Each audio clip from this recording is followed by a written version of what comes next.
everyone. Hey. How's it going? We're on. I don't know. For me now? I'm looking at the thing right now. It just says it'll start in a minute. Yeah, it's on your phone. Yeah, that's There's true. probably also a lag because Are you on Wi-Fi? There was a Yeah. lag. Oh, well. Yeah, that should do something. Yeah. Anyway, See just you in, guys. Well, just in case do you have the people are chat out open? there. Tiffany sees us, so. Nice to see you. Alright. There's still a slight bit of lag. Okay. No, Okay, that's fine. Yeah, what are you gonna do?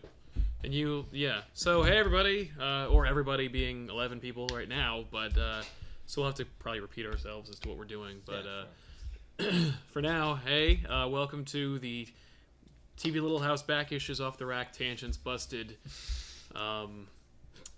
Big Shots, Q&A. I think those are all the shows we do. Yeah. Three of us. And yeah, it's just basically I thought we'd do some kind because we didn't get to do Off the Rack. Ben was absent, and we didn't feel right doing like a whole like 4 shows without him. So, Which I appreciate, but I'm sorry for you guys that we had to do. Plus, we were just kind of lazy. yeah, it also like, saved me a lot yeah. of effort. Yeah. We got to crank out a really great busted episode, which I was very Oh, proud of, that and episode's awesome. You should so that check gave it me out. some time. Yeah, it's on the main channel, youtube.com/TV Little House.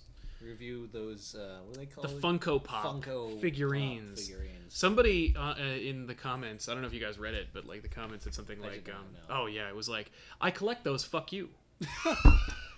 Well, was that like- was inevitable. Yeah, and I was like, "Fair enough. Fuck Yeah, me. That's we, right. We Yeah." did.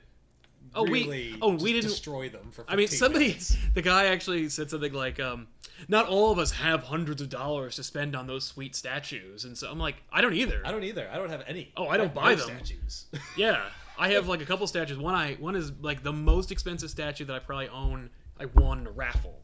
So you know, Yeah. And that was Joker, right? no, No? that was a Christmas present by Tiffany. Oh, wow. Yeah, and she put it in a Christmas present that was wrapped almost screen accurately like the present from Christmas with the Joker from Batman the Animated Series, where like the Joker gives Batman a present. He's like, "Go on, open it," and then he opens it, and it's just a cream pie on a hand that like smashed him in the face. Yeah. And Joker just laughs, and he's like, "I can't stand it," and you're like, That's Neither it. can I. and Batman's just like, I remember that special. That's a special with the tin soldiers firing guns at Robin and Batman. in the Yes, warehouse. yes. Yeah. It's weird because it's like the first aired episode of Batman the Animated Series, but it's definitely not the first chronological episode of Batman, because Batman the Animated Series like didn't even introduce Robin until almost halfway through the first or second season. So it was like the What? first episode, Batman and Is it- Robin. Maybe it's non-canon. No, it's in canon.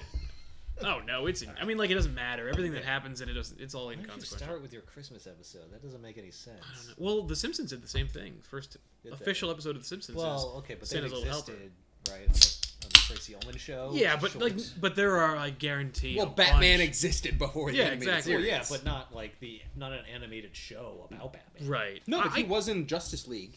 Like, that Justice was an League came animated show. later. I thought there was an animated series about the Justice League that came Oh, before. maybe No. Wait. Oh, well, like there was the DC Super Super. Friends? Yeah, there was Yeah, the Super yeah. Friends. Yeah, that's what I mean. Yeah, but it wasn't in the same continuity. No. Oh, no. I'm just saying, Whereas like, The there was a Simpsons cartoon had show shows in continuity where he on existed. Tracy Yeah, Ullman. I mean, like, well, Batman also appeared in cartoon format, like for the Scooby Doo shows. What? Oh yeah, Batman was in Scooby Doo. There are 2 episodes. How did he not just solve everything immediately? Because it was played very very Adam Westy. It wasn't Adam West okay. Batman. Some of those mysteries were pretty hard that Scoob and the gang had to solve. I know, right? Look, I'm not There were exactly those sure who they were. warehouse But attendants. I'm pretty sure how it happened and the fact that I don't care. Yes, I think Casey Kasem played both Shaggy and Robin in those specials as well. Interesting. He's like, "Gee, where's Batman?" You're like, "Oh my god, you just sound like Casey Kasem." Like, Casey Kasem did a Shaggy voice and a Casey his Kasem voice, voice. Like, and now on with the countdown. You're like, this is stupid. Why am I? I've just watched 2 hours of Scooby Doo. I guess back before there was a Batman animated series. Oh, that's all you got. Scooby Doo was all you had. That was if you like wanted to see Batman. that's the thing. Like, there's a show called Ultimate Spider-Man out right now on Disney XD, and it stars Spider-Man and like Luke Cage and White Tiger and Nova and all these different characters. Coulson is like the principal of the high school, and it's like he's like a mole put in there by S.H.I.E.L.D. and Nick Fury's in there, Captain America, Iron Man, everybody. Rocket Raccoon has been in an episode of Ultimate Spider-Man. I Wow. fucking hate that show, and it's so goddamn terrible. Now, if this had come out in 1991, I would freak the fuck out about how great this show was because You'd be back, like 8. well, not only that, but like that was all we had. Like Right. when I was right in that like Goldilocks zone of nothing. Right. Like Joel Schumacher was working diligently to destroy the superhero genre as we know it. So like at that time, like Spider-Man was still in movie limbo, so there's no movie. Marvel had made a Captain America movie starring J.D. Salinger's son that went nowhere. Right. And so they were like, Oh, okay. come on. It was so good with an actual Red Skull and... Yeah, and it was, and but he was Italian. Because they didn't want him to be German, they didn't want to like do the Nazi thing. So he's like, he's a fascist Italian. Yeah, he's a dictator. He's like, oh, Captain America, and you're like, this is horrible. Also, like Cap's his cowl, like his ears normally poke out, but they couldn't make it that way, so they just made plastic ears What? that looked like human ears. Really? Yeah. I forgot about That's that. really just don't put ears on it. Just cover his ears. Yep. No, they were like, it Seriously. looks weird. Put the fake ears on him. That'll make it look less weird. Yep. Fake And it ears. looked really bad. I mean, it's hard to say, but like, That so movie anyway. itself was just terrible. It was all about Cap like being unfrozen or going. Yeah, I mean, it was an origin story. Yeah, it was like forward Captain time. America wakes up and it's the future, but it was But it's the 1988. Ugh. Captain America does two things great in that movie: stealing cars and pretending to be sick. That's how he steals cars. Like he would Why is he stealing cars? because he needs to get to a place really fast. Oh. So like he's walking down the road. He's dressed as Captain America. There's this old man in a Jeep. He like drives up to him. He's like, "Hey, you okay?" And he's like, "I'm pretty good." Oh no! And the guy's like, "Are you okay?" He's like, and he just runs over and then jumps in the car and drives away. And the guy's like, "Hey!" I'm like, this is like a 12-year-old stealing a car. So those were fun. And they played like because they knew it was silly. Yeah. So it wasn't like this is the biggest moment you're gonna get in this movie. It was just a silly bullshit thing. That's the after effects of this Batman show, right? It's like silly. Like Yeah. Super. Oh, the 1966 show. Yeah, like Batman 66 almost fucked up everything because of how like, oh hey Robin, derp derp. Like everything was herp a derp. And at the same time, Neil Adams was doing groundbreaking, awesome, noirish shit in Batman. Where it was like he introduced Ra's al Ghul at that time. Like it was crazy, awesome shit. Super high. I showed you guys hyper realistic looking comics Yes, at a that's time when like it was all goofy shit. Yeah. You know. Yeah, and then it was just like. And then back it just in time. yeah, from there. it's so weird. Yeah. But yeah, so back in like the late 80s, early 90s, like it was right in the zone where there was no superhero like media except in like holdovers that they had made shit like the Spider-Man TV show / TV movies in the 70s, which were horrendous, like unwatchable shit. But like you watch it because you're like, oh, Spider-Man, he's alive, he's moving around, and they made a 1968 cartoon show that's Really. awful. We've seen it, I think. Like Green Yeah. Goblin reaches into his purse and he throws a the ball of bats. Oh yeah. And they're live okay. bats. Then they made Spider-Man, the animated series, but it wasn't called Spider-Man. It was just called Spider-Man. And that was like, Spider-Man couldn't punch anybody, and it was like really badly animated, but it was still a little better than the 68 animation. And then they transitioned to the Spider-Man and His Amazing Friends, where you got Firestar and Iceman. Right. And it was the same shit, but with extra characters. So like for me, that's all we had. So like Ultimate Spider-Man would be friggin' amazing if I was then. Right. But we've become so We're so far past that. we're so far past it. We're in the point where like I can pick and choose what like Spectacular Spider-Man is the best Spider-Man cartoon show ever, and that's like out of 7 like Spider-Man cartoon shows. Like I'm so like me and our kind are so spoiled. We're like, oh, this is bullshit. And it's like, dude, like You don't even know. take some perspective and think about this. Yeah, Like, Spectacular Spider-Man was early 90s. No, no, no, that was- 95, 96? no, that was Spider-Man. Just Spider-Man. Yeah, just Spider-Man, and it was like, it was horrible. But like people love it because it's right around the time when like 30-year-olds were watching Fox Kids. Right. And like the animation tricked you into thinking it was really good because the first pilot was really great, and then it just they were just like cut corners, save money. Nobody could say blood, but they introduced a vampire and Yeah, Blade. Mobius. Yeah, Morbius, the living Morbius. vampire who couldn't bite people. No, he had to like use his hands. He had and suckers leech on his hands energy. to drain plasma. Like blood plasma? Plasma. You couldn't say blood on the show. Plasma is a component of blood. That's Right? actually a pretty clever. Yeah, it was their way around Yeah. it. Also, no bullets were allowed in Spider-Man the cartoon show, so everyone Yeah. everyone. Well, no bullets were allowed in anything. Like, No, Batman the animated series had bullets. was that before? That was like 94. Oh. Yeah. Then why did they not allow it in Spider-Man? I mean, I know like G.I. Joe DC did and Marvel, shoot I bullets guess. No, because of it that. was actually because the people who were making the Batman animated series were making like not a Saturday morning cartoon show. Like they were trying to appeal to a different crowd. Okay.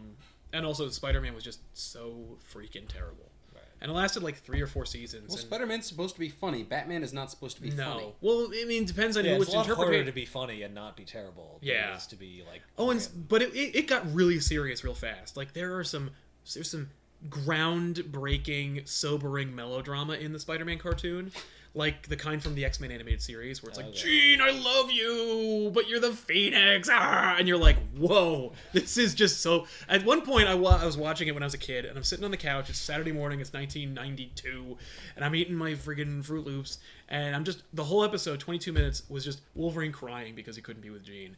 And I get the end of it, and I'm like, I gotta know what happens. And I realized, like, I'm my mom. Like, I'm just watching my stories. Like, well, what makes this compelling? Well, later, metal claws will blast out of his hands, and he might threaten to cut someone. But Right, it's a but he Saturday never morning cartoon, will. so he never will. Yeah. So everything that Wolverine says is a hollow promise. But maybe Jean will come around and Yeah. love him. But you know she won't because she loves Cyclops. Does she? Well, She seems to like endorse Cyclops. she... Well, yeah. I think everyone just endorses him. Yeah. Honestly, I know I do. Yeah. Well, anyway, He so... used to be one of my favorite characters simply because of his power. I like the yeah. costume Oh, and I like before the I power. knew anything about the X-Men, Yeah. he's my favorite. 'cause You he guys shot would- stuff out of his face. You guys would love Cyclops now. Today's Cyclops is way cooler than he ever was in the 90s. Like the Cyclops comic. Yes, in the comics. Okay. He is a absolute badass. He's the guy who like created X-Force, where he's like, there are problems, like William Stryker. You know William Stryker from the movie. Like he's Yeah. more or less the same character, but he's like, this guy won't go away. Wolverine, could you get a bunch of guys with claws and murder him, please? Off the books, not affiliated with the X-Men. Need you to be on my Black Ops team. You get like, and you got like X Factor's Wolvesbane, who's just like a chick Wolverine that turns into a wolf, like more like wolf. Okay.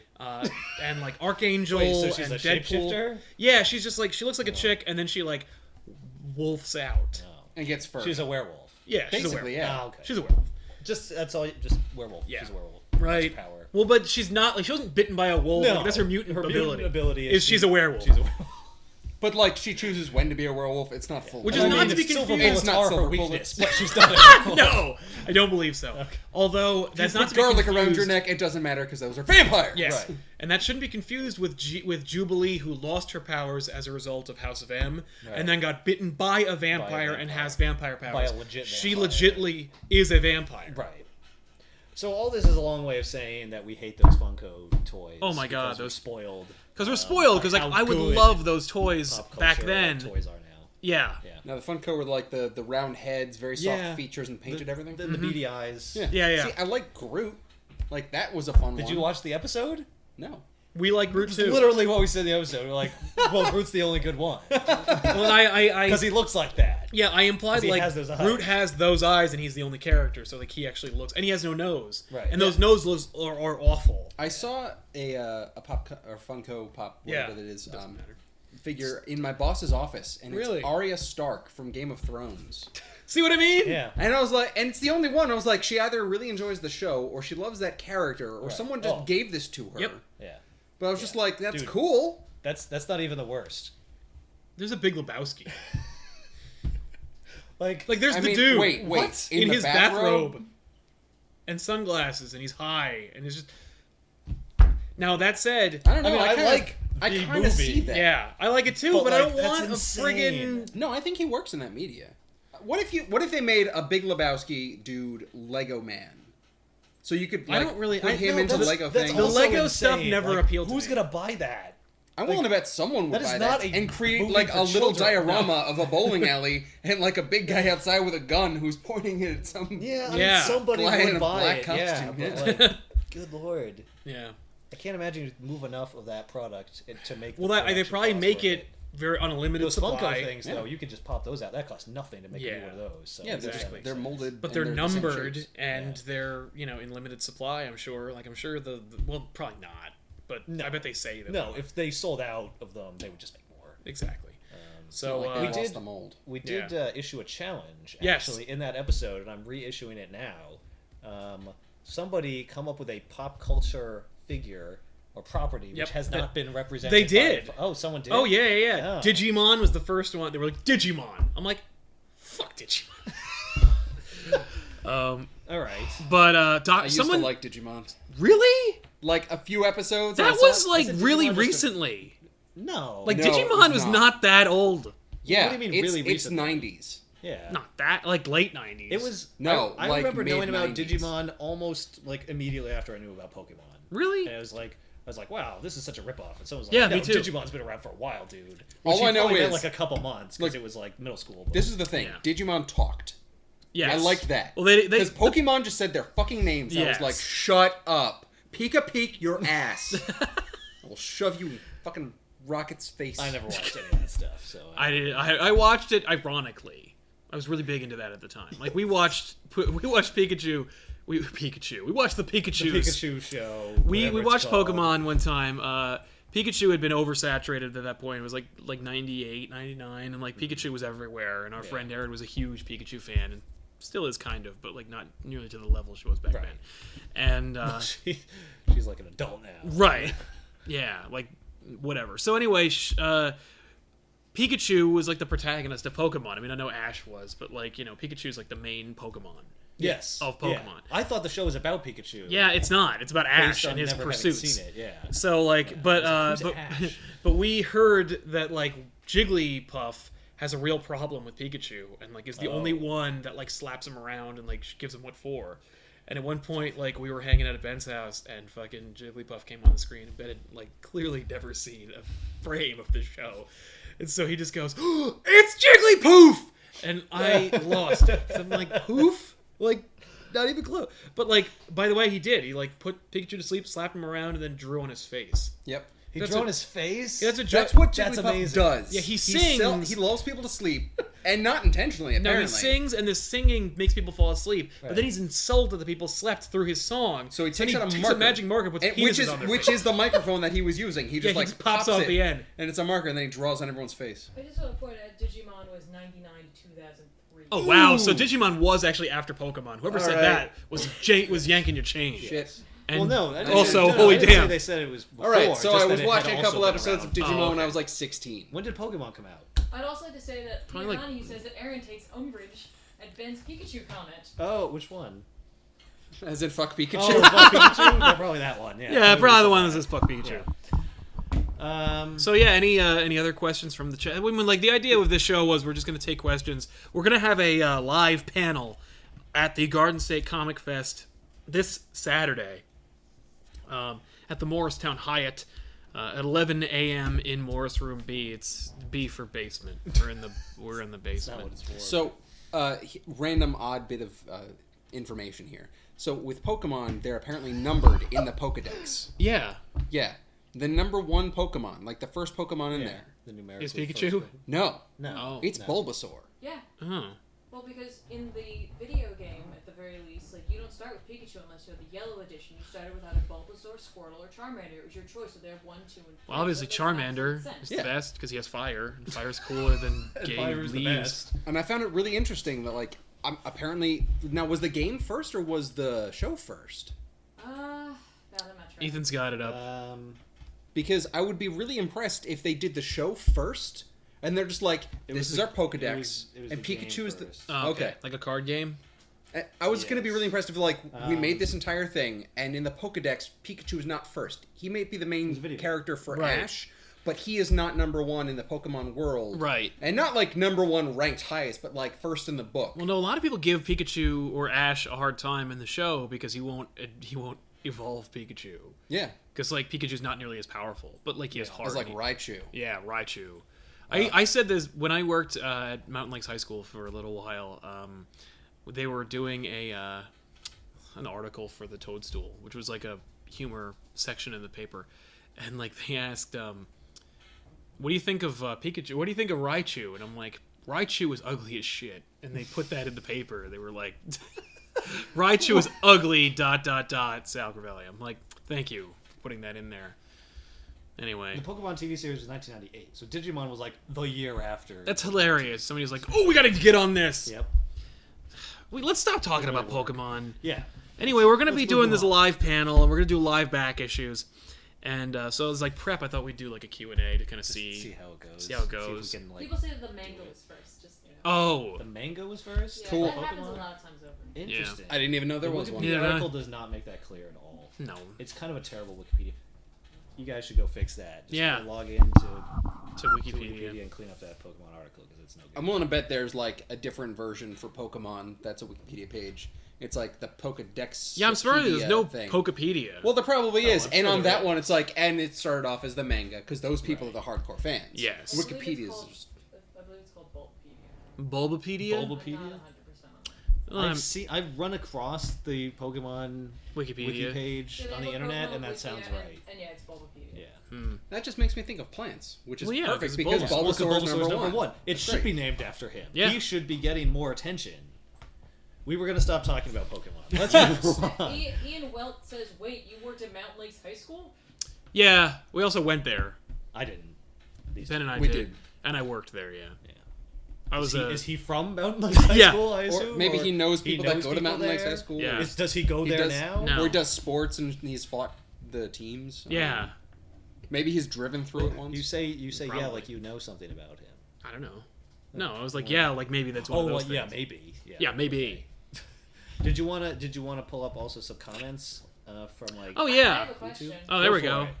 Tevya Smolka says, "What is your opinion of Spider-Verse panel and Ultimate Spider-Man getting a season 3? Just wondering." It looks like Ultimate Spider-Man's getting better, but like that show is such garbage. Like it's just because it's like it has this So you're not weird a fan. It is this of it crappy getting a like it sequel. has this crappy anime influence, but like not real anime, like garbage anime, where it's like Spider-Man will be like, hold, like it's like Saved by the Bell, where Spider-Man will be in a really tense moment with the Green Goblin. He's like, my best friend's father is this monster, and I have to fight him, and what am I gonna do? Then he goes, time out, and then he becomes a chibi version of himself, and he like pulls out a chalkboard, and he like shows the audience like, what's going on here, guys? Like, whoa, what am I gonna do? And then it feels like I'm being That pulled is into Saved three by the different. Bell. It feels like I'm being pulled into 3 different worlds, and then 3 different versions of Spider-Man from 3 different alternate realities are pulling on him. He's like, what am I gonna do? And then he goes back to reality, and you're like, this is for people who have ADD.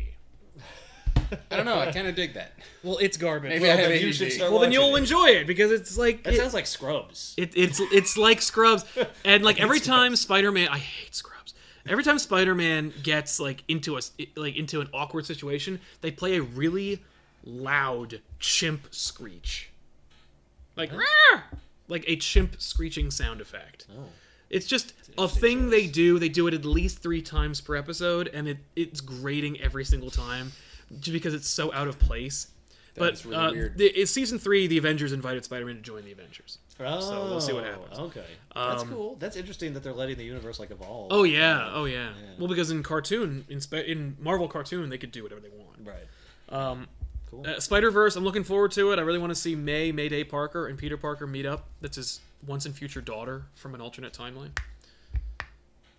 Wait. Spider-Man, during the Clone Saga, Spider-Man got Mary Jane pregnant, and they were excited to have a kid. And Spider-Man's like, "What am I going to do? Like, I guess I'll have to quit being Spider-Man." Thankfully, he had a clone at the time named Ben Reilly, who was looking to take over. And then through a series of convolution that editorial created, because they were like, Spider-Man is married, and like we can't kill Mary Jane, but we can't divorce them because of the age thing. Right. So what we'll do is we'll just establish that the clone was the real one the whole time. What? And then we'll The just whole say time? that, like, because, okay, Spider-Man got cloned in, like, 1979. Okay. And then, like, the clone died, and he threw the clone's body in a smokestack. And what they retconned in like, the early to mid-90s was the clone didn't die. Didn't? Yeah. And it, A like, smokestack. yeah, like, at an industrial complex. yeah, Not there a would be there furnace. would be a fire below it probably, or something. Yeah.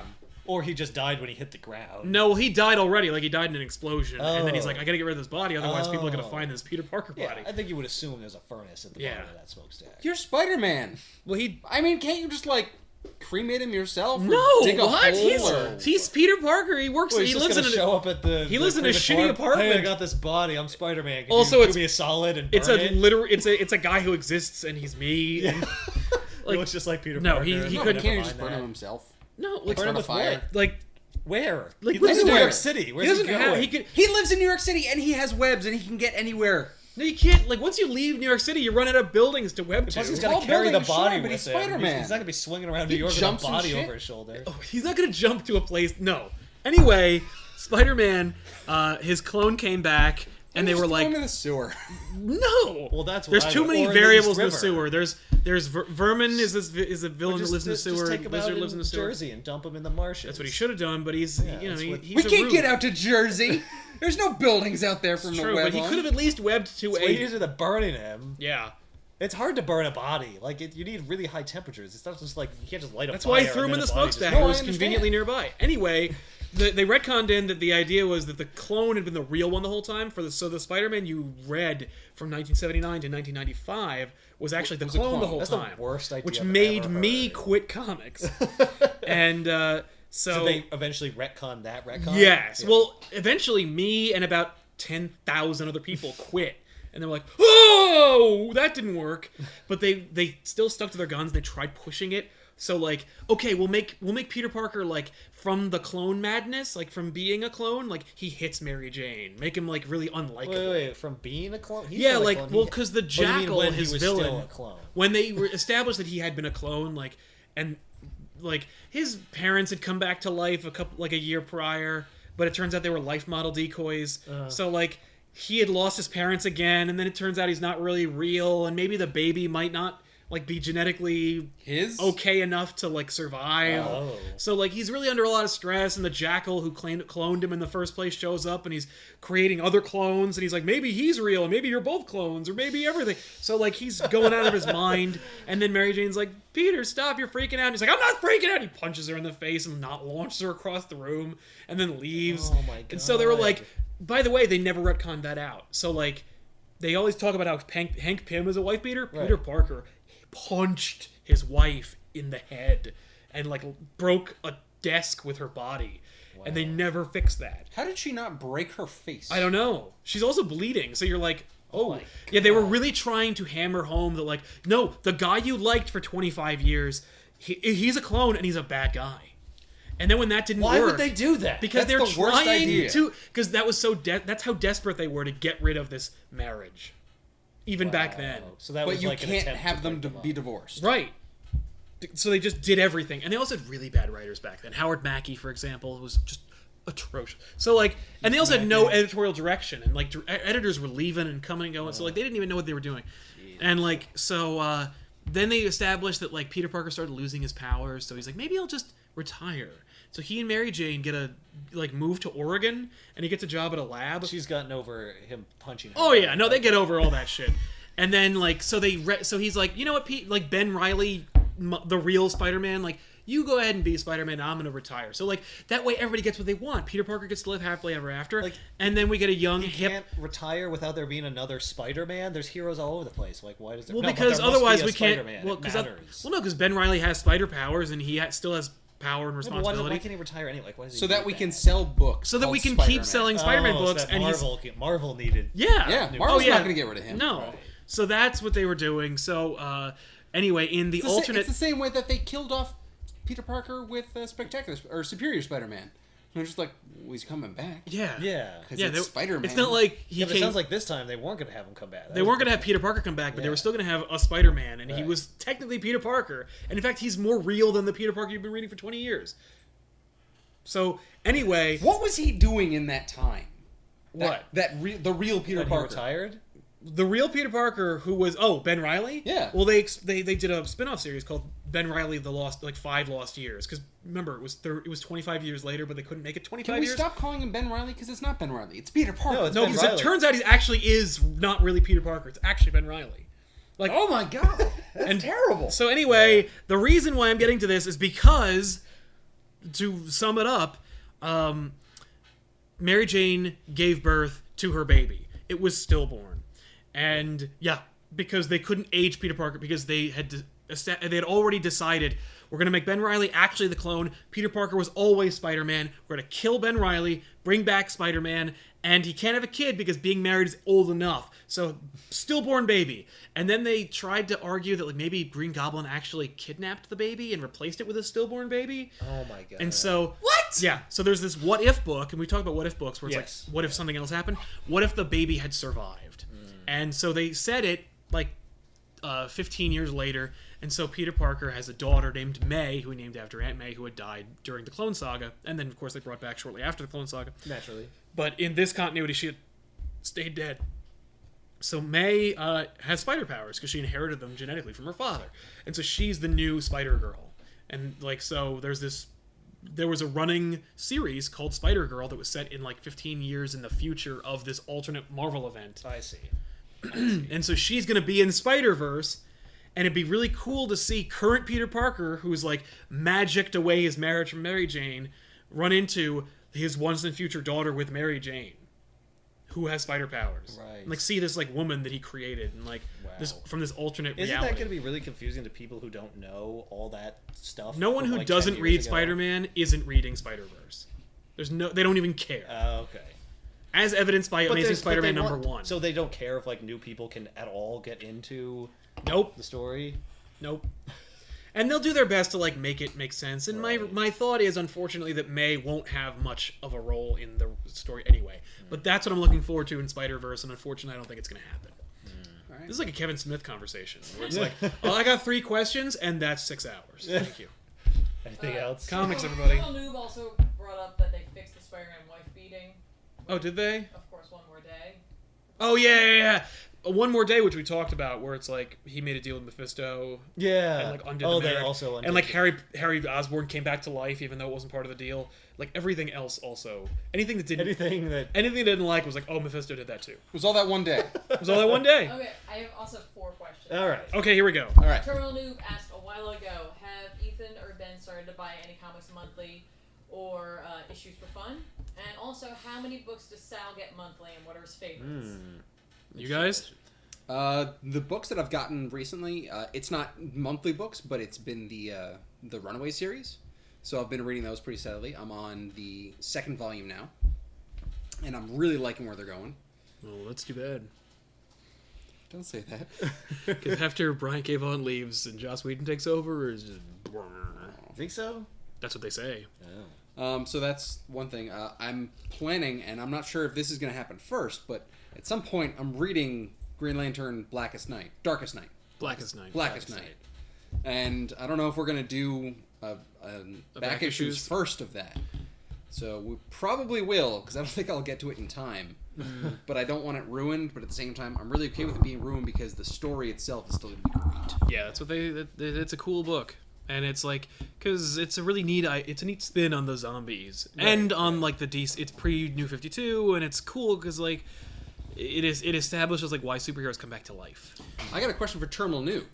Is there any series that he is buying regularly that he would recommend? Wow. Top, like the number 1 book that he would recommend. Yeah, not like all of Not them. all of them. Just Not New Warriors, like what Ben was. And don't forget, Sal, What books am I reading monthly? What are your favorites? Amazing Spider-Man, I'm still reading, even though I'm kind of like, why? I love Dan Slott, I love his run, but for some reason I'm not enjoying where it's going right now. I'm just like, I'm still reading it, and I'm still having fun, but I'm not having nearly as much fun as I should be reading it. But Spider-Verse looks cool. And Snyder and Capullo's Batman is fucking phenomenal. But even more phenomenal than Snyder and Capullo's Batman was this most recent issue of Batman by Jerry somebody. Crap. It's Batman number 34. I actually made these two read it for Off the Rack. So excited. I loved it so much. I was like, these guys have to read it. It's fucking awesome. Is that for this week? Yeah. I haven't read anyone this week. Oh, okay. It's really, really great. Is it too soft? Too quiet? No. There was just a thumping issue, so I'm hoping Oh. that this will take care of that. Thank you. Oh, good call. We have angry hands. It's a done in one. It's one story, different artist, and but Capullo's wonderful, but this guy really complements the story. Cool. It's really cool. I'm looking forward to you guys reading it. Hopefully, I mean, like, have your own opinion, honestly, but Right. it's the best issue of Batman I've read in years, and that's coming off a 0 year, which was really cool. Okay, So- Terminal Noob responded with, number 1 series he recommends is Earth 2, and number 2 is Ultimate Spider-Man. Ultimate Spider-Man's still great. All right. I do read that monthly, by I'm the going way. to check out Earth 2. Okay. Is that all your monthlies? No. What else? Finish the I'm question. reading Original Sin. Okay. I'm also I get Ultimate Spider-Man Saga. Well, that actually leads us into another question by Carver 90029. Why don't you guys talk about Saga? Because it's really hard to talk about Saga, like, because it's really beautifully written and it looks gorgeous, and it's hard to be like, so anyway, this is what happens in Saga, because like it's kind of all over the place. It drops you in the middle of a story, but it's the beginning of the narrator's story, but the narrator is an infant in the beginning, and she's telling it from the future, and we haven't even gotten to where she is yet. So like, it's just gonna go on and on and on. Yeah. Like it's easier if we do it by volumes. I would love to do a back issues on Saga, but it's like hard to be like, so then, because like it's mostly a melodrama. Okay. I've seen this cover before. Yeah, Yeah, Saga. it does look fantastically drawn. It's Fiona Staples is phenomenal. She's also a lovely person. Yes, Tiffany met her and Brian K. Vaughan and got her issue of her first print run of Saga #3 signed. I liked that cover best. Yeah, Cool. Oh yeah, I remember seeing that up on the rack. it's over there. Yeah. It's on the rack. Yeah. For Ben, Jordan from Jersey recommends Superior Foes of Spider-Man. Superior Foe. Ooh, cool. Superior Foes of Spider-Man. I also recommend Matt Fraction's Hawkeye. You would love that as well. Okay. Wait, was that It's recent? got all the honeycombs. I think I've saw it. Is it very much of a, oh well, you know, this is the everyday life of him and he goes around and does stuff? Kind of. I think I tried reading that. I might be mistaken, but I'm pretty sure I tried. Real quick, in answer to the previous question, I'm not getting any comics monthly. Nope. I will probably, I'm probably not going to buy any comics, any like one shots or anything, because I've still got a whole bunch that Sal has that I Yes. can read for free, that I want to read. So It's true. I will probably. I intend to read more comics. I just don't, and the last ones I got were on Free Comic Book Day. I picked up a couple. Yeah. And that was a long time ago now. Yeah. But so I'll probably for the rest of my life I'll read a couple comics a year. Yep. Maybe I'll pick it up a little bit. Yeah, not with any But I regularity. don't even need to because I got Sal telling me about them. It's So, true. I can just skip all the reading part, and plus I'm playing Mass Effect 2 right now, and I'm just like really Just swamped. absorbed in that. That's I what can't. it looks like. Yeah. Tyler Reeves. Yes, sorry. I did try reading that. Tyler okay. Reeves asked, I have a question for Sal. Have Go. you seen the 94 Fantastic Four film? Yeah. Yeah, I have. Of course he has. I feel like we should do a back issues on it. Like, it'd be kind of fun. But I'd rather we did, like, a live viewing of it. Like, we watch it and we stream a reaction. Okay. And, like, we show us watching it so we don't get fucking sued or anything. And, like, do we just sync up with everybody, like a riff tracks kind of thing? Because it's on YouTube. You can watch it at any point. Right, Oh, right. it's up there. Oh yeah. Oh, that yeah, means yeah. it's bad. No, it used to be a bootleg only. It used to be like a Well, like it's on YouTube. Nobody cares, right? You can show it then. If yeah, it can be on probably. Well, I don't think the company that made it is in business anymore. The idea was whatever the hell company that made it had the rights to the Fantastic Four movie, and then they realized like YouTube. It was gonna expire. that it was going to expire, and they were like, we have to make a movie. Or it's not going to happen. Right. So the producers were like, here's $1 million, get Roger Corman and make a Fantastic Four movie that we're never going to release. Right. But don't tell the actors. Yeah. That we're never gonna release. Yep, They have to we just think it's need to real. be able to say on the books that we made a Fantastic Four But movie. why did they care if the actors knew or not? Because the actors wouldn't be in it. Well, they were paid, weren't they? Yeah, but they would like It's no, trust me. If someone said, "Here, I'm gonna make a movie and I'm gonna pay you for it," Right. but no one is ever going to see it. yeah, Be they're like, actors. They're not why? gonna. They're like, well, then I don't want to do that. Well, real actors wouldn't, but like I feel like you could find people. Well, the who would reason do why I that say for that is money. because I've seen I guess you can't interviews. because you got to get people from like the guild. SAG. And everything. Yeah, Yeah. that's right. So They, you if have to get everyone real is actors. in on this, on Yeah. this producers esque Oh, farce, that's crazy. yeah, and Okay. they interviewed the actors who were in it, and they were like, "We had no idea. Right. Like we thought we were making a movie." And it's funny because like it was made around the same time as Jurassic Park, Really? and it Yeah, looks 94, and it yeah. looks like it came out, and it looks like it came out around 1986. Like it looks about as good as Lady Hawk, only if they used inferior cameras, and they didn't use lighting. Right. Like they saved money by not using any lighting. It's awesome. All right. It's some of the worst shit ever, but it's I so wonder if it's they- really charming. I wonder if they broke even on that effort. Nope. It's like It didn't come out. no, but like by doing that, were they able to then later sell the rights because they No. retained them? No. No, no, they went out of business. Oh. And they didn't. Oh, jeez. No, All right. they spent $1 million. So They made a no one shitty would buy movie. it. So literally, like anyone who would have been interested in that property was just waiting. They're just like, you. Oh, they released posters. Like there were theaters with the poster in it, and they were like, "Oh shit, a Fantastic Four movie." hey, whatever happened to that? And it actually used to be like a holy grail, like the died. Star Wars Holiday Special. Oh yeah. At Comic-Cons, you'd be like, oh, I'm going to get the fucking Fantastic Four movie and the Star Wars Holiday Special, and then kill myself after watching both of them. Because they're so unwatchable. But you know what? Fantastic Four... I hear if you play them both at the same the time... world will end. Yeah. They sync up, and it sings the song that will end the world. Exactly. We got a bunch of other questions. Sure. But Tyler had a follow-up question, not necessarily like, directly related to that, but I do want to ask it while we're still... On that subject, sure. On Tyler's question. Tyler wants to know if Sal could just do a few Stan Lee or Alan Moore imitations. Stan Lee or Alan Moore. Okay, I want to hear this. Oh, his Alan Moore is Hey there, great. hey there, spider friends. Excelsior. That's dead on. That's That's yeah, it. That's Stan Lee. I used to do that on my college radio station, Well, Beatles and Blues. He used to be a recurring character that would show up. Ted Gismolka wanted to know your opinion of the news of Sony trying to make the Sinister. Oh, it's a terrible idea. And Now, like, Venom and Carnage movie as well. I mean, like, I don't give a fuck about Venom Carnage. I don't want to see a movie about them. But, like, everyone else does, so I'm wrong. Right. Like Man of Steel, I'm wrong. Nobody fucking... Right. But, like, Venom and Carnage would look awesome. Like, I know that they would look awesome. I just don't care at all about those movies. Right. And I know that, like, you can't do it right. And, like, I'm not even saying that it needs to be that, like, Spider-Man has to go to the Beyonders planet, and he has to fight Doctor Doom with all the superheroes, and, like, then he has to go get the alien costume from the costume-making machine. And, like, no, I don't even care about all that. You could say that it's a meteorite or an invader or anything. You can do whatever you want. But I don't care about any of those things. I just want to see cool Spider-Man movies. Don't forget to do it to Stan Lee, though. But, I mean, well, Stan Lee would say, Stan Lee is a whore, so he'd be like, oh, I think it's a terrific idea. I'm just so glad to see these great, tremendous, What's my timeless cameo? characters. Yeah.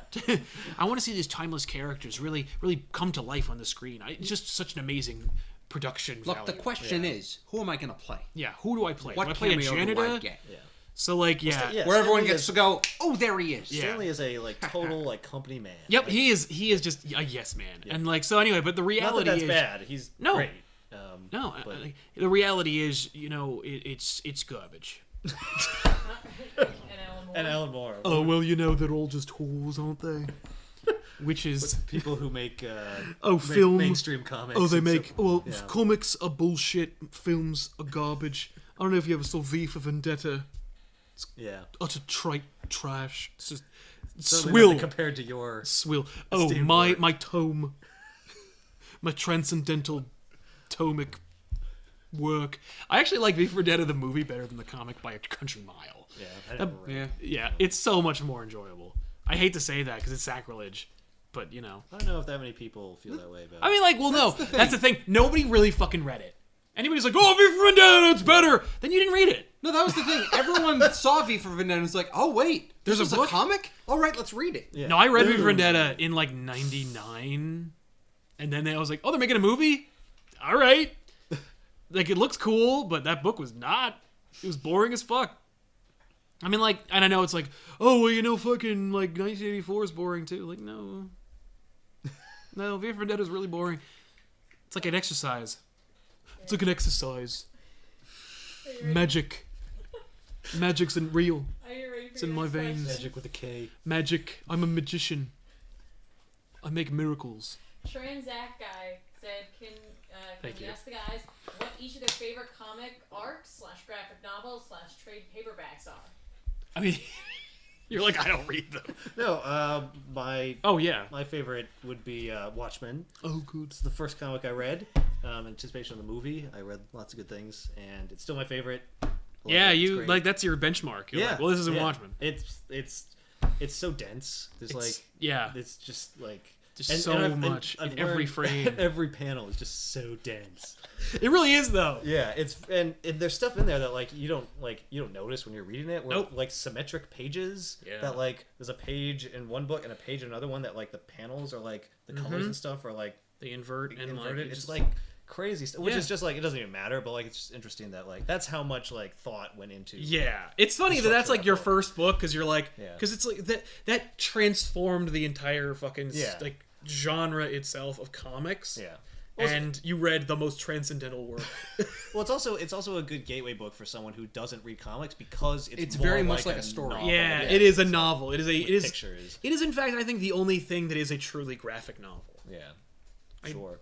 Well, because it's actually like a novel, and there's imagery that uses to serve as the words. It absolutely is a graphic novel. I don't know if it's the only thing because I haven't read others. Well, V for Vendetta is also the same. Alan Moore really makes graphic novels. Right. Everything else is just a trade paperback.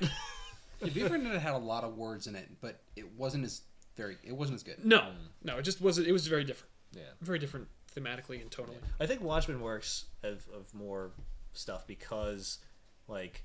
It is a comic, like it's about superheroes. He's deconstructing superheroes, but at least they're in there. Yeah, where I can see if he wrote something that wasn't about superheroes, it could be like just kind of. Oh yeah. Well, the funny thing was he actually made Watchmen originally because he was working for DC, and he was like, he wanted to use old characters that DC owned, and they were like, you can't do that. They're raping each other and killing people, and like superheroes don't do that. And it's like, but you don't use those characters anymore. Yeah, you don't care. You don't care about them. And he's like, so he just made mirror copies of them, and he's like, how about that? Is that all right? And they're like, yeah. I don't care. Fuck it. Who cares? Nobody's gonna want him anyway. And then they fucking kept it forever. And then made more comics about them. That was only recently. That was only after the New 52 and Dan DiDio took over and everything. I never read a single one of them, and it wasn't out of like fucking anger either. I was just like, I don't care. Yeah, I didn't either. But that's I liked the movie, and I liked the original Watchmen, and I don't care about that movie was really good. good. To me, Watchmen is over. Yeah, I wrote the book, and it ended. Yeah, and it's done. No, anything that he wanted you to know about the backstories of the characters is in there.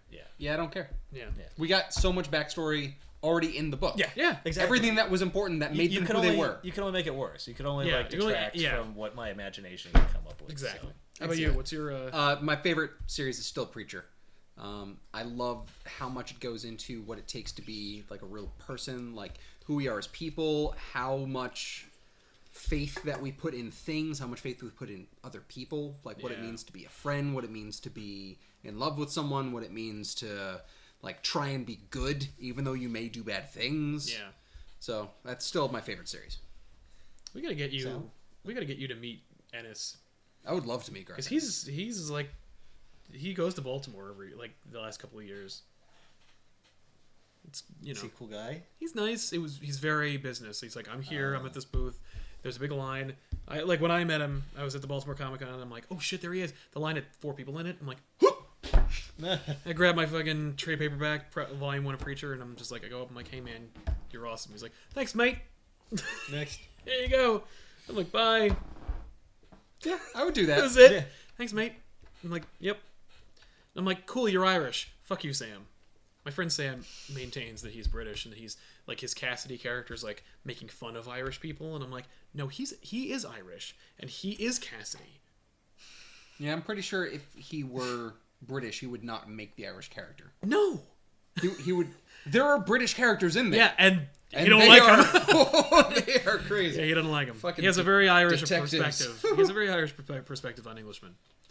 What about you? Favorite trade? Favorite trade or arc? Or I think arc. It was. Yeah. My favorite trade is The Dark Knight Returns. Dark Knight Returns is still That's a great book. That might be my second favorite. Yeah, I read it every couple of like weeks, and I'm just like, this is amazing. And I'm just like, I just get in there. There's so much. There's like in the same touchstones are still the same. Like still have the same resonance that they did. And favorite story arc. I guess like Spider-Man Big Time was really cool. That's like the most recent one that I can think of. Okay. It was where like Dan Slott was like, you know what, Peter Parker's a smart guy, and like he's been around forever, and he saved the world a couple times. Like he deserves to have some fucking respect, right? And so he like starts to for a little while. Yeah, starts to actually work out for him, and you know it's like How You Train a Dragon. You're like, it's gonna go crashing down, but I'll just stop when it gets there, and I didn't, and then he died and became Dr. Octopus. but that was a great ascension. I was like, this is cool. So sweet. Yeah, that's what got me back into Spider-Man after one more day. More That's questions? impressive. Yeah. Yeah, got another one. Travis Whitless says, Sal, why does Bendis hate Nova? What? Why does Bendis hate Nova? Nova is. I know Nova is. Well, yeah. Well, like Nova. Are we talking about he's the the last core? of- Or He's just the last of character? the Nova Corps. Yeah, the character. Well, Richard Rider. And I recently found out that like when they die, like their power stays the same. It just is consolidated in more people, in fewer people. Yeah, so he's, like, Nova has got all of the power Nova Corps. all the Nova Corps. Yeah. So he's like super powerful. Yeah. Oh, when you said it stays the same, I thought you meant It's like no, it's they the same stay total the same. power. Yeah. It's like Okay. conservation of power. Exactly. All right, so that makes sense. Yeah, so Richard Rider gets all of Like drop in a bucket kind of thing. Yeah. Like But no- it's spread out. Like Yeah. you take one bucket, you put it into a bunch of different glasses. Yes. And when they die, you just put it back in the Yeah, bucket. Yeah. Yeah. So Richard Rider was Nova. He's like Nova was always like a superhero, and then like later they established the Nova Corps, and like he's a member of like super cops, and then Right. they all get eradicated, and he becomes the only Nova, making him more special. Right. And then he and Star-Lord and I think Drax worked with Thanos to stave off the Annihilation Wave, and then got trapped in the Cancerverse to keep Thanos from escaping. And Thanos, Drax, and Star-Lord got out, but Richard Rider didn't. Oh. And no one has bothered to explain Is why. that- and that's what this person's referring to. Where Yeah, Bendis- he's Bendis like, put him well, because there and Bendis, won't let him out? well, because Bendis, no, I'm sure Dan Abnett was the one who put him in there, but Ah. like when Bendis picked up the Guardians of the Galaxy, he's like, okay, and the Guardians of the Galaxy are Star Lord and Drax and Rocket, and they're like, and Thanos shows up later, and you're like, well, where's Nova? Where's Richard Rider? And everyone's like, He didn't make it out. no, they're just like, what? Who? Like they just completely avoid the question That's entirely. amazing. But Maybe he's got something really sweet. he planned. does. Like, and here's the thing, man. Like, I don't know if you go to the Bendis board, but like Bendis has his own forum that he's had forever, and there's a Guardians of the Galaxy thread that he bombs in on every once in a while, and he has been for the last year or two been like, I have a story about Richard Rider. There's a reason he didn't make it out of the Cancerverse. And it's coming, and it should be this week or next, where like it's tying with the original sin because like everyone finds out a secret, Oh, so everyone's gonna find out like that's a really good. yeah, like, so you're use gonna of original find sin. out where Richard Rider is or why he didn't get out. That's cool. So it's hard to tell a cool Nova story, and it's why Jeff Loeb put his He's a cop. yeah. Like well, but space cop? he He's a wasn't space cop. always like in the 90s. He was just a guy who could. He was like Cannonball. Like he just know what flew. that means. Cannonball was a guy who was like lower half exploded. He flew Oh, around. yeah, Like you Nova told me just about that flew guy. around. Yeah. Like and he fired like energy beams out of his hands. Like he was a cool guy. Like he was basically like Green Lantern. Yeah, but he's got a whole planet of new. Well, yeah, but they characters kind and of creatures and retconned stuff. that in like until later. But you know, anyway, it's hard to write for him. I know because I've read a lot of stories with him in them, and they don't really work very well. Like they put him on the New Warriors. That was the last. Ooh. Yeah, they were like, he'll be here with quite all these a other And downgrade. that characters. was the thing. We didn't see him in that book that we read. Yeah, No, he didn't. Like, because he didn't come back. he didn't get out. Was he in the new Warriors when they ruined everything? No. Okay. No, he had already gone to space and shit. Okay. Yeah, he wasn't in Civil War. No. So yeah, I'm sorry, but he'll be back. Yeah. Alright, JebW81 says, question for Sal. Which was worse, DC 1 million or Final Crisis? DC 1 Million was just kind of weird. Final Crisis was like, I don't know. An abomination. It was it was like Dumb. it was like someone, I don't know. It's just weird. Final Crisis is just a nightmare, but it's like a nightmare because somebody. It's like the Didn't have a clear vision. It's like if No, had too clear vision. it was like the guy had no editorial mandates whatsoever. Grant Morrison was just like, it's like the most perfectly written fan fiction ever. DC 1 Million was kind of dumb. So like I guess What's DC 1 million? DC 1 Million was like a million years in the future. Oh, a million? Yeah. That's a million lot. That's what I years in mean. the I'm like, future? no. That's just like, here's an alternate universe. Yep. That has no bearing on anything you know Yeah. about. That's what a million years in I the know. future It's is. really dumb. Guess what? 1,000 years in the future is They're actually still doing a a book lot. called J.M.D. Matei's writing a book called Justice League 3000, and I don't remember how many years it is in the future, but it's like way in the future, and I like hope it's in the year 3000. It really ought to I be. think it is, but I Yeah. don't remember. But that's at least trying to be something interesting. Yeah. He's going to do Justice League 2000. Wait a second. Yeah. So which one's worse? DC 1 Million, I think. Is worse. It's just Final Crisis piqued my curiosity. DC 1 Million I have no interest in it whatsoever. So that's the judge for me. Fair enough. Yeah. Any more? Yeah.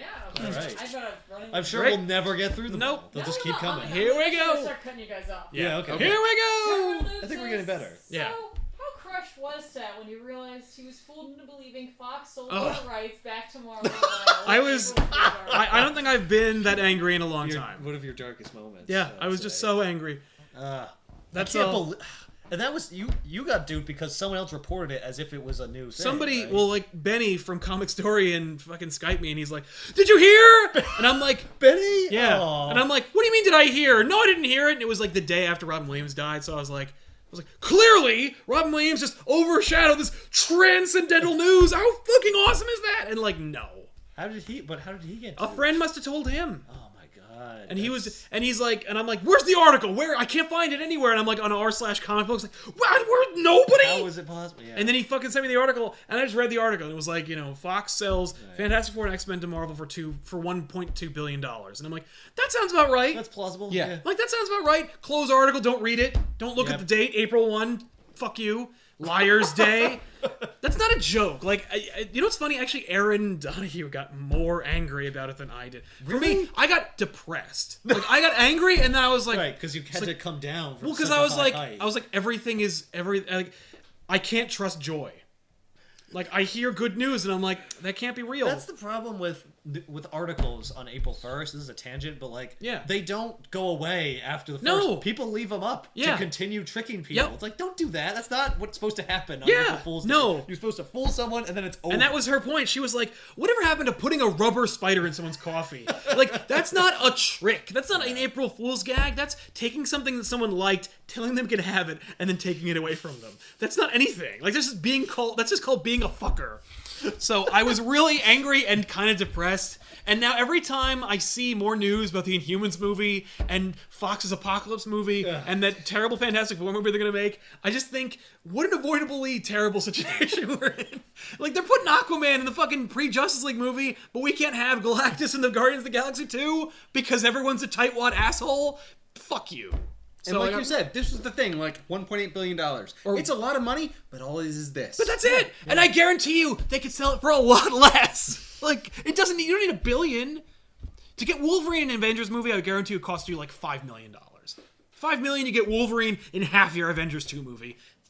And that's a drop in the bucket! Compared to like what they made for Days of Future Past. Yeah. What they're gonna spend on Fantastic Four to be a bomb. Let's move on. Okay. So yeah, I was pissed. Perpetual Crunch wants to know, have you guys Perpetual read... Crunch. That's a great cereal. have you guys read/looked into Southern Bastards by Jason Aaron? Yes. I hear it's a great book. I am not reading it just because I'm like, with doing this, like I actually pick books on Off the Rack because I just want to read them sometimes. Fair enough. But I also noticed that indie books don't get watches, and that's just nobody fucking reads them. Like Trees is one of our lowest reviewed show. That's one of the most interesting books we did. Yeah, I know. It was so cool. Yeah, but like, But they no don't one's give a looking up trees. That's the No, shame. Yeah. but like nobody cares. That sounds And like the people comic who book wrote research. and drew Trees, like I was like, "Hey guys, I reviewed your book," and they're like, like they didn't. Warren read- Ellis. Yeah, Warren Ellis was like, "No, I'm not going to tell anybody." Oh, then It's screw such a you. shame. Yeah, and like the fucking guy from Genius didn't tell. I'm not surprised by that. I didn't actually tweet at the I was people gonna who made say, Genius. Jesus. Hey, I reviewed your book. Oh, cool. What is it? It's shit. Oh. We just dumped on it. So yeah, I do Tell want to your read. friends. I want to read Southern Bastards. It's selling really well at Funny Books Comics and stuff in Lake Hiawatha, New Jersey. Plug. So funnyrama.com. But like, it's selling really well over there. I hear good things about it. I just don't have time to read it, and I will eventually. But sorry, What's the premise of Southern Bastards? I don't know. Okay, no idea You just whatsoever. know that it's. Nope, a I just hot know it's property right cool, now. Okay. and I know that it's cool because it's like good, and not because it's like, Right. What topical? It's got a yeah, like it's not. Well, it's not just like a cash grab. It's not like a adaptation or some. It's not like a hot writer is just being hot and writing whatever. Mm-hmm. Like American Vampire. Like I'm not a fan, but like everyone loves that fucking book. So it's not like that. Okay. Tevya Smolka wants to know, Why can't Sony just give the rights to Marvel? Why can't they do it? Because Give it? well, because 'Cause they'll they're a never do. company. No, give them back. Oh. Like, why can't they just Do it because No. they're Sony and Why they don't give can't anything they? away. Yeah. Like, I mean, like, here's the thing, man. Because they're Like, gonna die otherwise. They're all soulless corporations. Even Disney, which owns Marvel, they would sell. oh, they didn't. Like, everything Disney in a could have heartbeat. taken it away from Sony, and they didn't. Disney and Sony had a deal where, actually, I don't know if you know this, but like, Sony, like, Disney basically said, like, we could just buy you as a company and just take Spider-Man, but we won't. We just want to work out a deal because Right. Sony was developing Amazing Spider-Man, I think, around the same time that Disney bought Marvel, and they're like, look, we got all these Iron Man movies and shit. We've already got a big list of shit we're working on. We don't need Spider-Man. Right. So we're We're content. not going to pay you what you think it's worth. Right. But also, we're content letting you make Spider-Man movies, and we're gonna not fight you to get it back because Disney could also just sue them. Right. Like Disney could argue that like Sony has expired their fucked up Right. on their contract or made some error. Yeah. Like Disney is ruthless when it comes to litigation, Right. so they could have just sued them into submission, but they didn't. And the deal that they made instead was Sony can make Spider-Man movies until they all die, until the end of fucking time.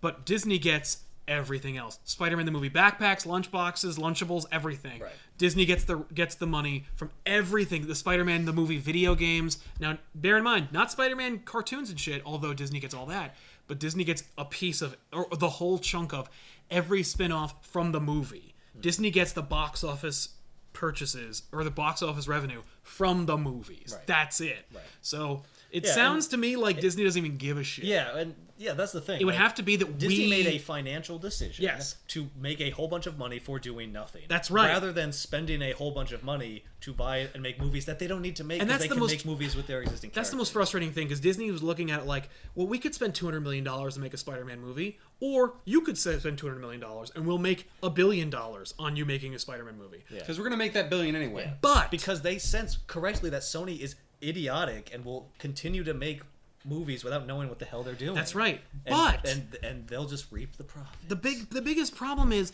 you don't need to spend $200 million on one guy who is physically there, who has no accoutrement that make him fly. He's just a dude in a suit.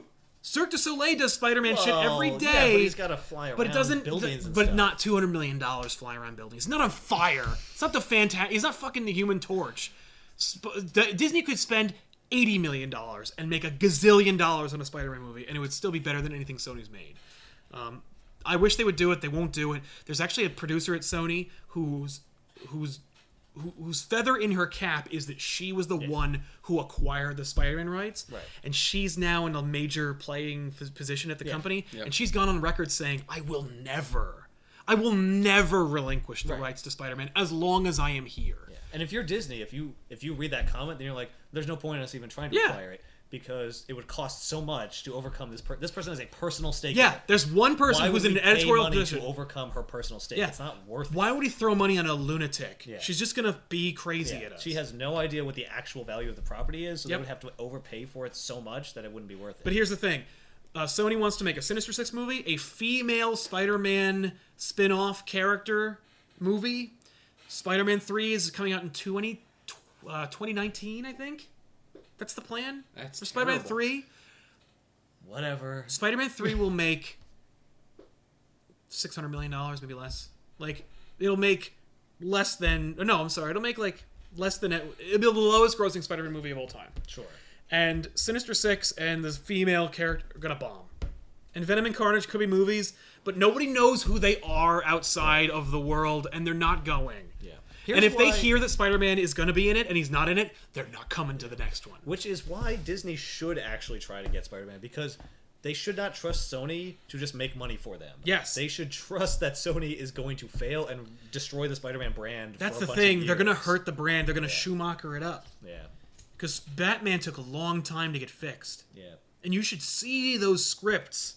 And it wasn't easy to fix it. Like, it took a Herculean effort Yep. to resurrect Batman. And they went through a lot of different plans to resurrect Batman. Like, after Batman Forever, or Batman and Robin, Schumacher's like, let me make an apology movie, and he wrote like this book, this script about like the Scarecrow, and it was gonna bring back like Batman gets hit with fear toxin by the Scarecrow, who's gonna be played by either Jeff Goldblum or Nicolas Cage. They couldn't decide which one they were gonna use. Which be those two radically different actors. Yep, and Scarecrow hits Batman with fear toxin, and the most of the movie is him battling through Joker, Penguin, Catwoman, everyone, and go through it all again.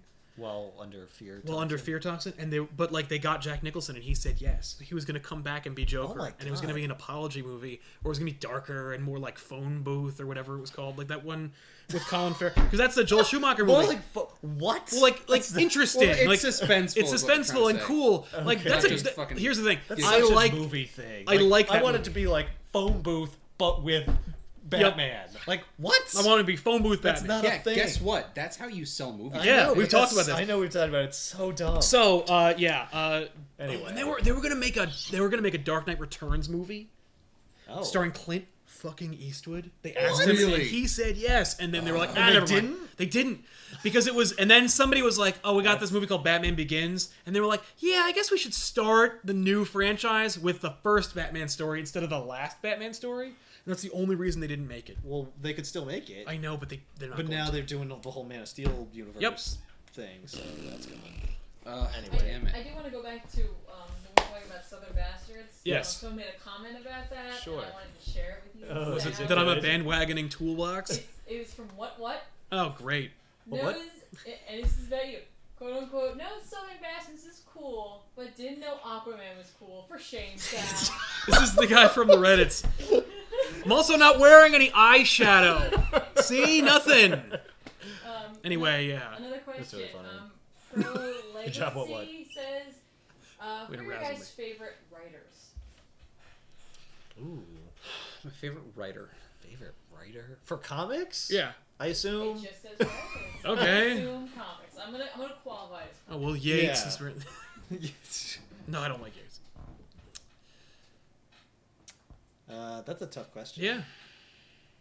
I haven't read that many comics, unfortunately. Well, you've read, like 3 comics a week for, 5 months. Yeah, but so... none by like the same guy. No, so, I know. Like, it's hard to That's have true. a favorite. Yeah. I mean, based on reading Watchmen, it would be Alan Moore. But Right. I think Alan Moore is a douche in other respects. Yeah. And a pretentious asshole. Well, and you So, also have only read Watchmen. And I've exactly I'd have to read multiple. Like, you need to read, LXG and fucking... and I've read Dark Knight Returns by Frank Miller. Yeah. But I also know anecdotally that Frank Miller Is a has crazy become asshole. a lunatic. Yeah, and he's terrible. And is a hack now. Yeah. So Well, what'd you think of Well, 300? who was your favorite writer? Maybe not isn't necessarily right now, but whose work do you prize most of all? Yeah. That you think I mean, it's was Alan a Moore. really It's good. Yeah. Watchmen. Yeah. All right, Moore. That's I fair. think that is your Yeah. answer. Really. Yeah. Yeah, for now. I guess. Like, it's but I he hate can him be as a person. So Oh, it's that's hard for me to fair. call- Yeah, Oh, my favorite usually is yeah. reserved for somebody you like. Yeah. But And I yeah. feel like if I read more comics, I would have somebody else who Yeah. I felt had more consistent, Yeah. quality.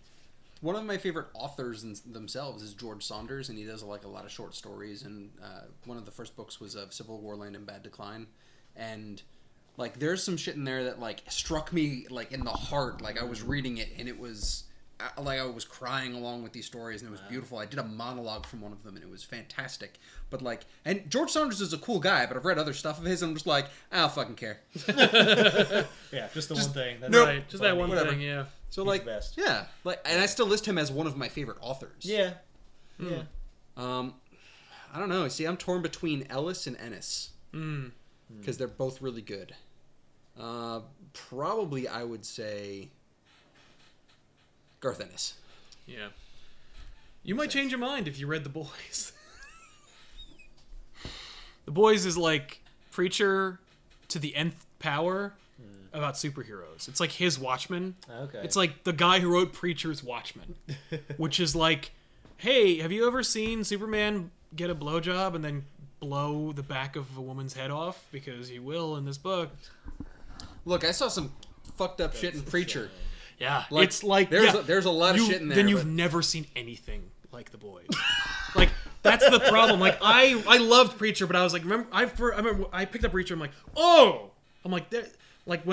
when when Ross Perot goes into the meat room, I'm this is the most fucked up thing I've ever seen in my life. And then I read The like, Boys. yeah, that was messed up. But there's also there's this whole lot of violence. I in couldn't it. even read The Boys. I got through like the first like half of volume. I went, no, this is disgusting. Like, no, it was just it's vulgar.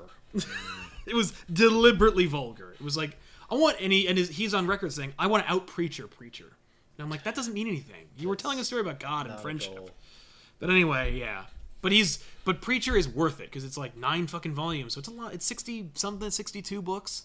Yeah. So it's like, that's fair. There you go. Like there's a lot in there. Yeah. What about you, Sal? Favorite author? Writer. Favorite writer comic. Brian K. Vaughan is great. Favorite. What's your? Yeah, who's I your don't think I have one. I mean, like, Oh, come on. yeah, I mean, like, Cop out. That's a cop out. That's a cop out. I would argue, like, Bless you, Kazinte. Yeah. yeah, Thank you. you fuck. I have some books over here. You're just trying to get inspiration. Yeah, I mean, like, I You don't like want to Slott? say Dan Slott's good, but like he's disappointed me. Like he could have really knocked Amazing Spider-Man out of the park. But but he's he not didn't. watching. He's not watching because he didn't respond to our ice bucket challenge, No, of course not. and he didn't respond to the invitation. Now I hate him. No, I don't he's not hate my him, favorite but he's not watching the show. My point is he's not watching the show. If Dan Slott's watching the show, we want to hear from you. Yeah, dude, fucking no respect, and I'll suck your dick. Just, but no, I mean, like, he's great, but he's not my favorite author. Okay. Like, you know what? Like, Dark Knight Returns is so much of affecting. Like, I'd say Frank Miller is wrote my favorite. Just because of that one thing. I think he wrote my favorite comic. So like, Well, yeah. like there's nobody that I'm like, oh shit, he's writing that, I gotta buy it, except for like Brian K. Vaughan and maybe Dan Slott. But even then, like, I Right. couldn't read Silver Surfer. Like, I picked up Silver Surfer 1 and 2, and I'm like, ugh, I don't care. I don't like Doctor Who, so I'm like, no, this is just Doctor Who. It's just Doctor Who. It's like, Does the Silver Surfer go through like 12 lifetimes? it's like a strange traveler who can live forever, who's like humanoid, but not really. He only lives for 12 lifetimes. But you know what I mean? Like he gets a female human companion that goes on him. Yeah. Does he go through different times? He goes through different planets that have different crazy things going on. It's just, Yeah, that is kind of Doctor Who. yeah. All right, that's So- fair. Okay. Sorry. The next 3 questions kind of have something to do with one another. Oh, so cool. I'm going to Just give you gonna the bam, first bam, 2, bam. Okay. and then we're And then gonna a follow-up. www space www said worst you've ever read, and then Back Row Joe said what is your least favorite story arc? Okay, worst you've ever read. Least favorite story And arc. then we have a follow-up. Worst story I ever read was probably Dark Knight Strikes Again by Frank Miller. Best and worst. It's quite a distinction. Yep. It was so monumentally disappointing. It's probably not, actually. I mean, like, the Well, that's worst the thing, story like- I ever read most recently was probably that Thanos book that Ben picked up for me. But Oh, I'm sorry to hear that. So boring. It's just so stupid. That's a shame. But I don't know. I'll get to that. But worst story arc is obviously Clone Saga. Oh, crap. I have not read enough to really even say that I have a worst. I have books I didn't really like. Yeah. But nothing that I would say is No, like the Genius. worst book. It would probably be Genius. But like even that is like that wasn't complete garbage. Like Yeah. it wasn't for me. And it was bad. Yeah. But like But it wasn't the worst I thing you've wouldn't ever want to call it the worst ever. There's gotta be worse stuff out there. Oh, I know, but that's Like- the worst that you've ever read. I guess. I mean, I don't know. I feel like there was another one that I'm forgetting that I also Yeah, really there's didn't there's There was something on off Harley the Quinn. rack. Off the Yeah, rack. Yeah, be nice not as about it. bad. Not as No, bad as I like- Genius. I so love- let's be nice about Harley Quinn. I love the character. I'm just not a Yeah. fan of that storyline. No. I don't like what they've done with her, and I'm not really. She's a fantastic. Fuck that book. There you go. Yeah. Don't care. On the worst- record. Worst story arc, I don't have. Yeah. Again, like I don't know enough about. Well, how really about like what's the story arc. worst story arc you heard I've from heard back about? issue? From What's back the back issues? issue you were like, no? Like I know Ben's is what's the last one you said that you couldn't fucking handle? You were like, nope. Um, Oh shit. It was Was it Marvel? yeah. No, it was Flashpoint. Flashpoint. You couldn't handle Flashpoint. yeah, you Oh, were really. oh, were because upset of with fucking Flashpoint. time travel. Ooh. Yeah, you couldn't You get me handle it, so yeah. upset with time travel because you either have to have a story that actually goes back and changes things so that things move forward and like Yeah. it alters the future, or it doesn't. Can't do both. I'm sorry. It's yeah. Pisses me off. I will say the book that I'm most disappointed that I read that I was expecting to be great was Frank Miller's Ronin. Just didn't do it for me. And I like Frank Miller, but I read that book being like, oh, one of his earlier works. Cool. Oh, God. What the hell? Yeah. Yeah. I don't know. I'd have to go back through episodes of back issues to really. There's only 24. It's like Death in the Family, Gen 13, Spawn. Oh, maybe Spawn. Spawn sounds like garbage. I'm sorry. I'm sorry, Spawn fans. I'm probably too far. I'm sorry, Spawn fans. Spawn sounds horrible. The first arc, like the first 100 issues or so. Everything. Yeah. Everything sounds awful. It sounds dumb. Yeah, it is. Yeah. So maybe Spawn. I mean, but there's got to be even. Oh worse no, than there's Predator. worse than Spawn. Yeah. And it has to be. We have to like argue. We have to like specify like mainstream because like Yeah. there are some indie books out there that are like not even worth it. Yeah. Of course. So I don't know. Dicks. Which is my Garth Ennis. By I know. the way.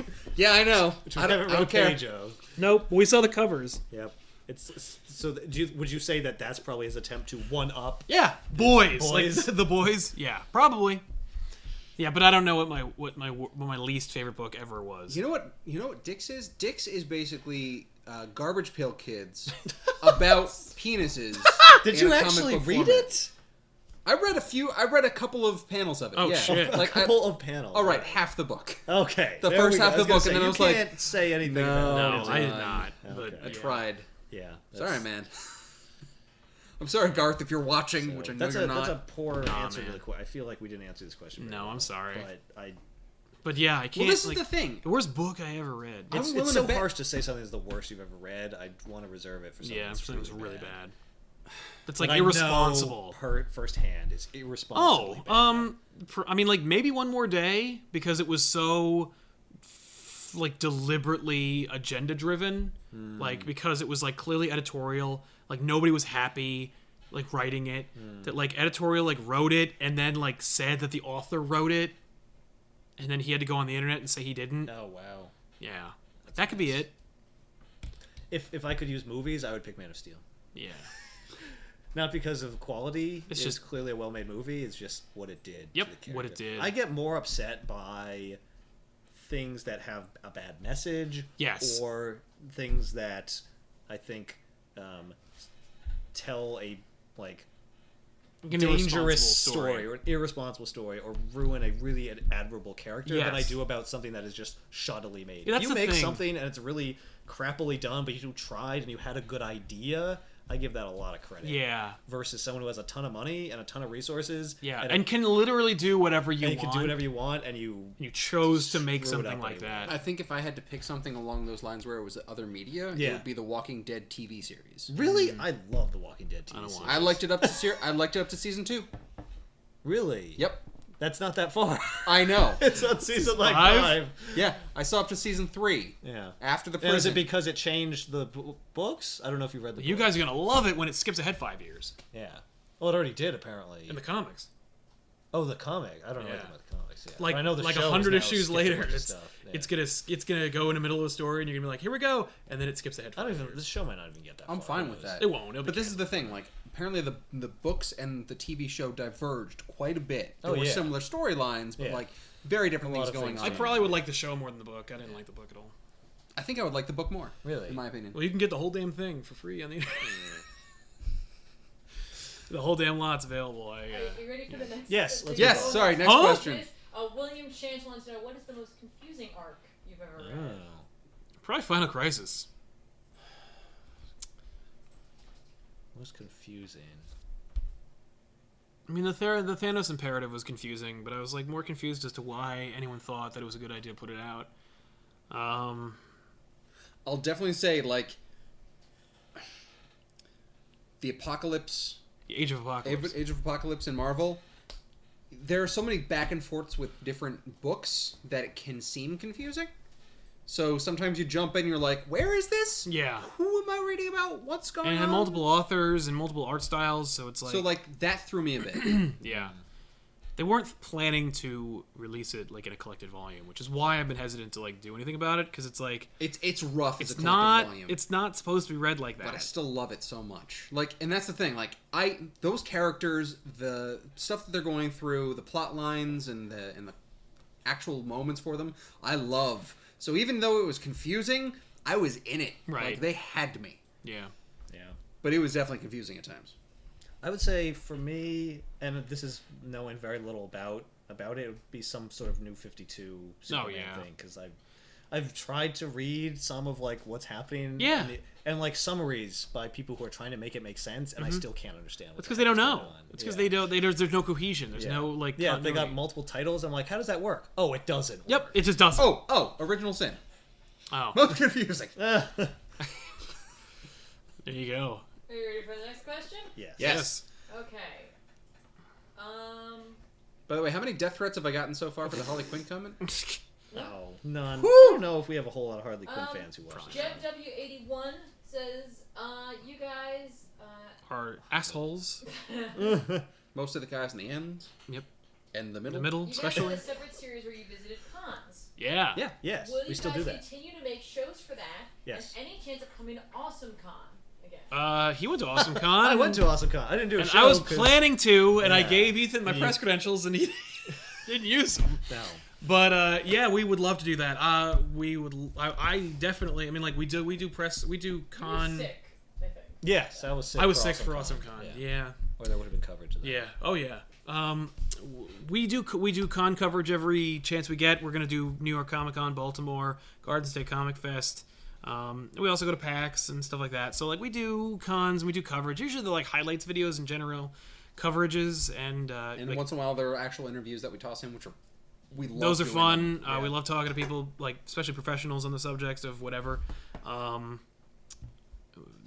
I would love to do something like what we do, but at a con, like this, but at a convention. Well, that's what we're doing on Saturday. Yes, that we have a panel, but I mean like at New York Comic Con. Like it'd be cool. Like We'd have to pay through the nose for that. oh yeah, to get like a booth. Or The something. thing is, I don't like, even know what. I think that there's a way around that. Are you gonna scheme right here on our live event as to how we're gonna? They're not there. They ain't coming to the event. Okay. Well, there are a lot of empty areas at the New York Comic Con. The Javits Center is just a catacomb. Oh yeah. So So like, you literally think it's possible just to do it ourselves there?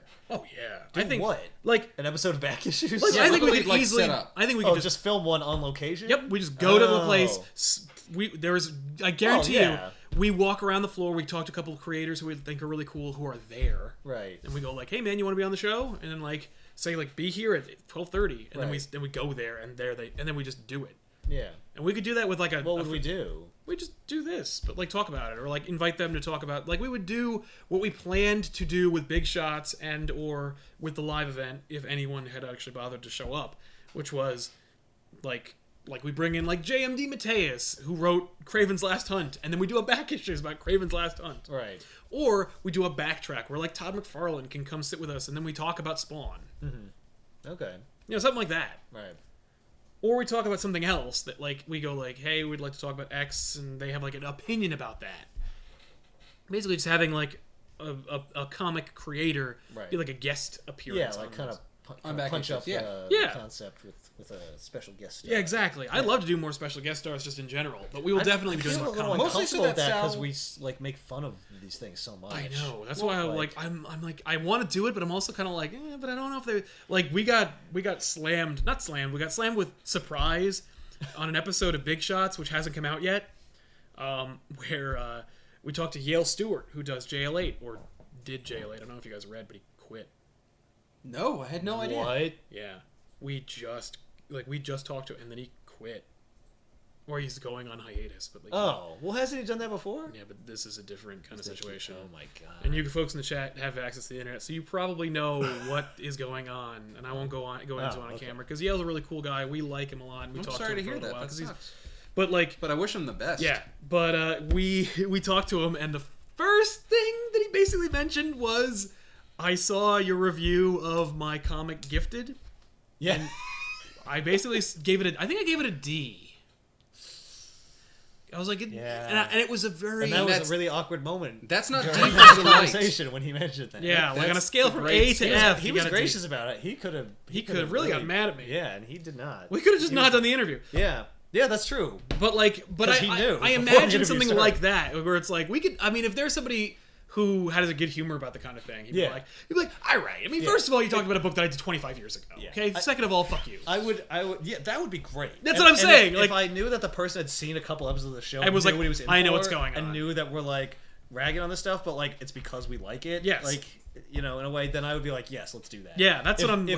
I would be afraid that one of these guys would just be like, oh, you guys have a bunch of subscriptions. Okay, I'll be on your show, and just has no idea what they're walking into. Well, the other and option has is hard feelings we about it. get Like, I don't someone want that. who has an opinion about a topic because they've written about it, Yes. or something else. Yeah. But we're Yeah. talking generally About about the somebody idea else's stuff. or someone else's work and not Yeah. theirs. Yeah, we just like- bring someone else in on our. That's on what I'm our saying. pitch Like, it'd be fest. great to Yeah. get like Dan Slott could sit with us and talk about like Jeff Johns' Justice League.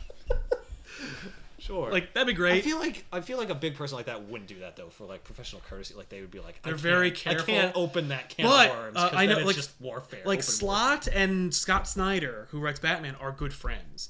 So that you could probably get them to do something. warfare. Okay. But I like both of what they do, so there's Yeah. no like animosity there. But anyway, we'd love to do A that. couple of comments before going to the next Sure. question. They're like, fuck you and Thanks eat me. thanks to Ben's death threat question. On Med said, "You're dead to me, Ben." No, I'm just kidding.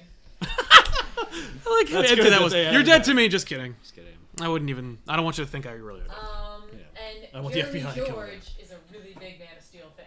Oh, it's too bad. Oh, He did ask- a lot of people are. Yeah. Like, yes, You're in you good guys company. didn't like it. I explained that you didn't, but you Yeah. understand why people do. Like Yep, it. you're in Oh, good he company. actually asked, not knowing that we hate it. Oh no, we hate Just it. wondering if you. If we did. did Oh. or No, we hate it a lot. If you want to see Sal's opinion, Watch just the most watch recent episode of Busted. The most recent episode of Busted. You mentioned it on the weekly poll a couple times. Yes. It keeps coming up with a weekly poll. Yeah, because Sal won't let it go. No, And it's I that they praise him keeps for it. it keeps coming up, and Yeah. the fact is, Man of Steel hurts our culture, and 'Cause and it's a major point of disagreement between you and those guys. Oh, And It's yeah. interesting to see. This. it's really only Rob from Marvel Explained, which Honestly, is hilarious because conflict Rob is is on fantastic. Marvel Explained and doesn't have any opinion about DC properties, Yeah. but for some reason has a real problem about Man of Steel. Maybe that's why. Like he doesn't understand. Maybe your like Real zeal. issue, like my the zeal. fact that like because he doesn't care about Superman Yeah. as a character, maybe Maybe. as much as I don't know. as Rob should although be- I never read a single issue of any Superman book before I saw Man of Steel, Yeah. and I felt bad about it just because. But you'd seen the other Superman movies. Yes, and some shows and stuff. So Yeah. and I just know who he is. Some shows, Lois and Clark. A couple more comments before we get back into the questions. That's a damn good show. Terry Hatcher's a good Lois Lane. Pertaining to the JL8. Yes. What said JL8 stuff is a mess, and Terminal Dude said Yale didn't quit. He's taking hiatus for an undetermined amount of time. Apparently, he did something to fuck up, and he really isn't into it right now. Mm-hmm. Wait, he did Do you know something more to about fuck that? up. Yeah, there's some allegations. Oh, that's a shame. Let's not get into it. Okay. He didn't give me a hard time about it, my terrible review of his book, so let's Yeah. get into a bit of it. Yeah. But like we'll talk about it off camera. But like well, he went on hiatus like less than a year ago. So him Yeah. saying like I am going on hiatus again, Yeah. and based on the interview that we had with him, kind of implies to me that like maybe he's like done. Yeah. It's funny because I was surprised, but like not surprised based on stuff Right? he said during that interview. Yeah, which will come up in the next couple of weeks. It goes up in September. I hope that nothing that we discussed in the interview. No, like, we were led really- him to no, it. we- Like, no. He's like, you know I what? mean, yeah. I should I'm quit. gonna move on and do other. Yeah. And like, Well, if he did, if he quit, if he put JL8 on hiatus to draw a comic, right. like with somebody, that'd be great. Yeah. But that's not what this is. He's just back. stepping back from it for a little while. Interesting. Some stuff is a mess. I haven't read it. Well, I like it. Yeah. He takes a little long to get going. Yeah. With his story arcs, but I like where it's going. Like I actually was legitimately. was going. I'm disappointed that we have to stop now because like, I'd like to see where it's going. I like JL8, and I like Yale. Yale's a nice guy. Yeah, I liked him too. He was a great interview. It's very cool. Yeah. It's cool. I've got another question. I said I was going to ask this one. I don't know if Tevye is still here. He had to get to work. Oh, sorry, I said man. I was gonna But it's being ask it, recorded, so you can catch it. Yeah. Why can't DC and Marvel just let their characters grow up? Because then we'll die, and because like we're gonna die, and like then who will buy their books? I have to imagine that they feel that the fact that superheroes are ageless is somehow an intrinsic part of their character. Yeah. And if they change that, they forever change something fundamental about superheroes. Oh, no, I think- I think it's I don't think it's that. You don't think so? I think it's literally just money. I think they're just like, well, yeah, but if they get old, then they that's- can't be superheroes. But that's what anymore. that boils down to, is the Yeah. feeling that they can't get old because that ruins them somehow. Yeah. And therefore will make less money. Which is 'Cause hilarious because they're like, companies, these decisions are ultimately financial. That's what you have to understand about Yeah. big companies. Like, they have people who really believe in the mission and so forth, but at the end of the day, it's going to be a financial decision. Yes. And if they feel like they would lose a crap ton of money by using their characters, Yeah. they will not do it. yeah. Apropos that, okay. They will go to true. great lengths to avoid it. In Yeah. fact. And sometimes even knowing that they're going into it at a loss, they might still go ahead if they think that they can turn around in the future. Yeah. Yeah. But it's Yeah. still better for the character. Yeah. I will say, you lose a lot when you basically retire a character and then create a new character to replace them. Because basically, then they're just a substitution for who you've gotten rid of. I disagree. Because I feel like you lose a lot by refusing to allow the characters to grow, because then you lose the tension or any kind of value. I'm not trying to defend the Oh, idea you of just doing think, it. yeah, I they're going to understand- lose a lot I understand financially. why. Yeah, But at the same time, you can't keep a character going. yeah, I agree. Except they do. But they do. They did just say that they get younger. Yeah. But you can't. That's just it. Like, it Yeah, but really they did does for like dilute 60, it for a while. 80 No, but years. they did, like- so like they Look, would say, I still but love- I keep doing it. Like still love someone told me Batman. that Yeah. 40 years ago, and then I made issues for 40 more years. So my experience tells me that I can do that. I still love Homer and the Iliad, but Yeah. like, how many times can I see it redone? Right. Before I'm just like, no, I get it. Yeah, but those are reboots. They're not like Superman is like coming out with new stuff. I mean, Yeah. Yeah, it's not the same story all the time. I'm It's not the same saying it's origin, a good thing, but but I'm saying I can see why the people who do it Yeah. think it's a good thing. it's All right, frustrating. Hercules. You guys saw the movie. Yeah. It was basically Hercules the character, but what they're saying is the whole thing of It's different. how it's different. Yeah. Like, now, would you consider that something that is in It's a reboot. tune- That's a reboot? Yeah, it's just another. It's, just, well, It's it's a another reimagining. It's a reimagining of the main story. Yeah. But like, there's a difference Because between it still has the trials and stuff. Yeah. It's just like, oh, but they were different. It's also different. It's also different because like, you could retell the origin of Superman 1,000 times, and those are all reboots and retellings. Yeah. But the newness comes in the adventures that Superman has as an adult or as an adolescent. Yeah. The stories you've never seen before. The stories that like new blood, new writers, new perspectives all infuse into that story. Yeah. Like you've never seen Superman like do whatever he's doing in the new Doomed books and stuff like that. Like you've never seen Superman and Wonder Woman have a relationship. You've never seen how that affects the character. Now the character's a little different now, so it's like hard to really rationalize, you know, your understanding of who Superman is and what he is now today. But like even that is in itself something different. Like so they're trying new things. Even they're playing around. They put themselves in a box, but they found a lot of new space in that box to like do what they can. They're filling that box. They fill in to that box capacity. with new shit, and then they just put the box over there, and they open a new box, and they put you in the box, and then they've got a whole warehouse It full of looks great kind of boxes. similar to the old box. All right, Yeah, but do you same think- size. Yeah, Do you they think just that changed the costume. Christopher Reeve's Superman, Yeah. the movies, were sort of accurate portrayals of what the comic was No. back in Action Comics? Like one? Yeah. No, it wasn't. They were boring. as shit. But like, no. So the character Chris Reeves- changed yeah. with the time. Oh Yeah, yeah, absolutely. definitely. In some ways, yeah. In some ways, yeah. They But he they doesn't preserved- age. Yeah.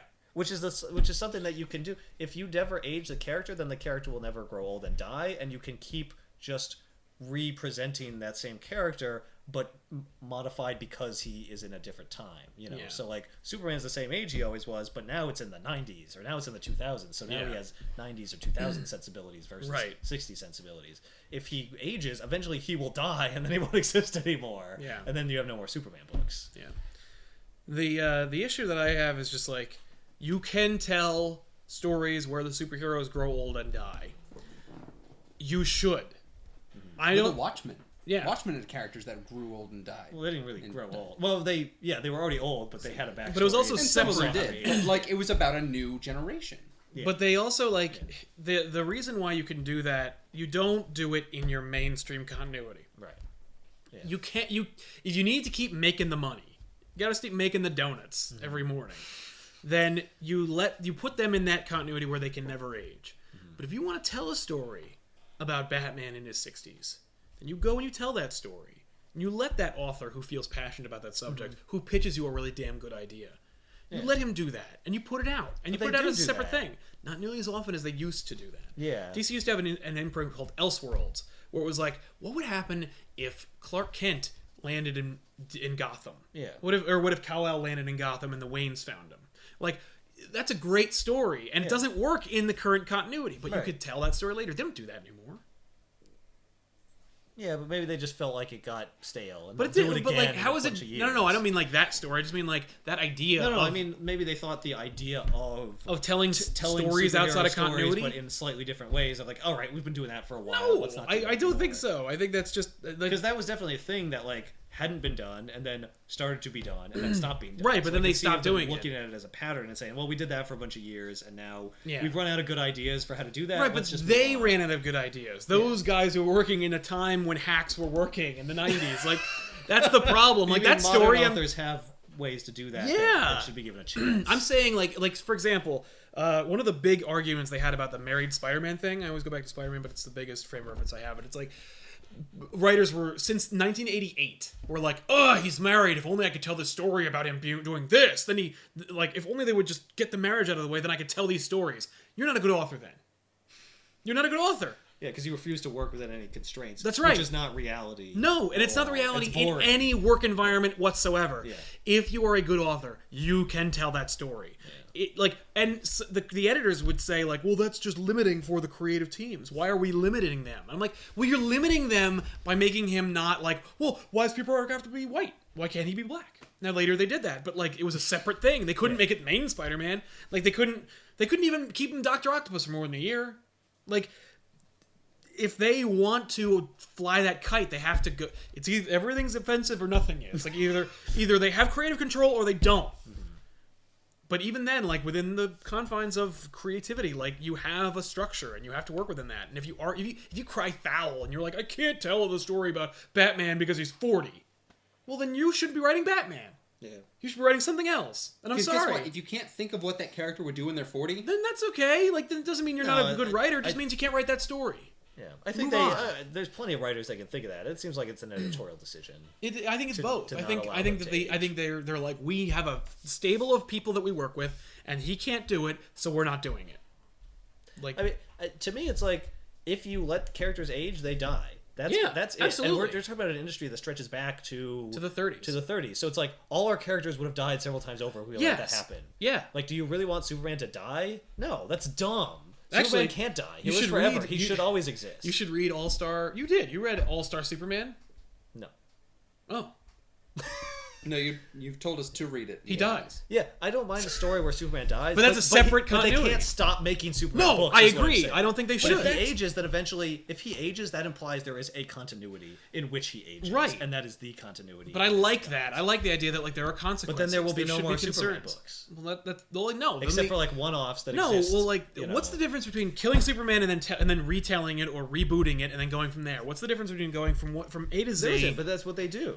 That's what they did do. That's what I they know, did with but they New didn't 52. know. They stopped it when he was still like when it was arguable that he was either how old is he? 30 or 40? Oh, that's too old. Move on. Well, I do agree. They should let them. If they're gonna do a reboot, then they should let them age like up to the reboot. Right. Or if you have readers who still want that, limit your publishing amount and then continue that story concurrently. I think even though it's spanning beyond our lifetime and other people's lifetimes for certain things, eventually, and it's a shame as it is to say it, I really do think eventually the comic industry one day will stop and will die.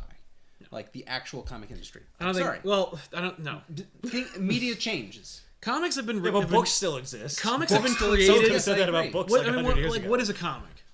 It's a pictorial depiction of a story. Yeah. with words. Cavemen created comics. Yeah. Like it's one of the oldest comics predate movies. All right. Will the movie industry be dead one day? I think in the way that we can imagine it right now, comics will eventually Comics change. will It will change. It's Yes. already changed. Fundamentally. and not go away entirely, but like the way that we know it is going to die and it's going to give birth to something new and better. How about I that? don't know what better. It's my hope. Anyway, in that idea, I think what we have really these run of characters is going to be considered the life of that character. Even though they didn't age during that time, eventually something of that story is going to stop. No. They're not going to stop telling Batman stories. All right, guys, Eventually, they're going to. I'm They won't. gonna bring this question to a close. I mean, Yeah. the chat is taken off. Oh, of it. sorry, People are guys. talking about I know. different versions, like I different mean, ideas. you've Most really people- hit like one of the core issues in No, comics. most people agree that Marvel does a better job of it at DC. Yeah. I do want to make a comment that it was very interesting, but I don't want us to get away from the list of questions I have. Yes. Sure. The Iceman 101418 said, "I hope New 52 becomes an alternate universe, and the main DC universe Comes still back. exists. I hope the Ultimate Universe it." That's the hope. Some of us are hoping that they're gonna say, okay, well that was fun, New 52. That's the Ultimate Universe, and if you're still enjoying that, it's right there. You keep reading it. It's only gonna be Batman, Superman, Wonder Woman, and Justice League, but and the rest is gonna go on and on. Yeah, that's what I hope too. That works for me. Yeah. Okay. A while ago, Dumb Bitches said, Dumb bitches! We love dumb bitches. Hello. It's because we love that name. Yeah. "How is Michael B. Jordan going to play Johnny Storm if he sues Storm's brother?" He probably won't be then, or he'll be an adoptive brother. I I mean, don't they know could what be that half question means. brothers. Michael B. Jordan so from what? Chronicle, Okay. Yes. the football public speaker kid. Yeah. He's gonna be Human Torch in the new Fantastic Four movie, Okay. but everyone else is white. Oh, yeah, he'd have to be adopted, He'll be adopted. or he'll be a different guy. Or he won't be. Or he'll be like her brother from another mother or some fucking stupid. Oh yeah, half brother. Yeah. He'll be dumb as fuck. Michael B. Jordan is a great idea. For Yeah, Human he's Torch. cool. He's Great he's actor. in Chronicle, I yeah. want him to be. I want him to be fucking Luke Cage or anybody. Like, Yeah. But why make him a character who's clearly has Nah, a I relationship? mean, and they're Why like, can't they also make Sue black? yeah, then? just make Sue Black. Yeah, That that's was true. the Yeah. question. It's weird they didn't do that. Yeah. But No, it- you know why they didn't do that? They're like, who would make a great Human Torch? This guy would. Who would make a great Sue Storm? This girl. Yeah, and that then was- someone that was else. literally it. Yeah, well, they got Mark So Miller, it's the like, guy. well, what about if they were both black? But I don't know who would be her in that case, and a name didn't come to mind, so I'm not going to do that. I'm going to Well, do the name also, that I thought of. no, the it's more actress that I like thought of. it's more like this. They're brother and sister, huh? Right. Oh, fuck that's, it. That's less important than what first came to my mind. Yep. For who Than my would play first that idea. part. Yeah, that's why Fox shouldn't have those properties. And I don't mean like let's preserve the Aryan nature of the Fantastic no. Four. It's just The like reality is there are any number of actors who could play any of those roles. characters. But the way the movie industry works is some guy thought Yeah. of this person and this You person. could do an and it all-black has to be Fantastic that. Four, fucking Denzel Washington as Mr. Fantastic. I would watch that shit in a heartbeat. But Fox doesn't know what they're doing. They don't care, and they prove that by getting every studio has their own like guy who's in charge. Like Disney and Marvel has Joss Whedon. He's their go-to guy. He like punches up scripts for them, Right. makes them all stupid. And like the DC has fucking what's his name, David Goyer, the guy who thinks that like. You know, She-Hulk was a sex fantasy character and like doesn't like women and makes Blade 2. Like David Goyer's their DC guy. Like he's their guy. Right. And like Fox hired Mark Miller, the guy who wrote Civil War and Old Man Logan, to be their guy. Ooh. They're like, "Hey Mark, we're doing an X-Men movie. What do we do?" I didn't write X-Men. I have no fucking idea. That seems like a weird choice. He seems like a niche kind of guy who you don't want doing like your mainstream. You don't want him doing any of those things. Like, but it just shows they don't even know. Like, they didn't read anything he did. They don't care who he is. They No. just and clearly he doesn't have a fucking opinion, or he's not allowed to, Yeah. because there's no influence. I think there's definitely the possibility to bring up the fact that they're different ethnicities and still have it not be an issue in the film. It has to do with storyline or the story and how they're going to present that. Honestly, they could just not, and it would still be fine. Yep.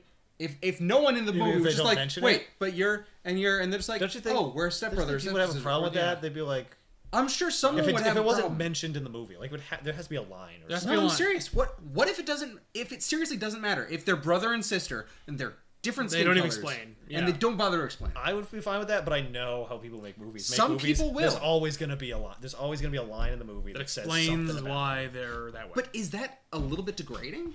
It's just dumb. Like, it was just like, it's just clarification. I don't think it's It's degrading. because, no, it's just movie studios think that everyone's dumb, so they have to explain it to you. But it goes along different ways. Like they can do it in very different scenarios where like it's a line where someone gives them a look and someone just goes adoption and like Yeah. they pass along. That's it. That's yeah. what I'm saying. There'll be a lot. There'll be one of those. Something like that. And it could be a throwaway like Yeah. that, or it could be like a serious conversation. Yeah, or Yeah. it'll be like their dad will say something like, when I remarried your mother. Yeah. Like, you know. But I guarantee you that'll be in there Yeah. if they are presented as brother and sister. Yep. And that's I don't know. I don't care. Whatever. Like, I'm gonna see Fantastic Four, but like, it'll be later. I'm gonna try and rip it off. Actually, I'm gonna try and steal it off the internet, like, because I really don't want to give it any money. Let's move on. Perpetual Crunch agrees that they're pro Denzel as Mr. Fantastic. Right? That'd be fucking cool. Yeah. Also, Jeremy Guys. George commented that they need to make a classic feeling Watchmen-style Fantastic Four as Marvel's first family. Yes. Marvel's first family is Fantastic Four. It's irresponsible that Marvel didn't get it back. Yes. Also, earlier on, I just want to mention people were saying how much they'd love to see a Kingdom Come Back issues. Oh yeah, Ah. we'll do that. Kingdom Come's so great. That'll be next. You know, we'll do it maybe we'll do it for the panel. I don't know. Okay, next too big. question. No, I think you never guys mind. are really going to like this question. Okay. Okay, here we go. The double hello. Says Says- Man of Steel is so great. Here's a question. Who is your dream team, writer and artist, for a comic book run of Time Followers? Whoa! Oh, First of man. all, bonus points for you. T-shirt. No, you get a jokey shirt. Oh man! We No, throw don't us that punish junkie him. shirt. Yeah, that's really right. No, we like you. You can get the other one. I have a Oh, Spider-Man man. shirt you can have. Hmm. Time Followers. So the premise of Time Followers is Ben is trapped in time, and Ethan and Ben follow him through Ethan it, and trying to Sal. get him. Ethan and Sal travel through time to get him. And we can't find him. We can't find him and we because have- he's we have- someplace else. Yeah, because he just left or something Yeah. when we got there. Well, no, we can't find him. Time Followers is well, going to come now, back. Yes. In the original conception, it Yes. was just he kept jumping through Yeah, time. the and we eye kept wa- missing yeah. him. Anyway. But Time Followers will be back this Christmas. yes. One fan. And I guess the dream team would be us because we're doing it. No, I would love to. I would rather be like, do this. Who? Okay, so who would you? I would probably get somebody like friggin' yeah, please. I would probably get somebody like friggin' like Dan Slott would write a really fun Time Followers book. He's good with time Please, travel. thank It's gonna be warm. That's Like- fine. Like he's good with time travel. So he would tell some fun stories. Okay. And for art, I would probably go with somebody fun, like Nick Bradshaw. I want Phil Noto for the art. That's a very dark Time Followers. But it would Could be be interesting. It would be really cool. I like the art style because would I'm look- remembering the Black Widow book that we read. Yeah. And I loved Snack that. time. Yeah. And that was Phil Noto. I want to see Phil Noto draw it. Okay. Who's writing it? Garth Ennis? No. No, I don't want Ennis writing it. Oh It'll no, be a rape it'll be dinosaur! A really different book. Yeah, so Nick Bradshaw and Dan Slott, get on that, guys. My artist would be. I'm sorry, I can't remember his name. The guy who did Kingdom Come. I wanna Alex see Ross? I want to see. You just want to see us? I was just thinking that Alex Ross should not do it because it's so hyper realized. That's why it would be so great though, because it'd be so ridiculous. Like, Yeah, us why and, like- did you put all this artistic work into this friggin' stupid? I could see idea? us, like, like a dinosaur, like a real-looking dinosaur. Yeah, like, man. It would look better than anything we could actually do on camera. Yeah. So Alex Ross, who would write it? What about Warren? No, not Warren Ellis. Warren Ellis would tell a really dark Time Followers. Yeah, it would. It would be very different.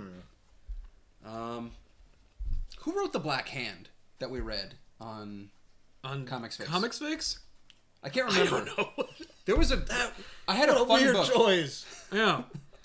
Not that was bad. By just the like- way, they didn't retweet us either. Like, what the fuck? There was. All right. There was a comic on. Indie creators Comics are Fix, called The Black Hand that we read that I was a huge fan Yeah, of. it's put out by because Alterna Comics. It was a fantasy story, but it was sort of like today. like today-ish. Like the dialogue was really modern or contemporary, I should say. Yeah. So I really like that. I like the fact that it took itself seriously, but it still had a sense of humor about certain things. Yeah. And that the person that was creating the story also had a really good flow of how to tell the story, not only with the dialogue and the The story. narration, but also like how the panels were laid out and what was in them. So that was cool. So I would really like to see them create the story and see Phil Noto draw it. That's Erica Heflin. Erica Heflin, fantastic writer, loved her stuff. This is the other thing, like Sal is writing this stuff, so I Yeah. want to see him write it Thank you. and Phil Noto draw it. Yeah, that'd be pretty cool. So that would be cool. I would rather give it to somebody who's actually more talented than me. I'd like to see that. Just to be like, oh, that is cool. I would rather be surprised by an issue of Time Followers, but I would be happy to write an issue of Time Followers. I picked my writer, Grant Morrison. I want to see. Oh my God! Like a hyper symbolic. Oh my God! He'd be like, "All right, well, first of all, we're going to find out who are these Time Followers and where are they going? You know, what are they? I want to see that. What are they following? Of Time Followers. What I are want to they see following? someone try to make something. Makes sense. Like he would be like, Yeah. "So I watched 'Twas the Night Before Yesterday, and I gotta tell you, your time travel plans are actually quite fascinating, because they superficially they have no rhyme or reason to them." But when you get right down to it, you can find this. You know, when you contradict yourself, you go further back in time. Did you notice that? Because I did, and then I wrote this fucking story. That's what I want to see. I want to see someone try to way overanalyze. Yeah. Now remind me again, just because Grant Morrison wrote fucking Final Crisis and All-Star Superman. He wrote the book where Superman sings uses a song sings that a ends song the world and that like uses a wishing machine that to end the story, give life a happy ending. Yeah, that's Grant Morrison. Okay. All right then. I want to read a couple of comments before we go on to the Could somebody write down everything we said, because I want to see that shit. And It's then... recorded. Oh yeah. Well, I don't want to find it. It's somewhere in I the. don't want to watch It's it. like the 138. Thank you. All right. There we go. Because I want to put those together and then tweet them out. Okay.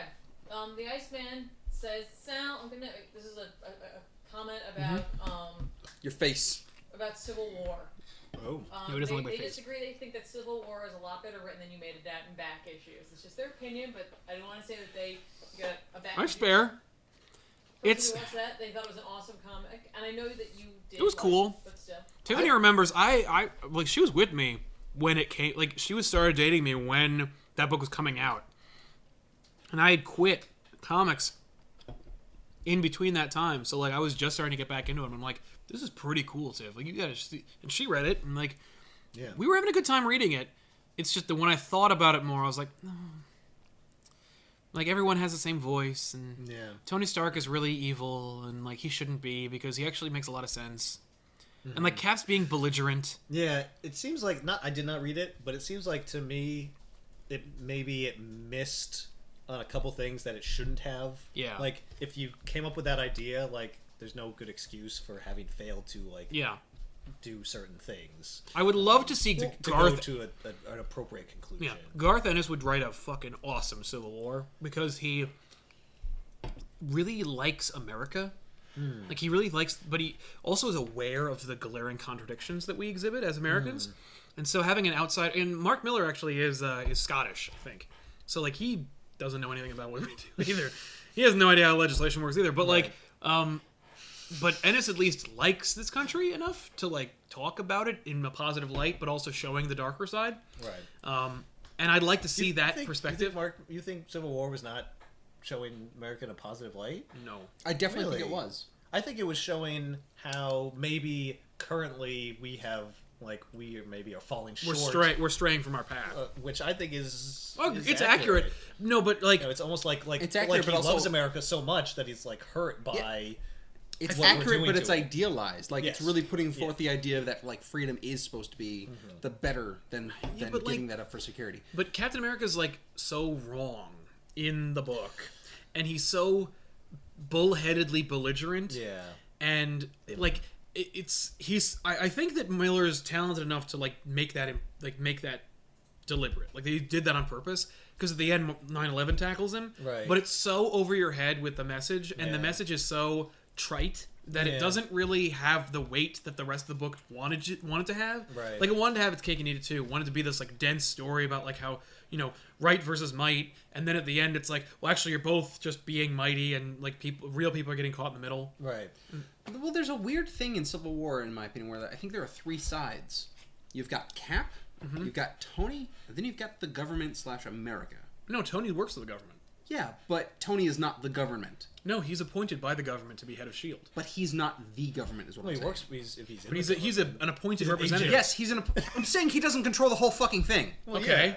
Yeah. So my point being is that like you have this idea where he's getting this notion of like, yes, we have to have control. We have to have some sort of semblance where like we are registering these people and getting that. Yeah. But that is coming from not like his own viewpoint. It's coming from this idea that something happened and the government wants this to happen. You think that's why he's helping push it through? He's like like he's doing the government's bidding, but he doesn't share necessarily. I think he might share it, but there's a difference between the government putting this forward with like this entire branch, and granted, like SHIELD now is in charge of it, but where it's literally like all of the government is for this one fucking proposition and to get this agenda across, and then all of America or the people that are against it are opposed, so where it's just two sides. You do sort of have this middleman that Tony is, but he's a middleman on the side of government. Yeah. In a way. He represents, to some degree, both sides, but he completely advocates for one of them. I think there are two different ways to really tell this story. I think there's the passionate and the logical standpoints. Now, you can put the passionate on the side of freedom, where you can't give up this God-given right that everyone has to live and be free and be themselves. And then you have the logical point of, but you need to have some sort of semblance and control and have authority and make sure that people are safe. Or you can put the logical side of, no, we have these rights and it makes sense. We want everyone to be equal and have it be right because we're all human beings. And then you have the passionate side of, but people are going to die and it's not fair. We need to control things. Okay. And I think they chose the first one, where Cap is passionate and Tony is logical. Right. Yeah, I mean, like, but that's not good storytelling. That's just like making it black and white. That's making like him one thing and him another, and then seeing them fight. Okay, hang on. I'm gonna try to get control. Also, really quick, just a really quick point about that. You know, Bush is president in that book.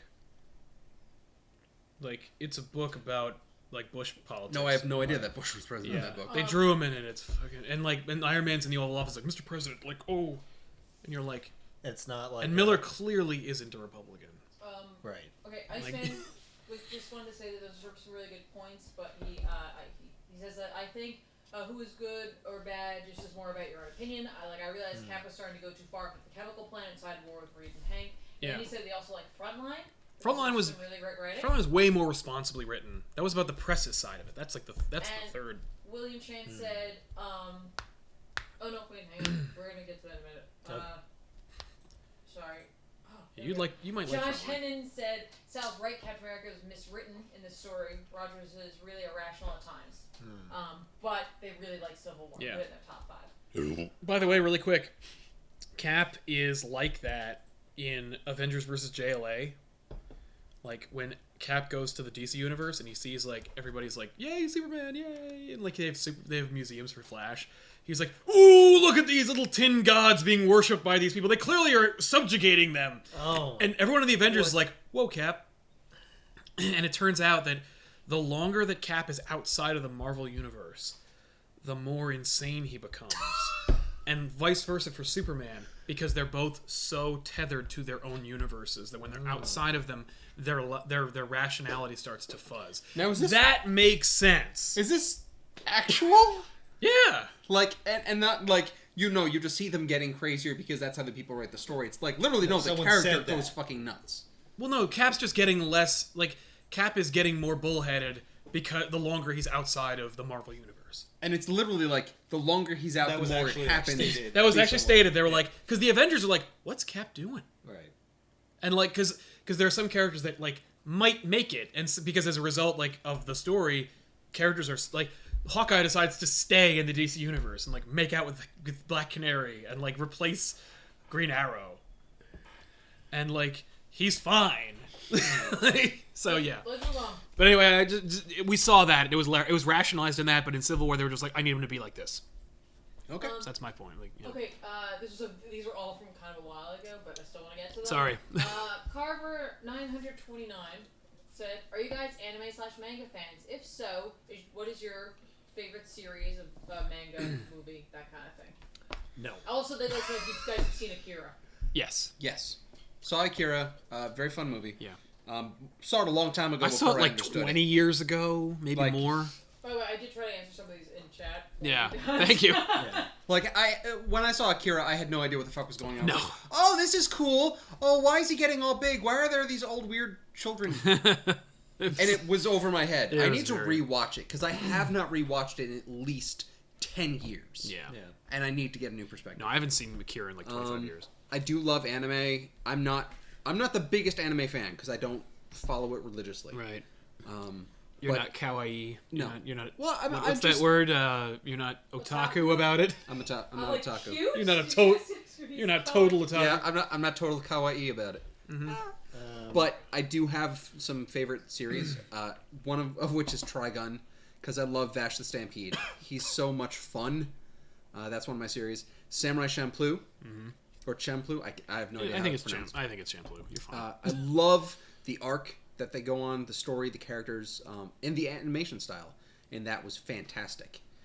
I don't really read manga. If I read manga, I would probably want to read.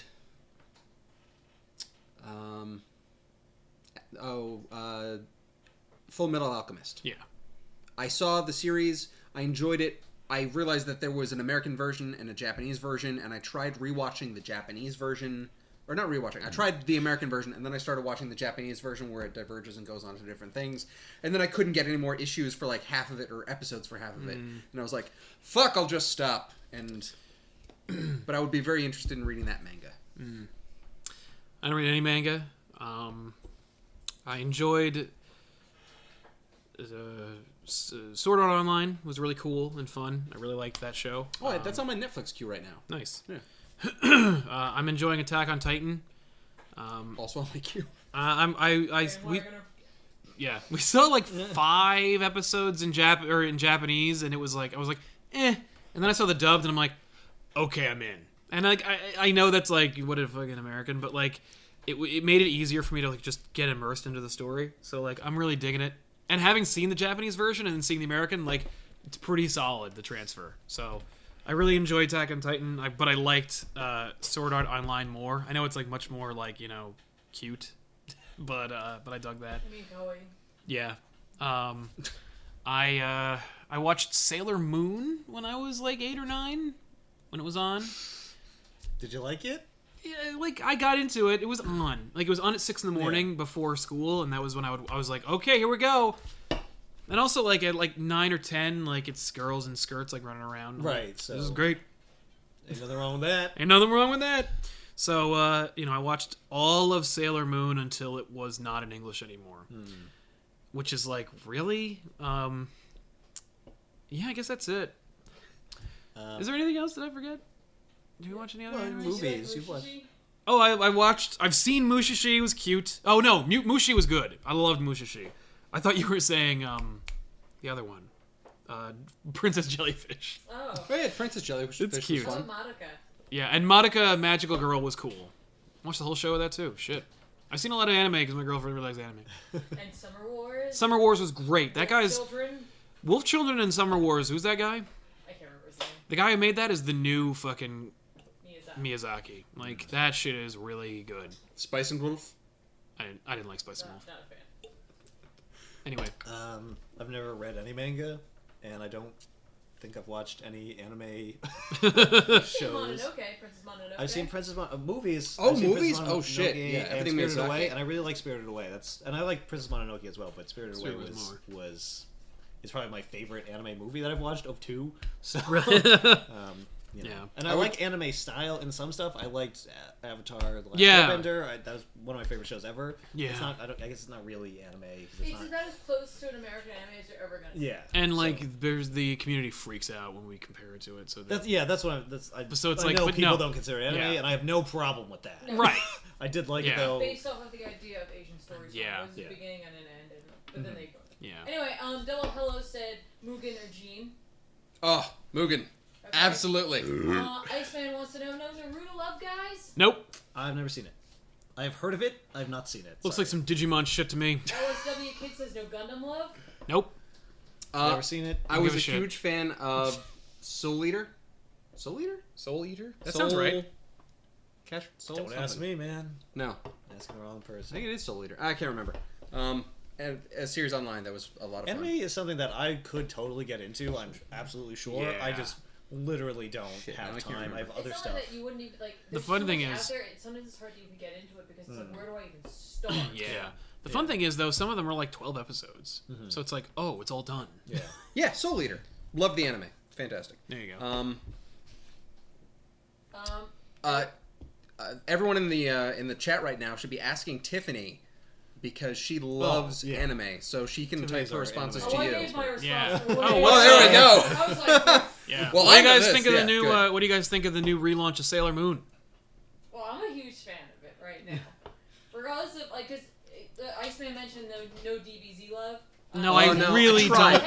Hang on. No. Now, No. Iceman, I don't know if you can hear me or not, but I gotta disagree with you, man, because he said Sailor Moon is terrible. It is so repetitive. I feel like Dragon Ball Z is even more repetitive. Then Sailor Moon? And, Yeah. Doesn't it have to be? Yeah. Dude, if you thought the original Sailor Moon was terrible because it was too repetitive, you gotta check out the new show because they went from the manga, which has nothing to do necessarily with that original The original anime. show, The original yeah. anime was going by a very different formula. We're coming out of the Power Rangers style, like era. Sailor Moon's where we very had, Power like, Rangers. A monster of the week Right, kind of thing. right.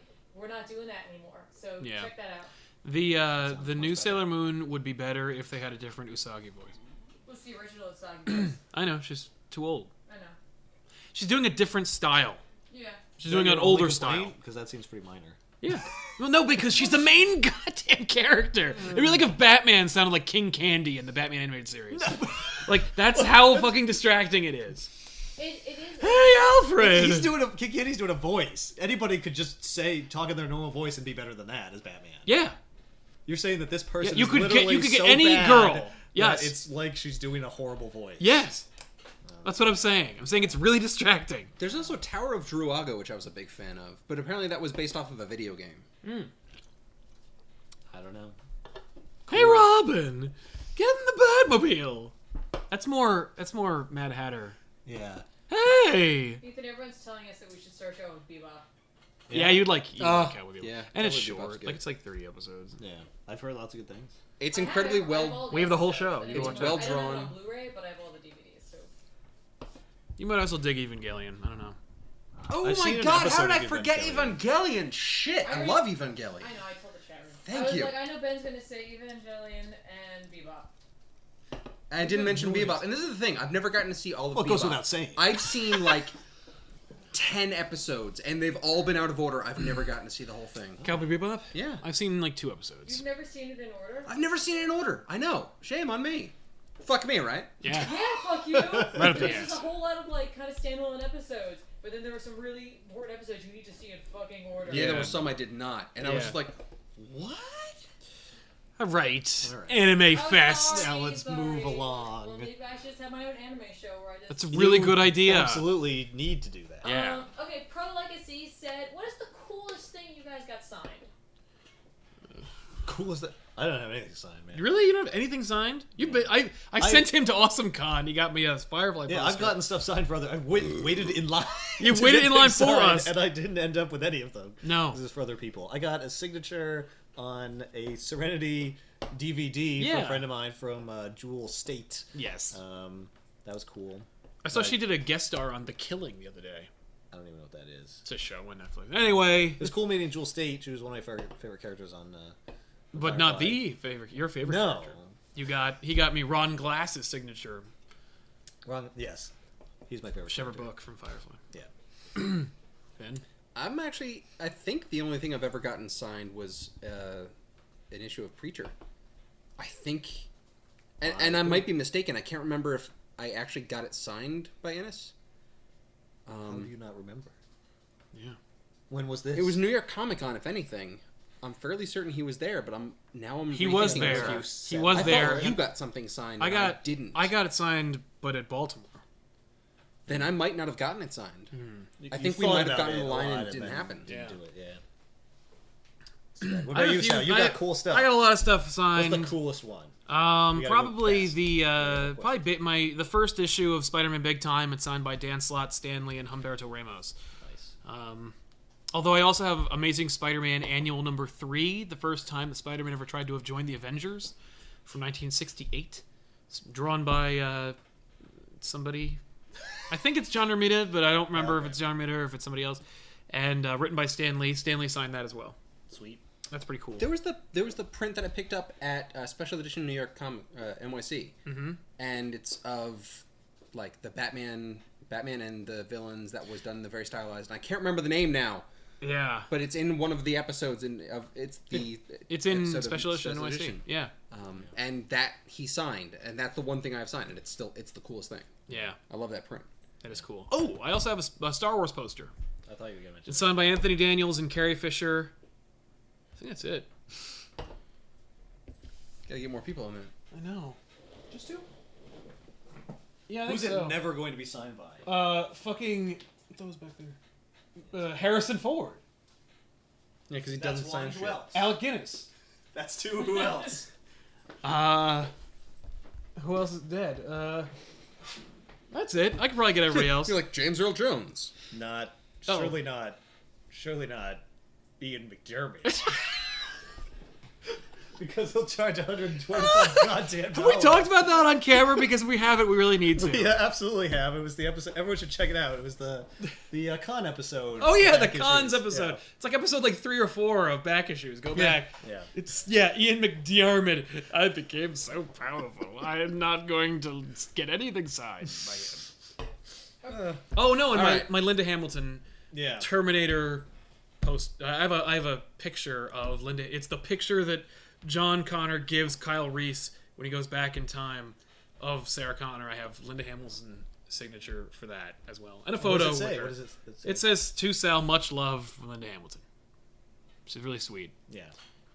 And, That- and she also came, like, said, and come back and let's get a picture. Yeah, she invited me behind the booth and like gave me like a hug kind of thing. It was very cool. It was more cool than I expected it to be. I was like, oh yeah, right, Linda Hamilton, this is gonna be cool. And then she was really nice. Yeah, she was really sweet. There's She a was- picture on his fridge right now of Yep. them. Of them. Granted, Hanging out. the entire fridge has a lot of pictures. Yeah. But that's one of them. Yeah. Yeah. Good picture. Next question. Next question. is Faster. from Faster. LSW Kid. Favorite Superman story? All-Star Superman or Superman Last Son? We can go movies. Dark Knight Returns. Okay. Batman beating the crap out of Superman.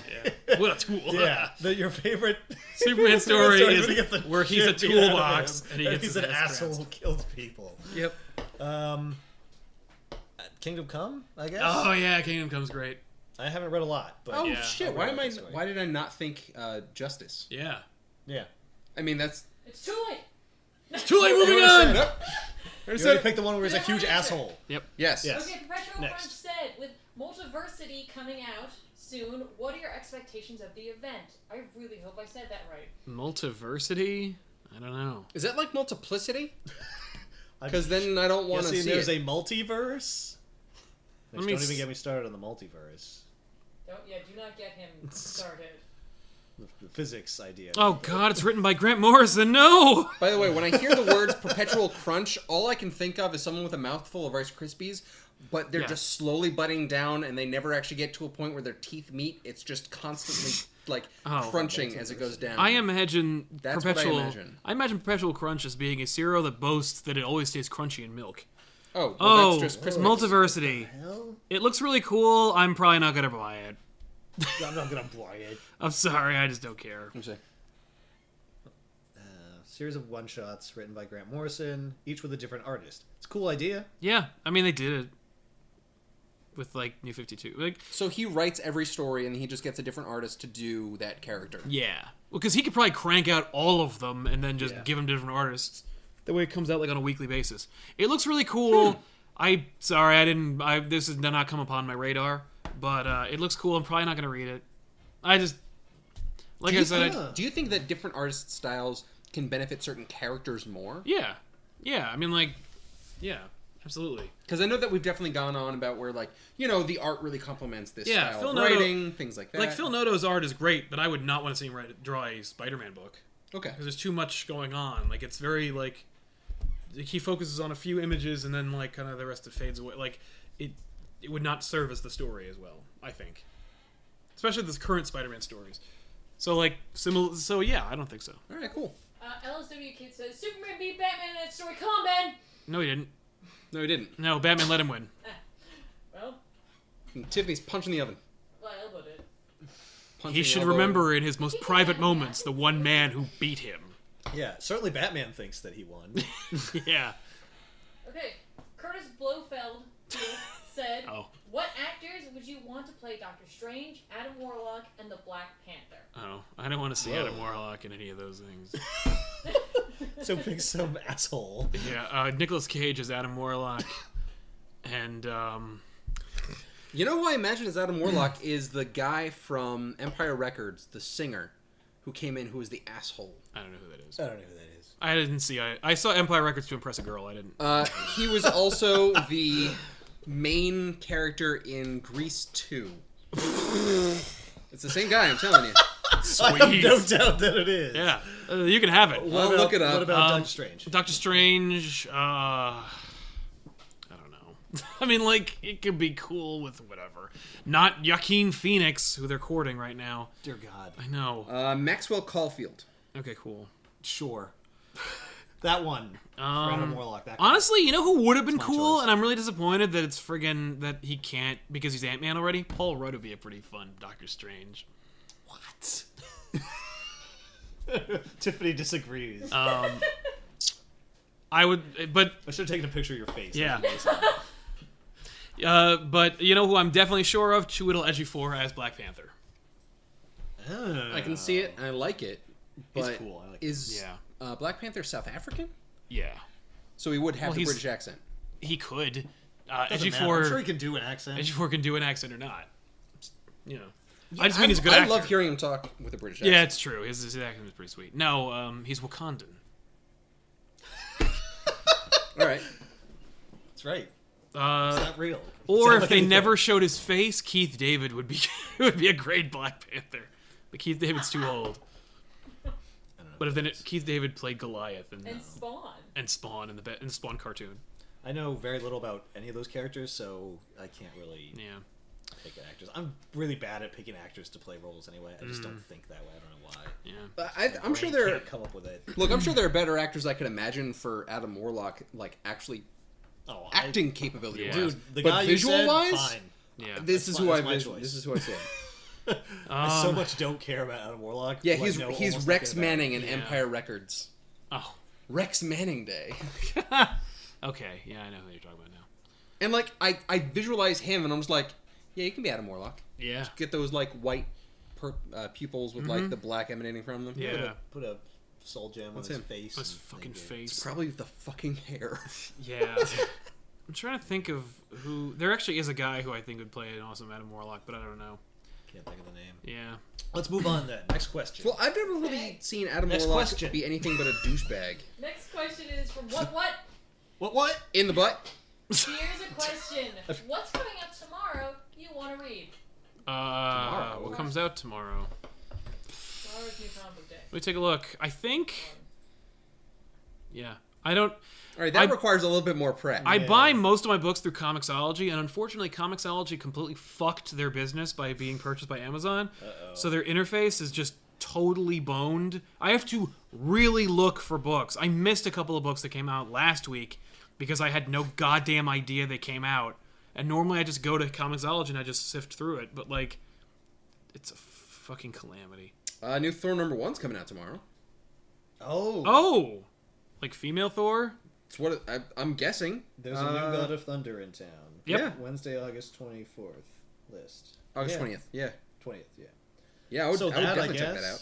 just because I want to see, not because I'm like Yeah, we should really probably actually- interested. In We should that, probably but, do like, that for Off the Rack. We'll have to put that on the Yeah, list. I guess we should do that. Is Rocket Girl coming out still? There's Yeah. a billion comics. enjoyed- going I on. enjoyed How are Rocket there this Girl. many She's pretty fun. comics? This is crazy. Trees #4 is coming out tomorrow. Sweet. Have you been reading Trees? Yeah. How's it going? Is it living up to your expectations? I'm still intrigued. I'm not Still saying it's- intrigued? I'm not saying it's great, Mm-hmm. but Interesting. I think it's going in cool places. It's Yeah. interesting because you seem to really like it a lot. You reviewed it. While you I guys just are thinking enjoy about it. This, I want to share a comment Yes. from Josh Hennig, Sure. who has his actors for the 3 characters. Oh, go I want to for hear it. this. Jim Caviezel as Adam Warlock, Michael J. White as Black Panther, and Yeah. my favorite, Hugh Laurie as Hugh Dr. Laurie would be an Strange. amazing Doctor Strange. Yeah. They that should was- have. That should already be in place. Hugh Laurie should play Doctor Strange, no fucking question. I I want to see don't. Hugh Laurie play Anybody. kinds of stuff. He's Yeah. awesome. He'd be a great Hank Pym. He'd be a great anybody. He'd be a great Magneto. Really? Yeah. Interesting. I can see that, I guess. I mean, Ian McKellen was a great Magneto. Yeah. Yeah, he was. He's too fucking old. And Hugh Laurie could definitely do it. Oh, I would also be okay with Michael Fassbender being Doctor Strange. Ooh, yeah. Michael J. White, though? No, he is a really cool guy. He's a really cool guy, but he's That is gigantic. Enough. Well, he's also not a good actor. What does he do? He's the black mob boss in Dark fucking Knight. And he's also... yeah. He's also Black Dynamite. Yeah. But in Dark Knight, okay. Dead, that's 500. You're so fucking bad. Yeah. Enough from the clown. You're I could. bad. Yeah. Alright, well, he has the guys look. He was He's also Black Spawn. Dynamite. Wait, did you say Black Dynamite? Yeah. Yeah. He's duh. also you guys fucking have been- Spawn in the movie. Hilarious. I gotta While see you that guys are someday. thinking about this, still, I'm going to ask you Yeah. another question that's more of a yes or no question. Yes. Yeah. Jeremy George asks, have Ben and Ethan read Silver Surfer Requiem yet? No. No. No. No. Don't even know what that is. It's Yeah. cool. You guys would. You guys might enjoy Is it. it have Requiem Ben for and a- Ethan read blank yet? The answer is If it hasn't appeared on Off the Rack, then no. yeah. Ben's Probably. maybe has read a few things. Not anything like. Oh, we're new. talking about new books? Yeah. Oh, no. well, yeah, not, no, just any no. books. Silver Surfer Requiem isn't new, but it's newer than. The chances are it's unlikely we haven't, but Yeah. I mean, it's good to ask because there Yeah. are a few things that I have read, but it's very few. You say that, and all I think of is Requiem for Silver Surfer, where like he's Or strung out on drugs. Great music, and he's really sad, and it makes you feel really fucking depressed over everything. Yeah. Speaking of which, we know a guy. The song from Requiem for a Dream.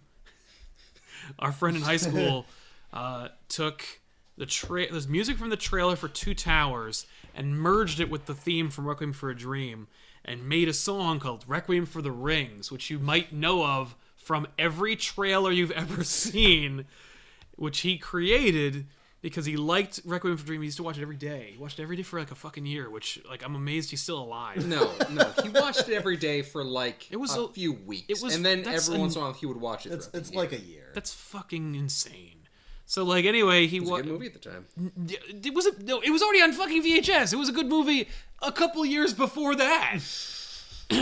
Anyway. Even then, so like anyway, he really liked the song and he was like, but it doesn't have enough like people singing in it, drums, stamping, or explosions. So he used just like 18 keyboards and made like all these different fucking additions and threw in the other song and made it so because all he would do at the time was drive to the bank, which was like 5-10 minutes away from his house, and back. And so like he made the song perfectly length, so he would get in his car, turn on the song, because it was back in the day when he didn't have an iPod. We would make CDs had gone from expensive to dirt cheap, but there still was no iPod. So like, And it was still a pain in the ass to burn a CD. but you would still, But you could do it. and you would make them. They were like throwaway CDs. So like he would burn a CD with that song on it, throw it on a CD player, play it, leave the driveway, go to the bank, make his deposit or withdrawal, get back in the car, go all the way back home, and the song will be over. That song you hear occasionally, Requiem for the Ring, is by Ajax Projection. He did that shit, and I think he got a C&D from the guy for Requiem for a Dream. It was like, Yeah. stop. Yeah. It He used to also be- broke the One Ring. Yeah, it was the only multimedia thing on the OneRing.net. And Which is the fan site. which is the fan site for Lord of the Rings, and it was actually where they had their Oscar party at the end That's right. of Lord of the Rings and Return of the King. So like big fucking deal, but it was their one song. It was the one thing they had on thing their, they had on their and it site. crashed their site. people And then download it. Because Tim- how many people downloaded it? like 1 million. I remember he hosted it on his own personal server, and he was like 2, 1 visitor, 4 visitors, 1 million. And he's like, oh, everything crashed. We have a comment It's from Tim. It Real says, quick, please stop I have talking an about answer to the previous question about the Okay. comic next week. This week? That I want to read. It would be Scribblenauts Unmasked: A Crisis of Imagination. There you go. Gotta see that There you really quick. Yeah. You're gonna throw his phone.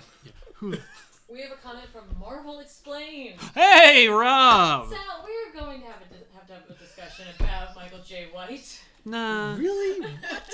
No, he's so bad. He's not a good actor. He's just like he's a great stuntman, and he's wonderful as Black Dynamite. Why do people really like him? Is it because of Black Dynamite? It's because of Black Dynamite. Okay. Yeah, because the movie's It's not fantastic. because his performance in Spawn moved him. I'm certain. It's not because he was a really foreboding mobster in Dark Knight. It was because not. he's an awesome Black Dynamite.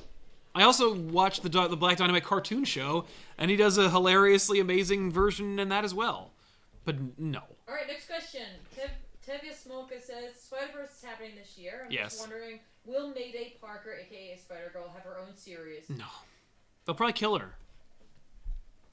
Sorry. This is why I don't trust Joy. I'm like, they'll probably kill her. That's what they'll do. But, like, no, I really hope so. That'd be really cool. Wait, no. They're not going to do that. They already gave her own series. Mayday Parker had her own series in Spider-Girl. And, like, it got canceled, like, 3 fucking times. It got canceled more times than Family Guy. And, like, they brought it back because the fans were like, we promise we'll buy it. And then they didn't buy it, and they canceled it finally. And, like, the art kept changing, and it was really... It just got bad. So, no, they're not gonna do a Mayday Parker series. They may do a mini-series, and it might be 2 issues long. More likely, they'll probably kill Mayday Parker, and Peter Parker won't even see her. But if you want what I hope would happen, I hope they meet, and I hope it like rattles his fucking cage a little bit. Do we want to consider wrapping up? Not that I don't want to go any longer. We can go for like 2.5 hours. Oh yeah. I've got 3 more questions and a couple more comments. Sure. Okay. Are there people still there? We have 35 watchers. Oh my god. Oh, Nice. Hey. Man, you guys are going strong. Thank you. Right now, by the way, the chat, we're talking about Dread.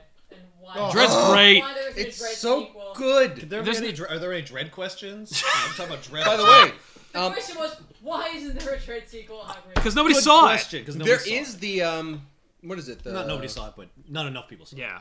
fucking poll, not the poll. There's a there was a petition. Thank you. Yeah, I remember that petition. Yeah, I've signed it. I'm still getting emails from these people. It's the I'm like, come on, one of the let's most do underrated it. movies of all time. Look, I will pay Yeah. $20 That's not even right now. hyperbole. I will just give it to them Thank you. to make the sequel. Yep.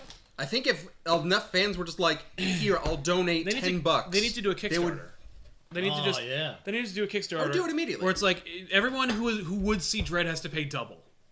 Fine. All right, Because I want that movie. just make it direct to DVD. Just set it in another building again. How fucking cool was that first slow-mo scene? I'm sorry, not the first slow-mo scene, but like every slow-mo slow-mo. scene was awesome. Yeah. I was surprised by how cool slow-mo turned out to be. I thought it was going to be I thought it was gratuitous, gonna be dumb. and I was like, oh, it's cool. All right. Dread's great. We also saw it 3D, right? Yeah. Oh, that was worthwhile. I hate 3D, but we did see it in 3D. And that's the thing, like, I hate 3D movies. I We refuse didn't to see see it them. 3D. I thought we did. You and I didn't. You and I went alone. Oh, You took me on a date. that's right. But then we saw it again. Yeah. We Yeah. did. The second time we saw it was we in went on 3D. a date to see Dread. Yeah. Awesome. It was. That's a good day movie. Oh, Yeah. on Dread, John Bankson wants to know, how would Ben feel about pretty much mind raped like in Dread? About getting pretty much mind raped like in Dread. How would I like it? Yeah. I don't think I would have a choice. Yeah, I don't think Mind raped by by her or yeah. I'm fairly I certain. think by definition, mind raping probably wouldn't be pleasurable. Well, my assumption is Yeah, that no. she would find a lot of stuff that is personal and I wouldn't want the world to know. But I mean, it's not like she's gonna find out that I've killed someone and buried them in the woods. No, So like she I would guess it's find not out terrible. that you're like picturing her naked. She'd be like, Do you "What think? you?" Do you think you would pee your pants? Honestly, possibly. Only if she was making you do it. Like if she was scaring you That's what she did to. to that guy. Yeah, Yeah, but he was also a dick. that's true. Well, I think he was overcompensating. Like he was trying to imagine himself being all badass, Yeah. but that's how he has to live Alright. in those towers. Anyway, Yeah. that's a huge diversion. Yeah. William Chance wants to know, what does Sal think about Superman Lives, directed by Tim Burton, starring Nick Cage as Superman? Yeah, I wish they made that because it would have been another amazing thing we could talk about. But instead, it didn't work out. What would he scream about in that movie? What would Superman be yelling? Everything because he dies in that movie. Like it's amazing. Screw about dying. It was. No, but like, you can. Scream There's a about dying, really, but- really bad documentary being made about it. Die, no. Yeah. No, the bees! They're in my eyes! They're going down my throat because I'm yelling too kryptonite much! bees! Ah, the crypto bees! They're stinging my Kryptonian uvula! There's a really bad documentary that's coming out pretty soon about it. And, yeah. This guy was like, oh, why didn't they make that? Like, why didn't they make this movie? Like, and so he got interviews with like Tim Burton and Kevin Smith who wrote it, and Right. like, you know, all these different things, and he found footage of like Nick Cage and the fucking ridiculous costume tests and shit, and just like, and I'm like, that's all I want to see that, but like, they showed us some preliminary footage of the documentary, and it looks like we made it 10 years ago.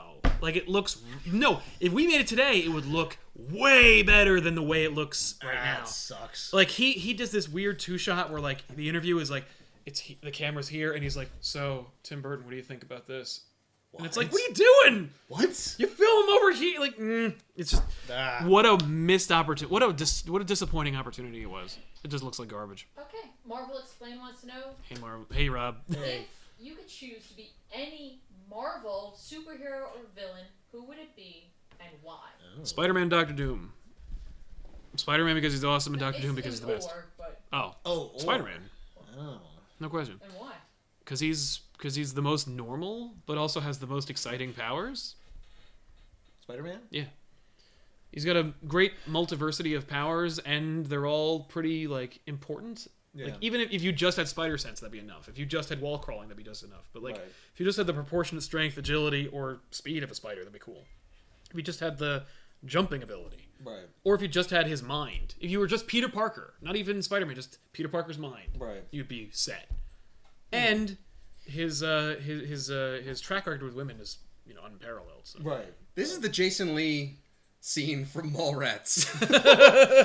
Yeah. Where it's like, who would you be in? Wow, what Hey, a terrific question. Tough, though. How does one gauge one's response? Physical prowess, keen detection skills, his ability to have banter with supervillains. How's your comic book collection, Brody? It's going oh, good. man, I mean, comics. I don't collect comics. Comics lady, I'm not a kid. Yeah. By the way, Rob makes the best sound I've ever heard in any of the Ice Bucket Challenge videos. Did you guys? Yes, I saw him. It sounds like you're Didn't see it vomiting. yet. It sounds like you're throwing up any heat that's left in your body. Okay. It's fucking awesome. I'm sorry, by the way. I hope you don't mind that I took your video and put it in my video. But I wanted to like pay homage, Right. and also It was really funny. it was so funny. Yeah. Good job. Yeah. I would have had a different answer until very recently. I would pick Star-Lord. Really? Quill, yeah. He's so cool. He's so cool. He is so cool. He's fun. He has no powers. He's a He has dude. no powers. That's why I like him. Yeah. If it was DC, I'd pick Batman. Yeah. I dig the no powers thing. Yeah. You know why? I like it too. Really quick, when I get to You have bed. to try harder, I think. Did you see Sky High? No. Movie with like fucking where it's like a high school of I remember superheroes? wanting to see it and then not wanting It's not bad. Really? It's not Okay. bad. But like, the idea is like Superman Right. And Wonder Woman have a kid, and the kid has no powers. Right. And so like the school is like, oh well, the kid of the most powerful superheroes ever like doesn't have any powers. Like we're putting him in sidekick class. And I thought the movie was going to go in another direction, and it never goes in this direction. And I thought the direction was going to be that he was going to be like Batman, Yeah. in that he proves you don't need powers to be super. Right. No. He gets all the powers, and then he's like, it turns out he's actually really powerful, and then he has to learn like that you have to they have to let the little guy have some fun too. Like it's really Weird. it's still fun, but I thought they were gonna go really like neat with it, where it was Yeah. like he's gonna be like, so what I did was I studied really hard and I worked out really hard, Right. and then I thought he was gonna fake having powers, like like they're gonna be like, wow, he must be able to jump really far or like, whatever, and it's like, and then they find he's wearing like a super suit or something like that, Right. And it's like no. So they took the easy way out, Yeah. basically, and they were like, well, no, when you face adversity, then sometimes Magic happens. and then it goes away. Yeah, and then you get popular. You don't have As to opposed work to like, harder. it'd be really cool if like, no, when you hit adversity, that's when you really develop your personality. Right. No, they didn't do that. Like that's when you develop as a human being. It's a real like moment of change for you. No. I'm torn, and I've always Okay. been torn because I've always said to myself, "Oh man, if only I had superpowers." My favorite two, it's a tie between Nightcrawler and Colossus. Now, Colossus can't actually shoot energy like in the video game. Oh, I know. Entirely different. No, I love that whole idea of Like the becoming metal armor and pretty much being impervious. Now, you're not, because you can still get cut, but holy shit, being able to take that much damage. Nightcrawler is just so cool because I want to be over there now. Poof. Yeah. That's a cool power. Like, I would use that every fucking day. It's true. I would get so fat. Man, I need to get to the Romas right now. Boom, pizza. You'd want Doctor Strange powers? Oh, absolutely. You don't want that power. I do want that power. Tiffany wants to be Doctor Strange. I do. Or Gamora. Tiffany was doing Gamora's this cool. over there. Yeah. Yeah. But Telling comic us. book Gamora. See, Hanging out with Gamora. Angela Gamora. Yeah, that Gamora. That Gamora. Not movie That'd be cool. Gamora. No, movie, yeah. Movie, Now, yeah. how fucking awesome was it in X2 when fucking Colossus showed up and then they shot at him and he went do-do-do-do-do? Yeah. Wasn't that fucking awesome? That was really awesome. That was so fucking amazing. Too And bad then he wasn't like a character in the movie. I know. Yeah, and then I can help you. take care of them. And everyone in the audience goes, no! Stay with Wolverine! That was totally Like those everyone. kids. They did that on purpose. You know they were like, I can help you. Let's do this. I can do a fastball special. I can pick you up and throw you. Nah. No, let's save Next that for time. X3. Let's say that let's ruin the franchise. You know what? with you. Fuck it. I'm picking Colossus. Fair I enough. love Nightcrawler. It's a great power, but I want to be Colossus. That's also better, so that way you don't like teleport into a wall. Could that happen to Nightcrawler? Yeah. Yeah, he can. That's how he died. Oh. He was there. Like he teleported in front of a person who was being killed, and like displaced that woman, like the woman who was killing her, like her arm. But the arm was embedded in him, so he died. Like he's back, but you know. Right. Yeah, All right. that's my pick. Anything else? Colossus, cool. Thanks, Rob. Yeah. That was a good question, Rob.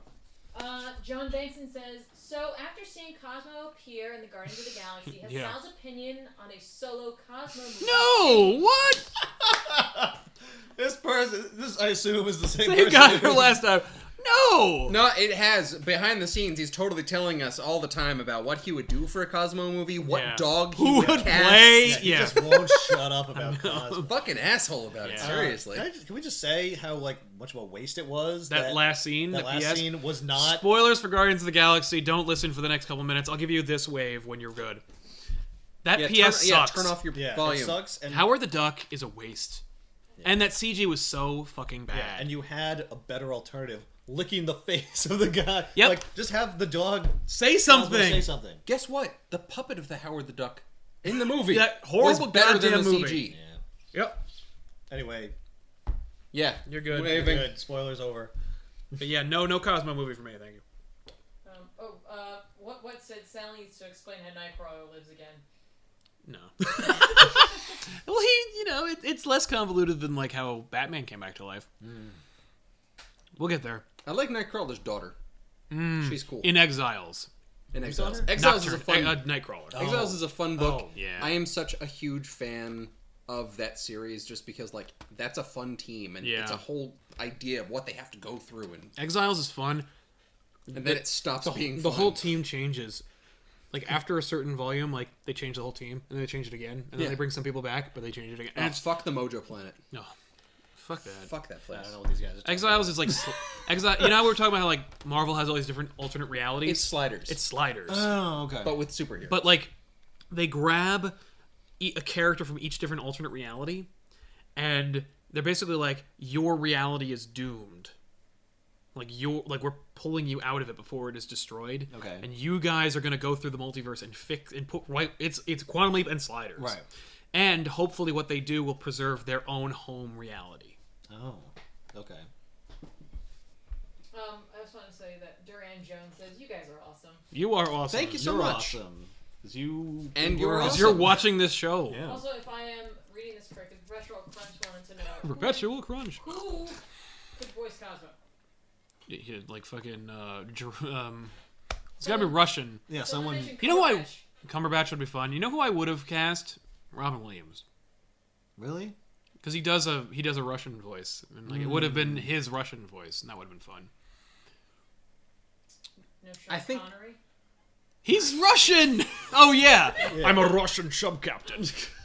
Yep. What region of don't Russia are think you that from? worked. Moscow.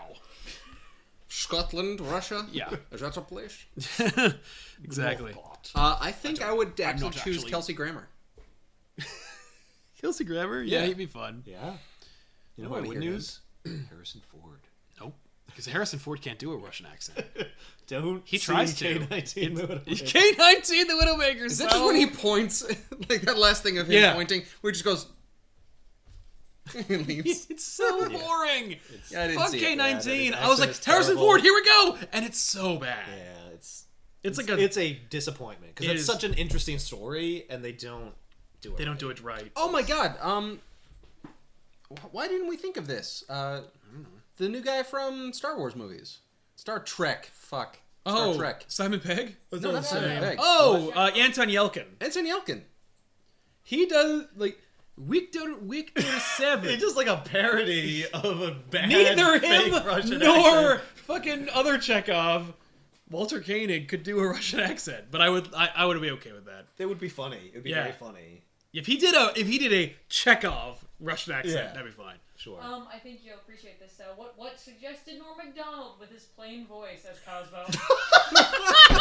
Hey guys. Yeah, let's go. Cosmo. I'm a dog.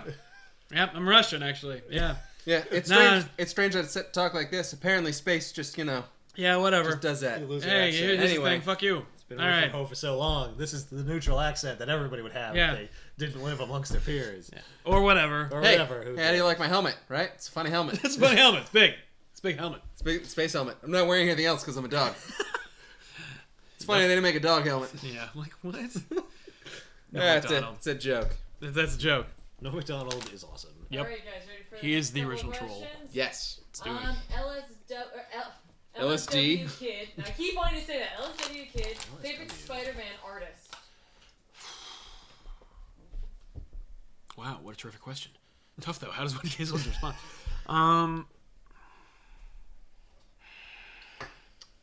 I have no opinion on I have this. no order, but my top favorite Spider-Man artists, in no particular order, are Eric Larson, Mark Bagley, John Romita Jr., and then the rest. Like, Cop out. Cop out. how are those a cop out? Because you didn't pick one. Oh, Who's your favorite? out of those three, Yeah. Who do you got to give it up for? probably Bagley. I mean, like, I never had more fun than looking at Eric Larson's Spider-Man. But Bagley's Ultimate Spider-Man, especially when it got to like things like the Clone Saga, were so great. It looked so good. Now that had a lot to do with his colorist, but it was still phenomenal. I'm gonna go with Sal on this simply because I don't have. I haven't read a whole lot of Spider-Man. Yeah, I've read a few Spider-Man, so books for off the rack, and that's really it. Yeah. Matt M said it's not McFarlane. Nah. I like McFarlane, but like it's not. Like it's actually like I would rather see like Humberto Ramos, I think is better than I like him more than McFarlane. I have Alright. no opinion. No, that's fair. Next I question. don't know enough Yep. about Spider-Man artists to Yeah. intelligently. LSW kid said I think John Romita Jr. is best. Yeah. That's absolutely fair. Yep. He's my like 3, maybe like he's in there. Okay, the Iceman 10, 14, 18 says, what are your favorite video games based on comic books? Arkham Asylum. I didn't get to finish. Arkham games is a cop-out answer. Well, because it's obviously the best. Well, That's obviously, not 'cause it's the bad. best. I said that Marvel Ultimate Alliance is one of my favorites, and I have to agree with you. I personally like X-Men Legends, too. I thought that was so Well, because it's much fun. basically just X-Men's Ultimate Alliance, but Well, before yeah, but Ultimate prior Alliance to came out. that and playing that with a friend Yeah. co-op is awesome. I'm gonna say X-Men Origin Wolverine. I Yeah. love that game. That game is awesome. Yeah. X-Men Origins Wolverine is a great game. That movie So after Arkham sucks. Asylum, obviously. Yeah, it's Arkham Asylum, Arkham and City, the- X-Men yeah. Origins Wolverine, Yeah. and then like Injustice was a lot of fun. Injustice was fun. I would put I had a really fun time playing Ultimate Spider-Man until it became a chase game. And I really loved, although it's fucking terrible now, the Spider-Man game for the PC with the awful like Spider-Man cartoon art and the stupid 90s jagged Spider-Man logo. I think it came out for other systems, but I had it for PC, and it was just unabashedly Spider-Man. You swing around the city, and like the Fantastic Four Freedom Plaza is there, and like you can go there, and the Human Torch shows up. Like it is so fun, and like you type in codes, and like you get every one of his costumes, That's cool. and you just swing around, and like there's a fun story, but it's so bad looking. Like now, like it's just all like shitty Unreal Tournament 1 polygon graphics. Yeah. My trouble is I haven't played a whole lot of Superhero video games. Well, video games that are based off of comics. Yeah. My second favorite, by the way, third after, including Arkham, Mortal Kombat vs. DC Universe. It's such a delightfully insane concept, and the fighting is fun. Yeah. So. I'm not looking for a fight. Because they would try and morph the dialogue into the game. Yeah. The battle always started with fight. Yeah. So they would try and naturally or organically work in fight being the last word in the sentence. God. There's this ridiculous plot that contrives to have these characters fight each other. There is no escape of Scorpion! Okay? I'm not trying to escape. I don't even know who you are. Oh, shit. It's Scorpion confronting Batman in the back. He's just like, oh, you won't get away! It's like, interesting. Yeah. Whoa. You are freaking out. See, that's why I like Injustice, because it had some really like when you were playing the actual story. Yeah, it's that, but without all the Mortal Kombat bullshit. Yeah. And like that's really the only game that I've played like that. I definitely played an X-Men game on the Sega Genesis. Oh, terrible. Children of the Atom was great. With Battle of the Atom. Battle of the Atom sure was fine. Yeah, that was the one where it's a fighting. It's Street Fighter, but it's X-Men. No, I'm talking. There was an X-Men game. Yeah. And it was For the Genesis? for the Sega Genesis. Oh, then and it wasn't a fighting game. it- And it was bad. There were two. Then there was X-Men, and then there was X-Men and Spider-Man versus Arcade. X-Men. Okay. Yeah. They're all I played that And game. it wasn't they're good. all terrible. Yeah. And that was the thing. I really didn't like it. So, unfortunately, There's a good video on YouTube about that game. I can't remember who did it. It might have been Angry Gamer. I'm not Probably. sure. Unfortunately, because of that, one of the few games aside from Injustice, and I'm not normally a big fighting game, it's Arkham City. Simply because I'm so immersed in the world and the character that I'm specifically like going around and looking at things and trying to solve all the riddles because I love that lore of Batman. That game is so awesome. By the way, It blows away every other. That's one of my favorite games ever. Just period. City though. Like I really loved Arkham Asylum. And it got me into it, but not nearly as much as I like Arkham City. I loved Asylum, but Arkham City kind of upped the ante. It upped the ante. I thought Arkham Asylum was a tighter game. It was a tighter game. Oh, no doubt. Yeah. Arkham City is more of a muddled experience, and that might have been just the way I ended up playing it, but like it didn't hold together as well for me. I love the storyline. Yeah, in the story's Arkham great. City. I like the story better in Arkham City than I do in Arkham Asylum. Didn't even play Arkham Origins because I No, didn't want to Arkham because Origins. the voice actors didn't come back, and I didn't like the idea of now that we've gone through all the best characters, let's go back in time to the beginning of Batman and tell have that like story. lame characters like the Black Mask. I'm like, oh fuck off. No. The characters we skipped deliberately in those other games. Yep. Yeah. Now I pitched in a weekly poll podcast a Spider-Man game. I remember I was playing Arkham Asylum for the first time, and I just went, "This is your game. You just do Arkham Asylum, but Spider-Man." And it's the Raft is a supervillain prison that starts off that's established in New Avengers, where it's just like Alcatraz, but in New York, and it's in the middle of the bay. And like the Raft is a supervillain prison that goes down, like down underground, and like all the supervillains live there, and like Electro breaks them out. That's how New Avengers starts. The Spider-Man version of that the Spider-Man version of Arkham Asylum would be Spider-Man goes there, maybe under the guise of Peter Parker or whatever, who gives a shit. But Spider-Man's there. There's a supervillain breakout at the Raft. You're on an island. You can't leave the island. You can web swing around the building, but that's it. And you're Spider-Man. You're crawling around. You basically just all the Spider-Man or the Batman shit from Arkham Asylum, but you're Spider-Man. And your rationale for why no one else helps you if you get outside, you're right next to the New York skyline. And like Galactus is there, and you see all like the Fantastic Four and the Avengers like fighting Galactus way off in the distance. That's cool. And every time you go back inside and another chapter breaks, you come back out. There's another huge threat that's happening in New York, so they can't help you. Right. Or maybe occasionally they do, or like Galactus punches something like in the context of that story, and it lands on the island, and you can use the shit that arrives in there. Like you're playing inside, you like the game goes kadoosh, you go outside, then it's there, so it renders. You don't have to wait for it to arrive, and like you just play and you fight this gauntlet of supervillains that just like you do in Arkham. It's just unabashedly Arkham Asylum, right? But you're doing it as Spider-Man.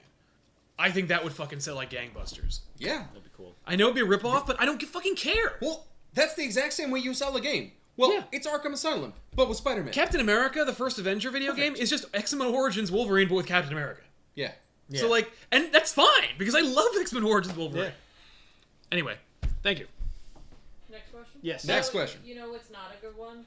1989 Batman. No. Batman for the NES. Watch an episode of Bonus Round. I think it's the first episode of Bonus Round. If you go to TV Little House, check out Bonus Round. It's the first episode. You can watch Tiffany play that game for the first time. It was a nightmare. Batman also came out on the Game Boy, and it was terrible, like a million but it was better slightly games. better. Yeah. Yeah. Okay, Prologis says, what's the first comic you guys bought and read? And also, by the way, Gabriel Carlisle says, that sounds awesome, Sal. Thank you. Yes. You tell Rocksteady or whoever to get the fuck on that. Bebop, Rocksteady. First comic bought and read, Watchmen. I knew about comics before that, but I never actually bought or read them. I was more into the comic book movies before that. That was my first book. Yeah. think I already mentioned that, actually. Yeah, I think so. Yeah. Well, probably over time. I'm pulling it up because I don't remember. First one that I bought myself was Preacher. There you go. Nice. And it's because Sal lent me the first book. Yeah. And he's like, you have to read this. And I was like, holy shit, I need to read this. Yeah. So I bought the whole fucking thing. But I bought them in 3-book sections. So You I bought did. volumes 1 through 3, and then 4 through 6, and then 7 through 9. Yeah. Mine was a Spectacular Spider-Man book. I don't remember what number, but it's written by Jerry Conway and drawn by Sal Buscema, and it is the third part in a Puma story where Spider-Man fights the Puma, Thomas Fireheart. I had no idea what was going on because it was part 3 and he's fighting Puma. And and it's so weird because he's fighting Thomas Fireheart, this Native American villain, and they go through like a ceremony where they where their animals are painted on themselves, and then their spirit creatures come out and they fight, and they destroy each other. So the idea is if their battle to the death is fulfilled, they'll both die, but they still fight. And it's a really Was it called Eye of the Puma Part 3? Yes, it was. Number 193. 193. Spectacular Spider-Man number 193 is my first Spider-Man my first comic book I ever bought. It's not your first comic, though, right? No, the first comic that I probably ever read was fucking Batman number 1. I had a family friend who owned the first issues of Batman, Detective Comics 27 and Batman number 1, and the first appearance of the Joker. I read the first appearance of the Joker in the original Batman book at the breakfast table. They That's just eat it. Just This is getting awesome. crumbs all over it. Oh, I don't and what happened was the daughter of the mom, my mom's friend owned the apartment that I stayed in, and her daughters wound up dating, one of her daughters wound up dating this douche who was into comics, and one day they were gone. Oh. Wow. And I didn't know because I was a kid. I was probably 7, maybe 5, 6. But I'm reading Batman comics from 1941 that are worth tens of thousands of dollars. Jesus. Yeah, but it's a singular experience. My first comic that I ever read was the first edition of a Batman book. I read the first appearance of Joker in the original fucking comic, which insane. is a mind fuck when you think about that. Ridiculous. Yeah, what? And I didn't even think about that until later on. Somebody asked me that, and I was like, oh, probably one of the first Batmans. What the fuck? Yeah. Your life is bizarre. Yeah, I have in a that very way. I have a very that bizarre stuff just life where happens to why you. did that happen? Why did I end up in a cornfield? We won't tell that story now. Okay. That's a good story, though. We should have a new show that's just unrelated to anything comics or pop culture. just tell stories. Stories from Sal's life. Oh my god. It wouldn't And stop. Ben's. Yeah. Yeah, and Ben's. Mostly Ben Sal. has some great stories. Ben has some good ones, involving though. Sal. I don't know any just Ben stories. I don't think. Oh, I know a few. No. That I No, can I don't know and them. will Okay. tell. There are none. Carver 929 says, which movie would you guys love to see continued / explored in comics, i.e. the upcoming Fight Club comic or the recent RoboCop comic? While thinking RoboCop. about that, I do want to say that John Bankson said, it's better than that, Sal, Arkham Games, but with Cosmo. You got me there. Doesn't even make sense. I don't even know what he would bite people. You know what? I guess. You know what? You could make a Cosmo game. It would just be Goat Simulator, but you're Cosmo, Just walk around. and your head is just and you just hit cars and shit. Yeah. What was the actual question? What movie series would you like to see continued in Continued in comics? comics. The Thing. Interesting. John Carpenter's The Thing. Yeah. Tiffany says no. Because the movie that wouldn't do sacrilege? well. No, the comic would be cool. I don't want it. I don't want it. Well, I It do. ends perfectly. Yeah, I know. Yeah. I want to see it And keep I going. want to see it get ruined Yeah. by trying to do more. Yeah. Phil Noto should draw it. It would look gorgeous. Ah, I get Warren Ellis to write or something. wow. This is probably sacrilegious because it ended so well, but at the same time, I The really want Godfather. I'm sorry. No. I want to see where this went because I love the character so much. I want to see Princess Mononoke continued because I like how it ended, but I really want to see where those characters went after that. Actually, I'm going to amend my point. Either Kill Bill or Pulp Fiction, like a Quentin Tarantino story, continued. Yeah. The other answer, my real answer, is actually already fulfilled, and it's the Ghostbusters series by Eric Burnham and Dan Schoening that unfortunately is ending with the newest issue. Yeah. By the way, check out Big Shots in 2 months for our interview with Dan Schoening, the artist on Ghostbusters from IDW. He's going to chat with us. Old friend of mine. He drew a lot of cool shit for me that no one's seen. But yeah, no, it's a perfect continuation to Ghostbusters in like the best way. Yeah. A lot of the things that I maybe would have said also have been done, and I haven't read any of them. So that shows you how much I actually care about seeing that. Yeah. I would argue like an Indiana Jones book done right would be really cool. Yeah. I've seen them, and some of them are okay, but okay. Yeah, I could see Indiana Jones. Tron? Maybe Tron. I would rather see Tron Legacy 2. They did Tron's a Tron so cartoon, and I couldn't contrasting. even be bothered to watch it. So No, and it's pretty in there, but it's very in keeping with Tron Legacy. Yeah. This is the thing. We liked Man of Steel. We liked Superman Returns. Yep. And Tron Legacy. Which means we're assholes. Yeah. Apparently. Which means we're fucking idiots. Yeah. I'm gonna have to think about this one. That's a good question. Yeah. I'm trying to think of one that hasn't been done that I know true. of that would be really interesting. Big Trouble in Little China. I liked the comic more than the movie, which is the most ridiculous opinion in the world. I realize that's friggin' dumb, but that's how I feel. It's fair. These guys hated the comic. Yeah, I don't know. Yep. We'll come back. I'll try to think. I like the Clerks continuation. The Clerks comics are all gold. That's not a movie. Oh, that is a movie. Yeah. I just like the Clerks cartoon show. The cartoon show is great. There needed to be but more it's of not that. like the movie. No, Like, it's not, That does but- not take place in the same universe. Damn, it was so good. Yeah. Both of those episodes were great. You ready for the next question? I don't know. Why? Are we? I got it. Chronicle.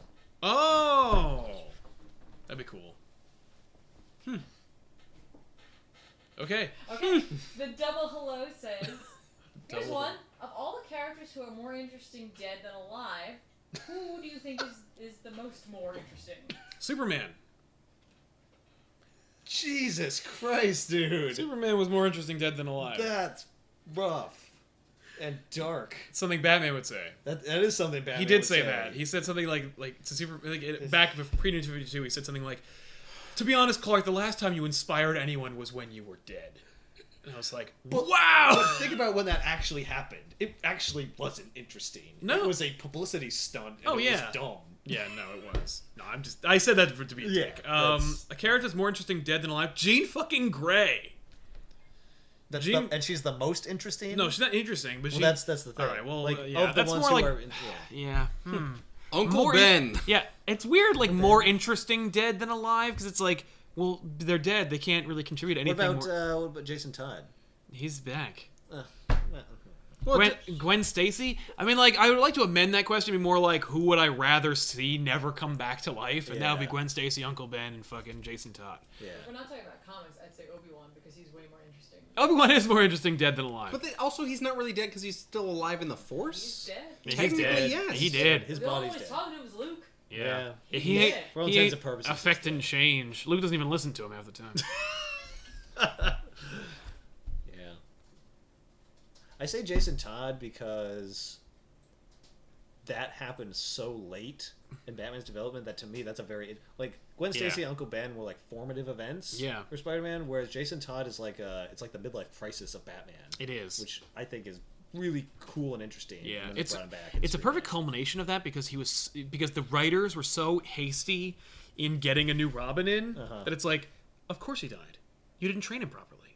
right. Like, but that was like putting actual real gravity into decisions they made back then. That's called working within the confines of continuity, by the way. Yeah. Good writers did that. Yeah. I think we talked to him. Who was it? And that's not being a slave to continuity. No. That's just being allowing creative yourself to be creative by putting limits on. Yeah. Or, like for example, the first Star Wars movies where they had limitations of money and location and so forth, and they worked around them and created something beautiful. And then when those restrictions were removed, it was garbage. Yeah.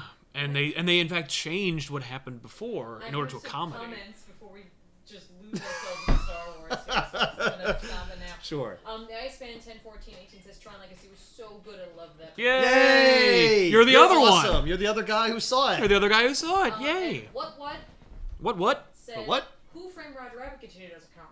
Oh yeah. Yeah. I read like an issue of that, like, Didn't- but I was too young to really like register it. I'm sure that was fun. Then what White said, he's dead, Solid Ben. movie. He's a ghost. He's dead, Ben. The internet agrees with us. We're one guy. He's dead, you know. on the internet. He's dead, you know. Yes, Oh, Derek Jim Lee's dead. Starlin wrote that. I was gonna say Jim Starlin wrote Death in the Family. I wanted to talk to him about that, but he didn't respond to my emails. Okay. Fuck you. Matt M said, question: worst Spider-Man comics. There's a lot of them. Spider-Man Reign is horrible. That was mentioned in the chat at one point. Nice. I'm sure someone said like Spider-Man Reign's great. They were talking about when you were talking about Spider-Man and his power. Someone mentioned that he had radioactive sperm. And that Yeah, he was did. He very- poisoned Mary Jane with his radioactive sperm and gave her cancer. Loving me killed you. Is a Shouldn't quote he from the then book. be killing everyone he's around? No, because he was literally putting his radiation inside of someone. Yeah, it's like if you consume like a radioactive element, it can kill you. That even if it's like not harmful, just sitting there. Yeah. Like the guy who died of what is it, polonium poisoning or something. Yeah, I don't remember who he's talking about. Because like your clothing and your skin can block certain types of radiation, but when you ingest it, That it's just Yeah. leached. yeah, it's There's a alpha yeah. rays, there's a book. easily blocked by clothing, but deadly if ingested. There's a book that Garth Ennis wrote called Spider-Man. I think it's called The Thousand, and that is fucking terrible. Also, the Clone Saga. Anything by Howard Mackey is terrible. I started reading Craven's First Hunt. It was new. Oh, I want to say 2009, 2010, Yeah. or a little Was it later. terrible? I mean, I tried to get into it, and it's just like, oh, I don't care. Craven Last Hunt is cool. I don't care. I know it's What about, ridiculous, but What about Yeah, this was what about First Hunt. Torment? Torment is terrible. But like, at least it looks good. Okay, yeah. It's not as I bad. think it looks like an acid trip. Yeah, it's at least not as offensive as Spider-Man Reign, where they're like, we're gonna take the Dark Knight formula and apply it to Spider-Man. Well, it's not a formula. It's not a formula. That's a story that only exists because it's Pretty sure about we've had this Batman. conversation, Yeah. Before, but yeah, I agree. That's dumb. Anyone else have any input on? Worst thing that we've really good read? Spider-Man. Oh, Spider-Man books? I don't know. No, that's all I have. The I Clone haven't read very Saga. many. I didn't even read Torment. I just skimmed it. It's garbage. It's true. Okay. Next question from the Iceman. The Iceman Jennifer, Athist. 18.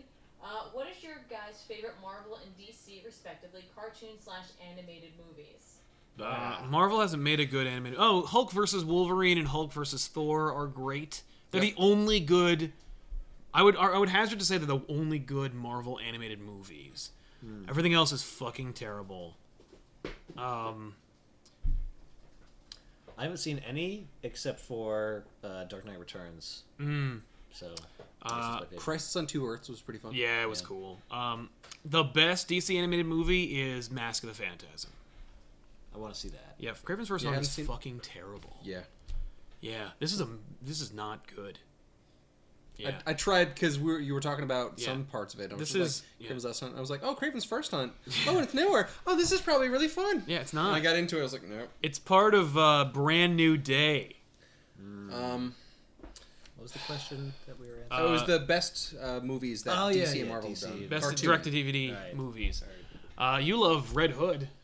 Red Hood is really good. Do I like that more than Crisis on Two Earths? Yeah, I do. It's great. Um, DC has a way better track record. I didn't see Mask of the Phantasm. I still It's haven't seen that. interesting. You've that told me that I DC need to. Has a better track record with animated, Which is movies, weird, right? It's a disaster. Well, I mean, Yeah. think about Marvel's animated just- TV shows and Batman the Animated Yeah. Series. yeah, that's true. So I mean, like, I don't know, like, Justice League is a fantastic cartoon series. Batman, the animated series, is fantastic. I wish that they'd continued Justice League, the animated series, like that JLU, into movies. I wish they'd done that, but they didn't. Justice League Doom is, like, close, but it's not enough.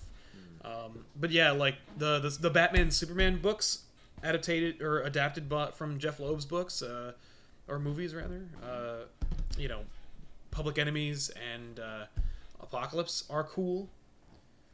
Nobody plays a better Darkseid, though, than Michael Ironside. Very true. So, Agreed. what a missed opportunity in Superman Batman Apocalypse. It's an adaptation where they basically retell Supergirl's origin, but they shoehorn in a Darkseid and Apocalypse and shit, and it's so awesome. But they basically got the progressive guy, or the Allstate guy to play Darkseid, and it's so it's actually not him. It's actually the general from Fantastic Four 2: Rise of the Silver Surfer, who's just like, what a lazy casting decision. We need an antagonistic general. We'll cast that guy because he's always that guy. Like Michael Ironside, who actually has become that joke, who's actually become like, we need a guy who nobody agrees with, who's a hard ass. We'll ask Michael Ironside. Yeah. Like, but Michael Ironside fucking nails Darkseid. YouTube, Darkseid animated, or Michael Ironside as Darkseid. Like, you will just get these unbelievable lines that are so goddamn perfect because he plays them. He just drips with fucking venom. It's amazing. When you mentioned the guy who always plays like a general, my mind went to like General Bad News. Yeah. Oh, Robert Loggia. Well, Robert Loggia, and then it was Darkseid. Just Superman. I've got terrible news for you. The helicopter never made it to Dallas. If you ever watch Independence Day, Robert Loggia is General Bad News, because every time he enters the room, he has bad news to tell everyone. The helicopter never made it to Dallas. Your wife died. All right. Haven't anyone told you? El Toro's been completely destroyed. This question's for Sal. What do you think of Go ahead. Dan... Oh, sorry. Did you ask? No, I said I was about to look at something up. I was like, fuck. Sal, what did you think of Dan Abnett as a writer? He is a good writer, and he told some cool stories about the Guardians of the Galaxy. His writing is good. It's not as snappy. I like snappier writing. I like Bendis. Yeah, I just didn't like him because of the Warhammer novels. Oh, I didn't read the Warhammer novels. I'm sure he's great. I was just saying He's really great at world building and universe creation. Like, he's really good at that, and not like Jim Starlin, who's like, I'm going to make the universe, and this guy has powers, and he's like, it's just very like, oh, this is how I did it 30 years ago, and I'll continue to do it that way today because people like me. Like, that's not anything. But Dan Abnett knows how to like construct worlds and like pay attention to continuity and like really play with the characters within that confines, but also like tells a really good story. So like, he's a good writer. He's just nobody's funny or witty. They're just cool. Although I should say, Star-Lord had some really awesome moments during Annihilation. Okay, next question. William Chan says, what does Sal think of the Deadpool test footage? Oh, it looks great. I think we all saw that, didn't we? Yeah, we did. No. You didn't see it? I don't know what you're talking about. Fuck it. You know what? We're just gonna watch it. No, you've got questions. Yeah. All right, fine. Well, we'll pull it up. It looks great. They're not making it. It was 3 years old, and like it was 3 years old, and like it got leaked from like Comic-Con, and then the internet went like, "Holy shit, that's fucking awesome!" And then Fox went, "Oh, you like it? Oh, well, then we'll stop pulling it. We'll just release the HD version because we're not making this movie." Mm-hmm. And it's Ryan Reynolds did motion capture, and it's all CG, but like realistic looking CG. But Ryan Reynolds plays Deadpool, and he's fucking great. And it's like the Deadpool in comics that is awesome. It's great. And this is the thing. They released in HD. I didn't see it in HD. No, we saw it We saw it in like this tiny grainy screen. And it's still great. Like, and I could not tell what was written on that piece of paper. Yeah. And then once we finally saw it in HD, it was even better. Picture. We thought it was one thing. Yes. Yeah. I thought he said something. Yeah, I thought he wrote like "fuck you" you're or mad "you're fucked," or "you're about to die" or something. But he just drew a picture of him cutting the guy's head off. I was like, "This is the best thing in the world." Yeah, it was great. Okay. Pro Legacy says, I have a question. What's the cheesiest supervillain? Probably MODOK. Or no, the Mole Man. That's pretty cheesy. Cheesiest supervillain. I don't know if I know enough. Yeah. Just because I don't know anything other than this, I would say Batroc. Batroc the Leaper. Oh yeah, I mean like there's the Big Wheel. Who's what about Stiltman? What about Mysterio? Mysterio's pretty great. They try to like edge him up every once in a while, but he's always just gonna be clearly just a crazy character from like 50 years ago. Yep, he's just a holdover from the 60s. Mysterio's pretty great. But, I always thought Dr. Doom, just based on the name, is ridiculously cheesy. He is. Dr. Doom? Are you kidding me? Because his name is Victor Von Doom. Victor Von Doom. Hilarious. In reality, I guess he's great. Like, he can be both. Yeah. I always thought the Riddler. Yeah, the Riddler's really? Yeah. He can be. Depends on what version you have. Yeah, that's true. If you have fucking Jim Carrey bullshit, like from the Batman 66 show. I mean, that's insane, cheesy. But like, no, even certain parts of like the comics and the cartoon show and a bunch of different things, he can be very cheesy, but then at the same time, like, they've really changed him around in certain books. Yeah, the 0 year version of Riddler is great. The animated series version of Riddler is fantastic. Everything else is silly. They didn't know what to do with him. He was good in Arkham Asylum. Yeah. Or Arkham Yeah. City. We have some answers to that question as well. Yeah, let's hear him. Stilt Man. Yep. Batroc. Yep. Paste Pot Pete. Paste Pot Pete, also known as the Trapster. He's just a dude who shoots like glue at you. And you stick there, and then he takes your money. Condiment King. I was gonna say Condiment Man. I was just about to. For fucking Batman animated Animated series. series when they made him. There's a guy. He's just dressed like a fucking ketchup And he bag, and he had- shoots mustard and hot sauce. Mustard and ketchup in these high-pressure guns, and then one guy goes after me. He's got a packet of hot sauce. He throws pops it. No, he squeezes it right in the guy's mouth. Right, He goes, I thought it was gonna be in his eyes. I thought it was No. Condiment Man. But thank you, Hardcore. Condiment Yeah. King. That just popped in my head before you said it. Ugh. And anyone by the Tick. He's incredibly cheesy. Can I read a comment that was posted on one of our videos? Yeah. Because this is an awesome comment. It was on the Funko. Oh, Funko nice. Video. This is from John Laurie. I would buy the holy fuck out of Sal, Ethan, and Ben Funko Pop figures, especially if they came with a Funny Books playset, like a motherfucking Barbie kitchen or some shit. Or some shit. Or some shit. Yeah, me too. Yeah. Yeah. Yeah. Me too. I would sell the fuck out of Yeah, that. we would the most immediately ridiculous- become We would- shills for those. We would sell stupid 4 figures. copies. Yep. You- one to you- you, you. and then one to Yep. each of us. Okay, the next question from John Bankson. That's amazing. Most overrated comic book run.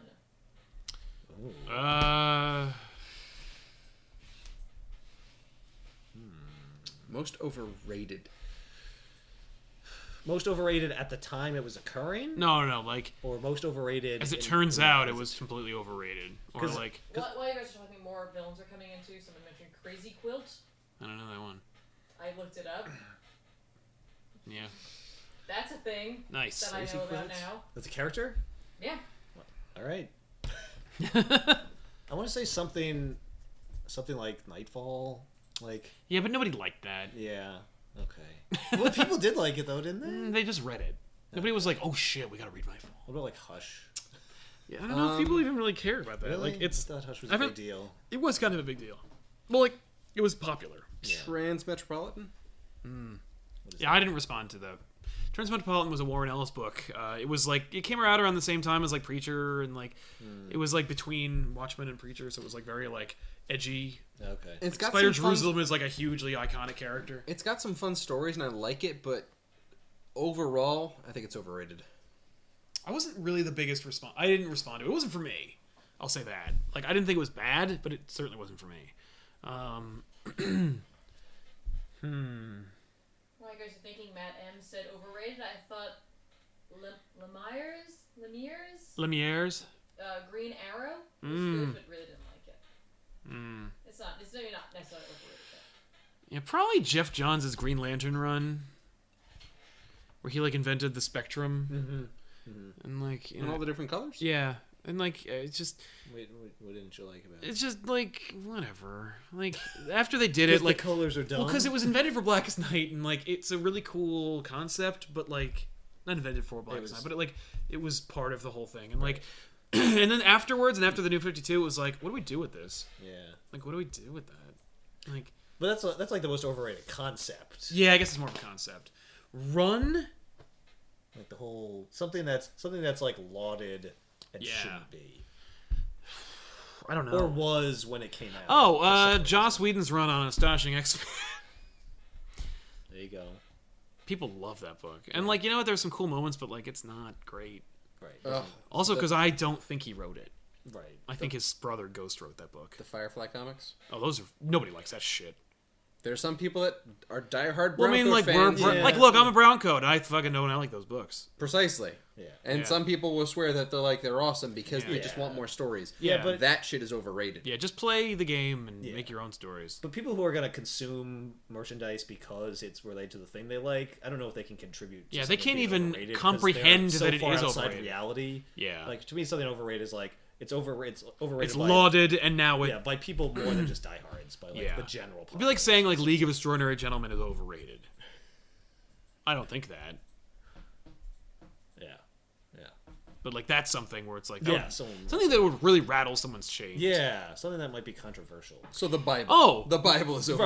Brian Azzarello's Wonder Woman series. I don't know. That's remember Wonder Woman. That's the current one. Yeah. Oh, okay. Yeah. People have I only read one issue of it, but so it did not work. Well, that issue didn't work. Yeah. For me. Maybe it was just a bad issue. That's a lost episode of Off the Rack. Yeah. Probably just as well, since it's so well liked. Yeah. We've gotten some hate mail over that, maybe. I don't know. That we get hate I gotta mail. say, like, I'm really kind of blown away by our community because it's really supportive, complimentary.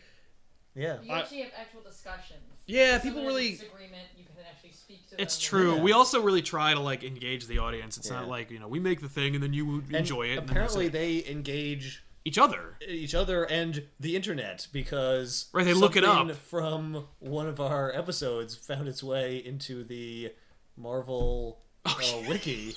That's right. Which sounds to me the other day just like blew my mind. They're in the go ahead. In the official Marvel wiki page. I don't know if it's official. Yeah, it's Marvel's wiki page. For the Ultron 8 entry, it has like two from lines. From Old Man Logan. Yeah, and one of them, one of the lines about Ultron 8 is that he is apparently he is quote a better father than Hawkeye ever could be. Yeah, or ever was. That's amazing. Yeah, I'm like. Which is like clearly just the line we say. Either that person had the same exact thought as us, or that is a reference to the show. Wow. Some other things that people mentioned. Brubaker's Cap run disappointed. The double hello. Yeah, I read the first volume of Winter Soldier, or Brubaker's Cap, and I thought it was painfully boring. But Brubaker's Captain America Reborn was lots of fun. The whole, like that whole mini, when he comes back, when he travels through time, when he fucking Batman RIPs it up, it's so great and so cool. And cool in like the most like Jack Kirby, like, oh, there's a, like, Red Skull is inside the body of a robot with a face in the belly. Like, it's just so and then he like gets huge and they have to fight him and he's giant. Like, oh, but it's so fun. RC TLF said Grant Morrison's Arkham Asylum. I didn't read it. I think I did. W Kid said Maybe. Saga. Oh, and no! I can understand that. Some of us were talking and we agreed that because it's so. But I love it. But it is hyped. It's that thing. It's so hyped. Where if you tell someone, they're gonna love something way too much. Yep, you're gonna love it. Yeah. No, if I was told, gonna say Watchmen is like a candidate for, I'm sure, a ton of people because it gets so much Dark Knight Returns as well. I'm sure. Returns, absolutely. If someone told me you have to read Saga, it's gonna blow your fucking mind. You're gonna love it. I would not. And not because I'm a hipster. I would be like, really? Yeah. I'd be looking for things. Yeah. Josh Hennig to engage, nice word. And what's it? Sal's overrated. I agree. So did I. Yeah. What? Sal's overrated. Ethan and Ben are underrated. Yeah, I would agree.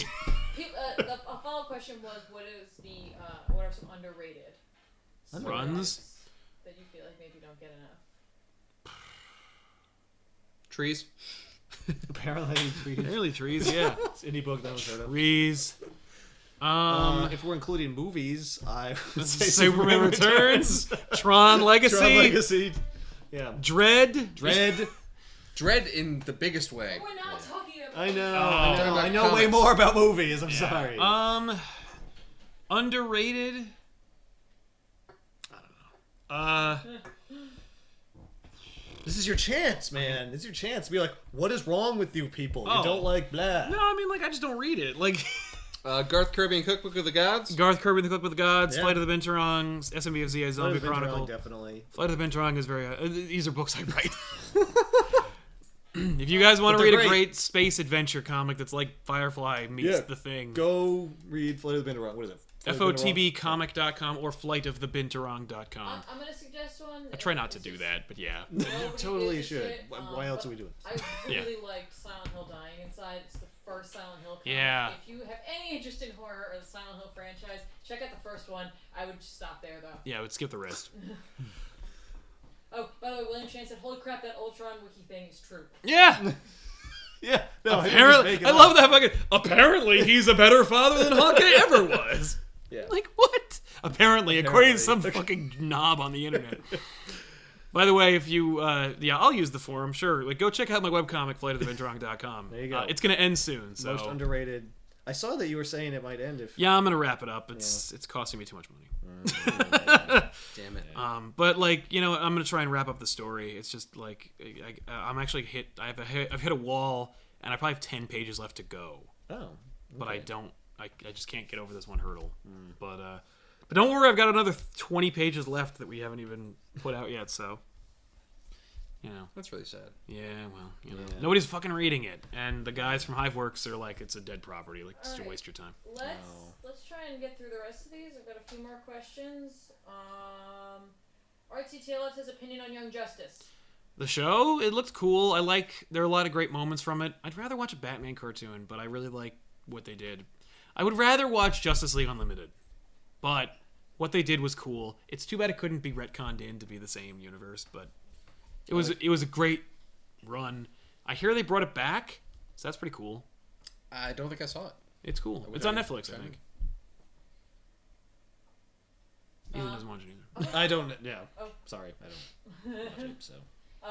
Just a couple things that people said were underrated. Superman's Secret Identity. That made LSW Kid cry. Aw. Yeah, Last Son I think was underrated. People didn't really respond to it. And Fear Agent. Oh, Fear Agent, yeah. It's just a series. Uncanny X-Force. Yeah. No, I think people like that book. I think that's a popular series. And Keith Griffin's Justice League. Says Matt M. Yeah. Yeah, didn't read it. Okay, Iceman 101418 says, this question's for Ethan and Ben. How adept do you think you guys are when it comes to comics now? Like, for example, can you tell someone with no comic knowledge about comics in a convincing way? Someone with no comic book knowledge, yes, because they have no frame of reference. So anything I say is authoritative to such a person. When I went to AwesomeCon with a friend of mine who doesn't know anything about comics, and I was like a god, and I know almost nothing about comics, but like from her perspective, I knew everything about comics. So I am not adept at comics at all. And I know that because I know Sal. He is an adept. He is an adept. Yes, I am the literal embodiment of it. I have nowhere. I just haven't read most of them. Most of the important ones. But you still seem to know, like we were able to navigate through the con without any issue. Yes, but everything I know is like through you, or most of what I know is through you, or through movies. Yeah, shared knowledge. Which I don't consider movies to be like the most authoritative source. No, they really are derivative of comics. Yeah, it's true. So quite a few of them. Yeah. I think that I can speak somewhat convincingly about certain topics, but there's so much that I just don't know, and there's so many story arcs that I don't follow. So when someone says, "What about when this happened?" I would probably be like, "Well, that's interesting." Okay. Yeah. Well, I imagine that they would have gone like this, and someone else would be like, "No, this happened." I'd be like, "Well, then I'm a fuck. I'm sorry." Yeah. Well, then I'm a fuck. I should add that like I can totally make people think that I know about comics because I can do that about almost anything, but I really try not to on the show. I try to be like, I don't know, I didn't read it. If I didn't read it, and say like, what do I know? Like, what do I know? Right. I don't know anything. I'm not an expert. Yeah, I will 100% just give up the fact of like, I'm sorry, I don't know it. I haven't read it. I try and talk to people about certain things, and usually it's things that I like, if it's a story arc, or if it's a type of genre, or if it's a style of art that I enjoy. And the thing is like, style of art. What style of art? I'm like, oh, good ones. Yeah. Show me something. Cool. I'll tell you if I like it. Yeah. Like, that's how I can talk about it. But I can't point to a particular artist and be like, oh, their style of art is really reminiscent of certain blah. Yeah, it's very Ditko-esque, no. Yeah. I'm like, no, it's not where my head is at. Yeah. I don't get that kind of stuff. So I will say, I've read a bunch of like Wikipedia articles. That's true. So I know a little bit about like some of the history of comics. I've seen a couple documentaries on comics, so I know some of that stuff, which some comic book fans might not give a crap about. No. So I might know more, in some sense, about like the more like historical aspects of comics. Yeah. But not about plot lines or storylines or any of that stuff. No. For me, that shit's just burned in there. Because back then, there was no discernment Like, there was no discerning mind, and my comic book retailer was really irresponsible. And he was like, that looks good. Money in my pocket. Yep. Ooh, that's rough. I want to read another comment real quick. Yeah. Part of a comment. This is from Terminal Noob. This is also on the Funko video. He's one of my favorite contributors. He's one of our earliest fans. One of our earliest fans, one of our most long-term fans. He was in the chat. I think like she. I don't actually. Yeah, Terminal Noob. He was in the chat like hours ago. Yeah. Probably still is. Yeah. Comment is, "Dear God, these things are so stupid. I just don't get the appeal. They're obviously children's toys, but does a child really want a Jon Snow figure?" Ha ha ha. That's great. I'm skipping some stuff. Then P.S. I checked and it seems as though they have yet to make a faceless Joker Funko figure, but it's only a matter of time. Yep. Yes, it is. Yeah, and that's sad because that's horrifying. That's horrific. Yeah. Because they're children's toys. And I saw they make blank Funko figures. They do. Yeah. Okay. That doesn't like we can't put ourselves on that. We have to like make a deal with Funko. Oh God, we wouldn't want to. I mean, that'd be fine. Yeah. I would be terrified to see what I would look like as a Funko figure. It's just you're like you would just need a shirt, jeans, and the beard. It would actually all look very similar. Terminal Noob is in fact still here. Yay! But yeah, like it would just be your beard and like and you just nose and then black dots and then like maybe I didn't like think hair. it was a nose. I thought they didn't have noses. No, there's like a very weird like distinction for a nose. Oh. Yeah. All right. Okay, What do we here's got? the last question that we have, and then I have a bunch of back issue suggestions, which we're going to go over. Everyone's putting stuff in right now. I'm making a list of them just so you have them. Great, thank you. Here's the last question. This could go on for a while. I'm going to give you guys 5 minutes. Okay. Oh no. Okay. William Chan says, "What's your opinion of the Watchmen movie?" It's great. I like that question. Yeah. I like it. I like it a lot. And the longer version is even better because like you just get more of it. I think it was perfectly casted. I think it was really well directed. I think the art design was awesome. The cinematography was top notch. Soundtrack couldn't be beat. It was very un-Zack Snyder like. It was very carefully and deliberately made in a very nice, like, complimentary way. Yeah. They worked really hard to keep the aesthetic. I heard a lot of complaints like. A lot of people said he was a slave to. Yeah, and I'm like, no, I want like, that. He wasn't. Yeah, a whole bunch of stuff there's was a lot we changed, lost. including a very bold and correct decision to change the ending. Yes, which by the way, Which I disagree on. oh, Really? I'm totally You into think there should have been a fucking space alien creature? It was actually No. a cloning experiment that wasn't really an alien. Like, yeah, like no, it. Like I that, like that. kind of worked in the comic, but it wouldn't mean the same thing today as it did when it was in. It just people wouldn't have gotten it. It wouldn't have made any sense. It was very. That was all tied into like the mystery like subplot of Watchmen, which they couldn't get into the movie. Nope. And I don't blame them because that would have been really hard. Yeah. So. But I liked the thematic change for like linking Dr. Manhattan to the whole thing. Yeah. That was cool. Yeah. And everybody did a great job. That was very good. And it was unabashed. Like it was like he's naked.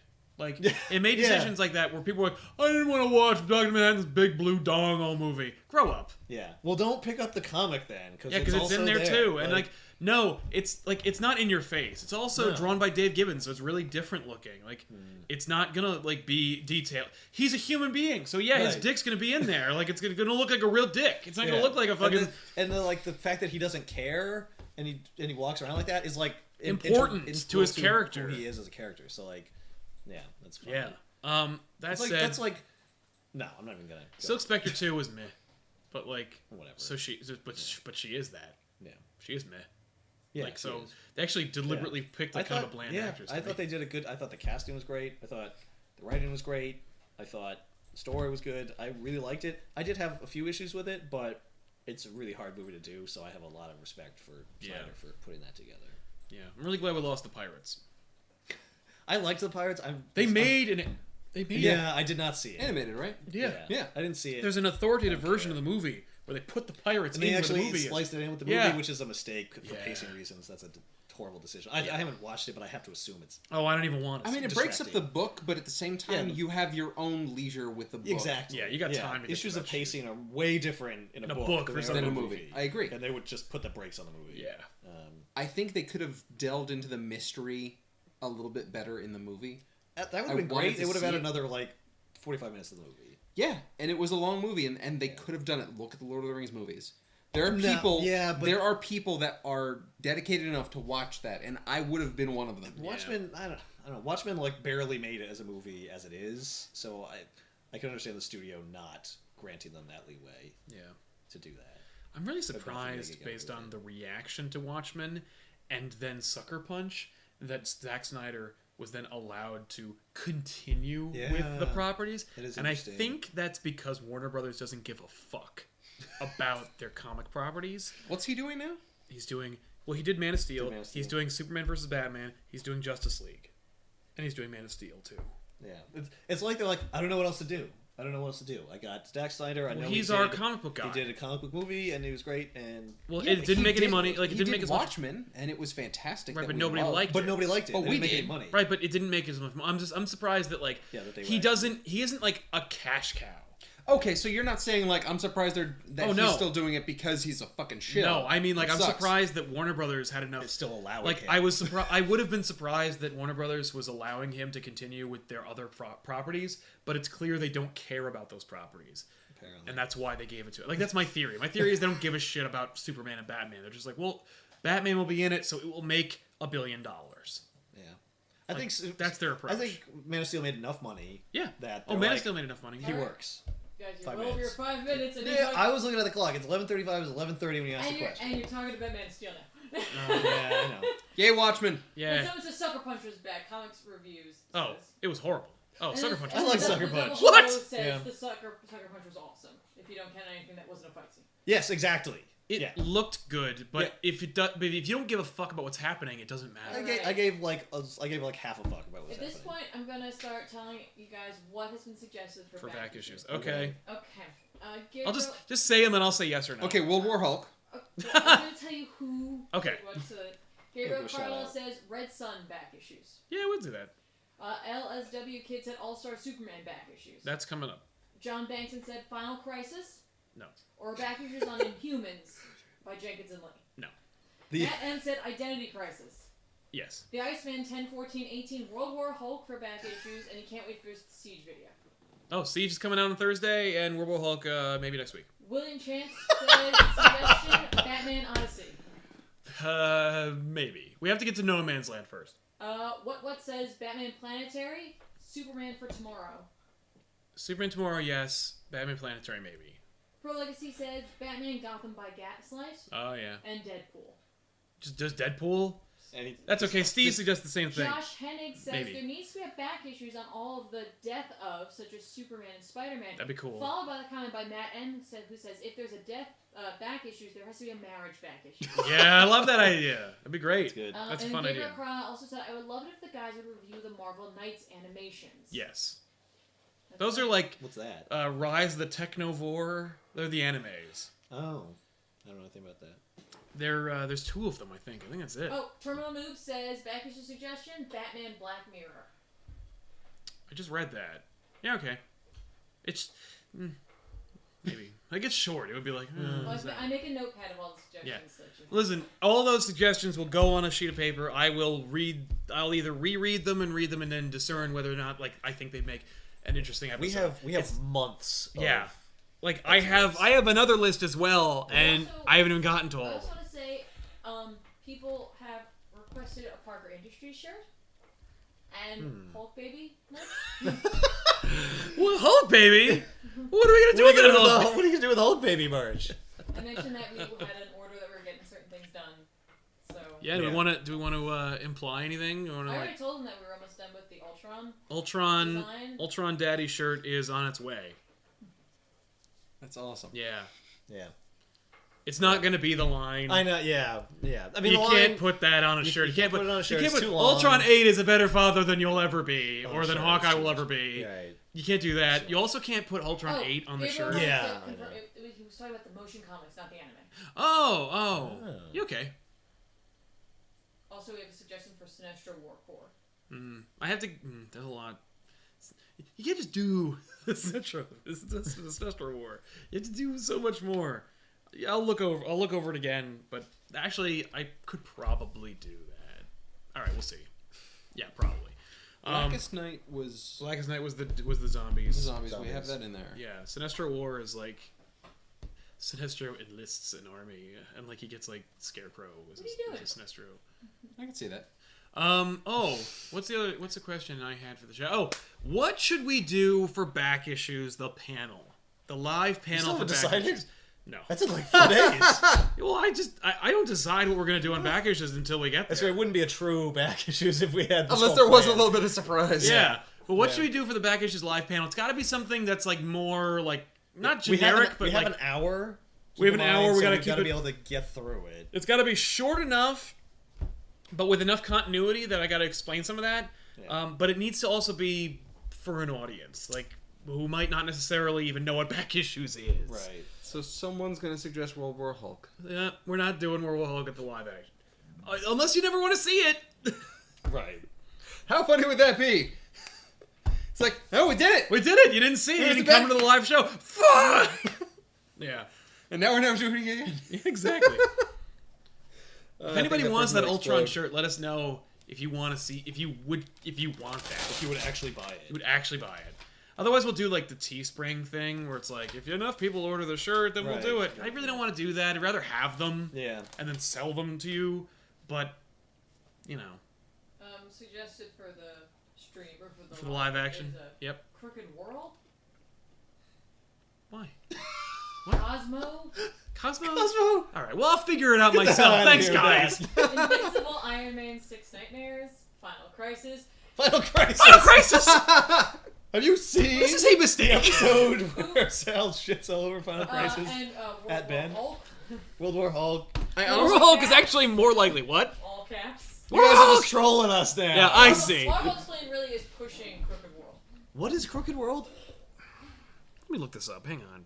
What, you don't even know? If you want everyone at the panel to listen to how much Sal hates Final Crisis, which might be what you want to hear. That would be a disaster. We can't do that because we could do it. Well, it would take forever. There's so much there. It would take forever, but then it's just going to be everyone hearing this one. Apparently, in everyone else's opinion, it's going to be a fanboy shitting all over a book just so he can get his 5 minutes in the limelight. Yeah, exactly. Then it's going to be over. It would be. It's not going to be a discussion back and forth. Yeah. And any actual information being presented to us. Jasper's Warp? Fucking Marvel UK? What? No. I'm not doing Marvel UK reprints. Who suggested this? This is probably Rob from Marvel Explained. Oh, Jasper's Warp? Jasper's Warp or was a Marvel UK storyline featuring Captain Do Britain. you want to know if the con panel is going to be recorded? I'm going to try to record it. It won't be on the SLR, it'll be on the HD, the Handycam. So the quality will hopefully be still good, but it's also going to be like a panel. Like it's not going to do Loeb and Sales, some by them.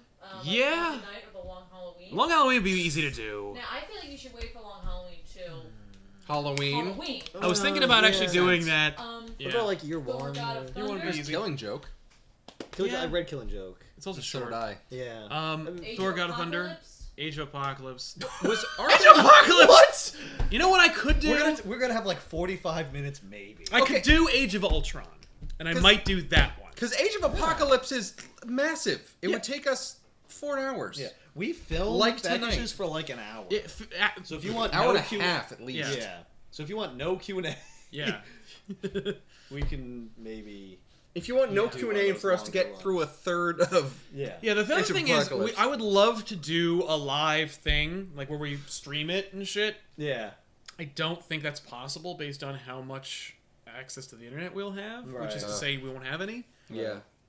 Also, I don't know like where we would set up, and like we'd have to shoot like the video separate, but like I guess we'd have audio only. It would suck. Yeah. So I think it's just better to record it. Yeah. Plus, we want there to be some incentive to actually show up. Yeah. We need you to come if you're able. If you're able to come. So it won't be really sad. Spider-Man Rain would be fun. Return of Superman. Return of Superman. Superman Red Sun. That's like 2 years worth of stories. The Ultimates. Just the Ultimates.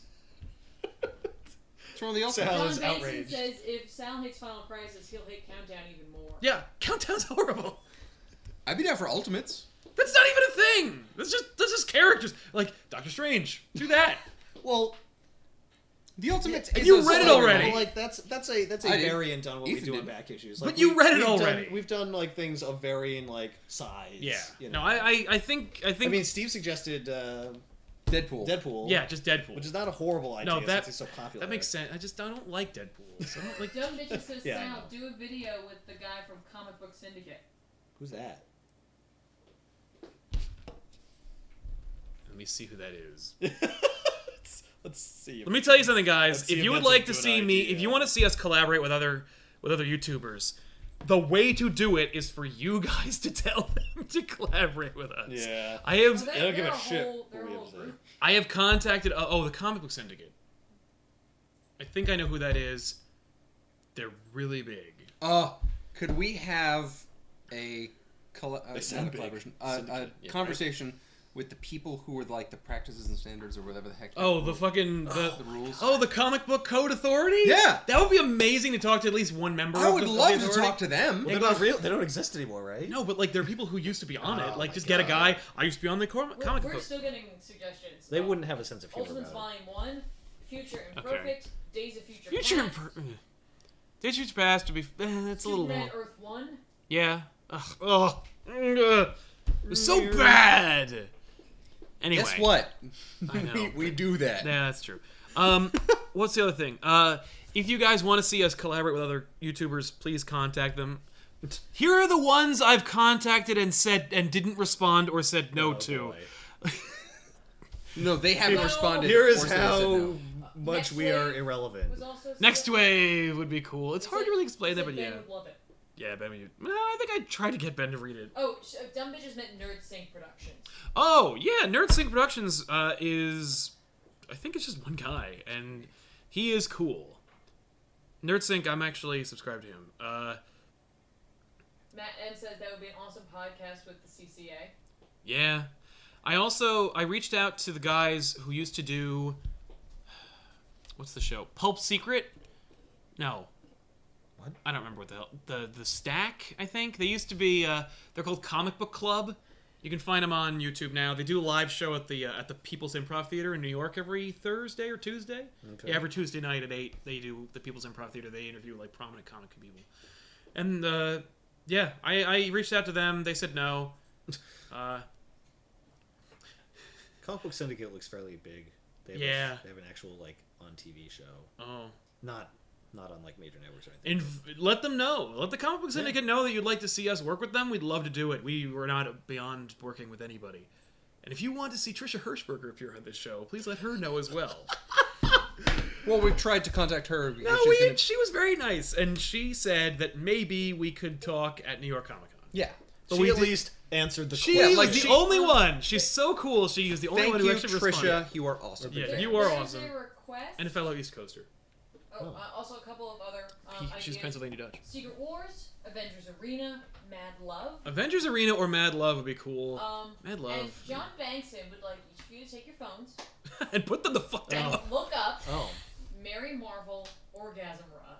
I know it's weird, but it's the worst comic art I've ever seen, and I must see their reaction. Mary Marvel. Orgasm Rod. Wait. It's the first photo. I looked it up. It's safe. It's fine. I just did the search myself. First photo? First photo that comes up. You want to see their reaction. Is it fan art or is it actually comic art? It looks like an actual comic book. It does look like an actual comic book. Yeah, it is.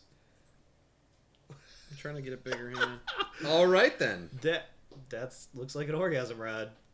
Wow. I mean, it doesn't look like a penis. It just looks No, like... I mean It like just her looks like she reaction holds to it and holding she it. freaks out. I just love... What the I love the fuck? fact that her eyes are up. Yeah. during Well, saying she's having this. an orgasm. Is this actually called the orgasm rod, or No, is that I think what it's- fans call it? I'm sure because it's of this image. because of what the fuck I'm not so happened. sure, because she hilarious. says, oh, no wonder you wanted to keep this for yourself. Well, it could just be a reference to, you know, what she thinks it should be called, the orgasm rod. It might not. Mary actually be Marvel called and that in the Countdown book. get the comedy moment of the week for what is supposed to be a serious development. Ah, there you go. Perpetual Crunch said, "What is a good Aquaman-centric storyline they could do with the panel? What said they'd have to read Aquaman." I'm sorry, who? We read one book. Who is Aqua what? Aquaman? Aqua Aqua Fresh? Terminal Noob's excited for Trish. would love to. I mean, like, Don't don't be get excited. excited. She's not going to She's do not it. doing I'm not it. excited for, I mean, We like, invited her to the Excited for the idea? No, we invited her Yeah, to he do agreed a that that would be a digital. good idea. Yeah, we offered a digital the digital appearance and then a physical appearance, and she moved on to the physical one. She was like, maybe. You told me about Next Wave, but you never got me to read it. Oh, okay. So I got to read that. Yeah, Well, it's fun. don't read that, otherwise. Yeah, otherwise. Yeah, stop. Then you Don't read reading anything. The comics makes you irrelevant to the show. I'm just gonna stop, man. Makes you You don't irrelevant. know the You point of the you show can is just go away if you've read it. You don't know it, so. We would replace you with I like Yeah. these things though. Yeah.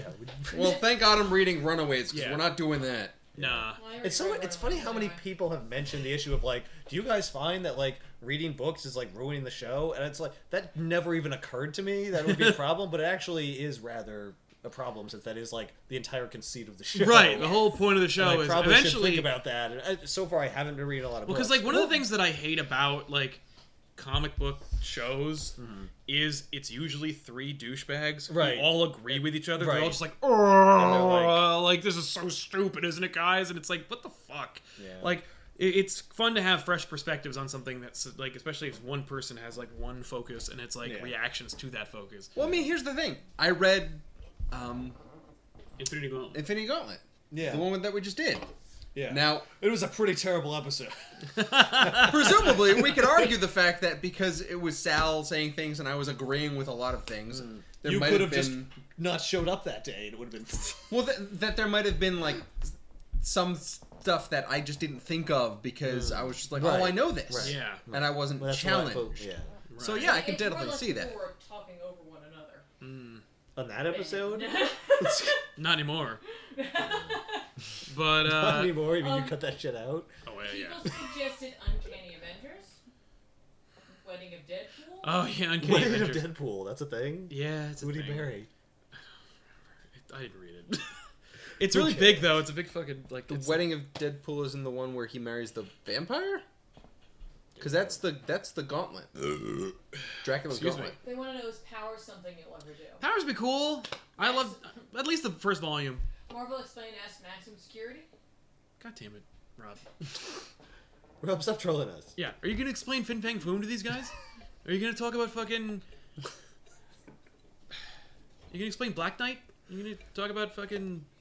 Black Death? Yeah, the Black Rider, whatever. Fucking bullshit. That's DC, but like, you gonna explain Hypnosha's whole fucking backstory? How about? You gonna talk about Robbie Robertson and his whole integral role in the Marvel Universe? Like, sit there and do your taxes right now. yeah, is that what's happening on the streets? Is your taxes?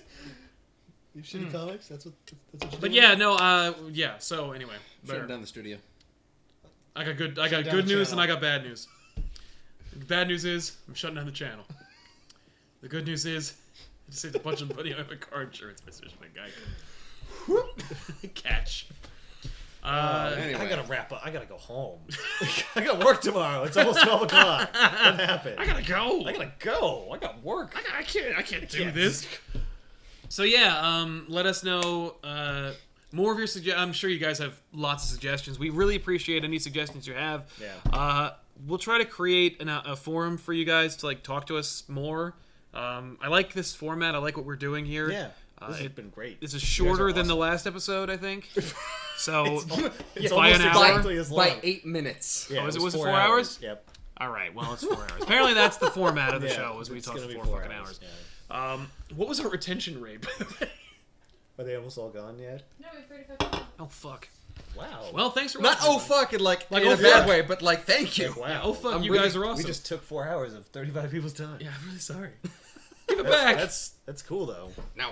You guys are awesome. I Yeah, can't, that's one the line best you fucking blow me line away right now. in Big Shots. Fucking, if you watch the first episode of Big Shots and we're talking to David Michelini, we wrap it up by saying something like, well, I think I've taken up too much of your time, and he goes, well, give it back, and Ben immediately just goes, no. It's like he just moves on. Anyway, what were you gonna say? Lots of people have been saying how desperately they would like your Oreos. Oh, they're double stuffed too. These are tight. We've been torturing you by eating these Oreos. Hey, did you guys know that they made Chips Ahoy cookies with Oreo cream inside of them? Yeah. They're good, but like not at the Yeah, same I'm not a time. big Like fan. they're tasty because they're Chips Ahoy, but I love Chips Ahoy. You know what's funny? I thought they were gonna be really gross, and like the first time I had a couple, I was like, ugh. But like later, like a month later, I opened them up again, and I ate them. I'm like, Yeah. I don't think they're gross or great. They're just like, whatever. Yeah. Just cookies. They should be like the second coming of Christ, but they're like just kind of. You know what I really thought I liked at first and didn't? It was the key lime Oreos. Right before we got on, I mentioned one other thing that was suggested for a live thing. Archie Punisher. All right. Yeah, I mean that's short. Like, there's a murderer that goes to Riverdale, and the Punisher shows up and chases him while like the prom's going on. Like that's like Archie doesn't fight really the Punisher. It's just like, and the cover is like the prom going on, and Punisher's just there, and Archie's like, "Whoa, the chaperones got really fucking tight." Like, and you're like, "What?" If Archie had the dialogue. Like where fucking it was like Garth cursing Ennis throwing and it. shit, Holy that shit! would be Punisher's amazing. fucking harsh. Yeah, that'd be awesome. By the way, Afterlife with Archie is fucking amazing. Well, I can't read that. Going out there. No, we're not gonna. I'm not gonna ruin that. We can just watch. We can read that shit. That's awesome. That last issue, remember when I showed you that? Where fucking they took Sabrina Spellman and they fucking tied her up and she's the Cthulhu's bride, and it's like, what the fuck is happening? Yeah, awesome idea. Yeah. What about like Batman vs Predator? That's actually really easy to do.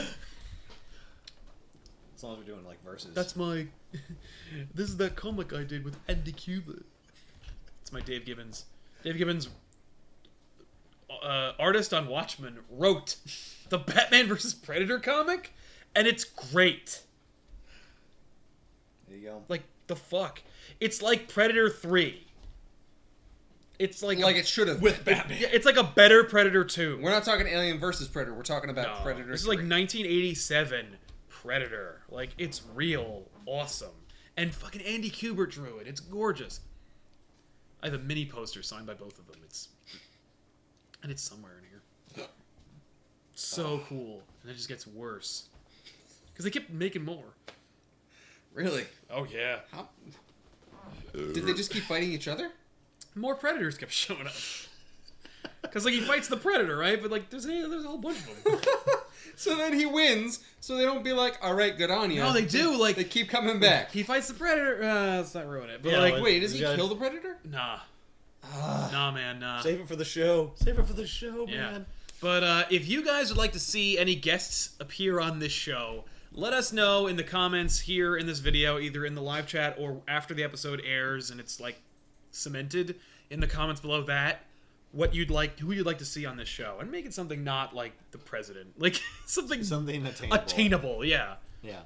And if you really want to help actually tell that person. Yeah, tell them that you want to see Find their them on Twitter here, account and we'd love to have them. Like, we're not shy on who it is. Yeah. I say reach for the stars. Put a couple left put- field suggestions. put out. Go ahead and put Obama on there. He reads comics. Put him on there. Yeah. I wasn't saying President Obama. I was saying like Said reach for the stars, It'd be man. amazing if he did, Fine. right? Like after his break, like, Yeah. boys, I can't be on the show until after I'm done. Right. But when I'm done, I'll come by. look, we'll just Skype with him. Right? Yeah. Hi guys. You don't have to show What do you up, got? man. What was your issue? What was your opinion about Kingdom Come? It's great. Superman's terrific. Batman's my favorite breakaway character. Aquaman is woefully underutilized. Now there was the picture of you with Superman underneath your suit. How awesome was that? Yeah, Or- Alex Ross drew you as Superman. How was that? Or did you want to be Batman instead? Exactly.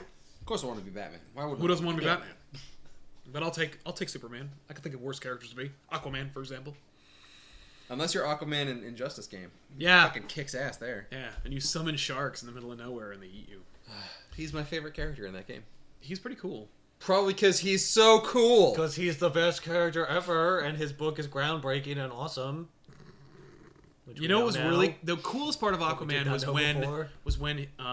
his villain pushed his hand into the water and then piranhas ate it and he replaced it with a mechanized harpoon. Yeah. And Yeah, remember then he that? grew a beard and long hair and became an emo bitch. Remember that? For like Everyone who's for like a yelling at us decade. for thinking that he was lame? Or did you not even know about that? Do you know that's so ingrained in our zeitgeist? That was the version of Aquaman we got in the Superman animated series and in the Justice League cartoon. How does is he not- Hook-Hand Aquaman. How does he not control the piranhas when they're eating his hand? I don't know.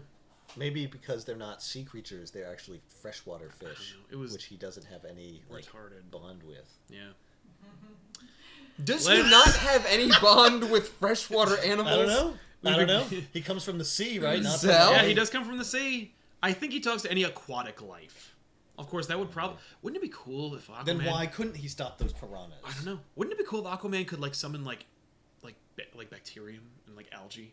Like, get into you on a cellular level? Yeah. Like the guy's... He's fighting somebody and, like, no, like, the bacterium get into the throat and shit. They don't even notice it. And then he's like, go. And they're like, and it just, like, it eats them from...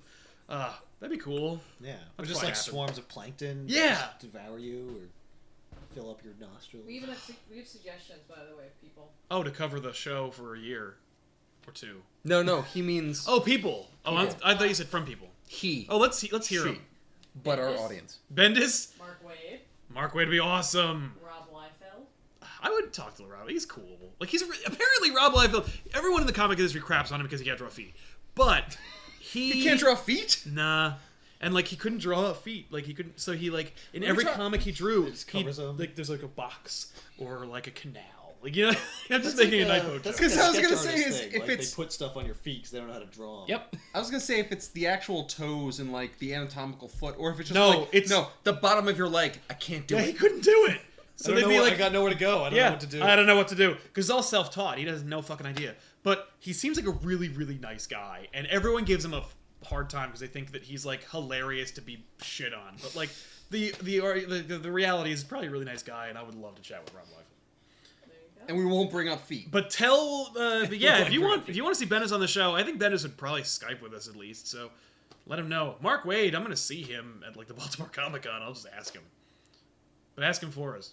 Yeah, reinforce this. It looks way better if you guys do it than me. Because it's like with us, it's like you want to be on our show. As opposed to fans who are like, you should be on this show. This show's really really good. You should actually. Yeah, they listen to that more than us. Yeah, because we're obviously biased, I guess. Yeah, well, yeah, because for us it looks like we're trying to get them to. We're trying to use their celebrity to further. We just want to talk to them because they're cool. Yeah, because it like fits in with what we're doing. Exactly, it works. And because we're trying to use them. Oh my god! And because it would be a huge help to our popularity. Yeah. Nerd Sync Productions, by the way, would be cool to have. I think it's just the guy, so he'd be cool. Or Rob from Marvel Explained, he'd be cool too. Or Benny from Comics, Comic Story. Anytime. We're gonna get them actually if they come to New York Comic Con. Oh yes, they're gonna be here. So we could do an episode. That happened. Yeah, it's gonna happen. If Dave, that'd be awesome. He said that was your show.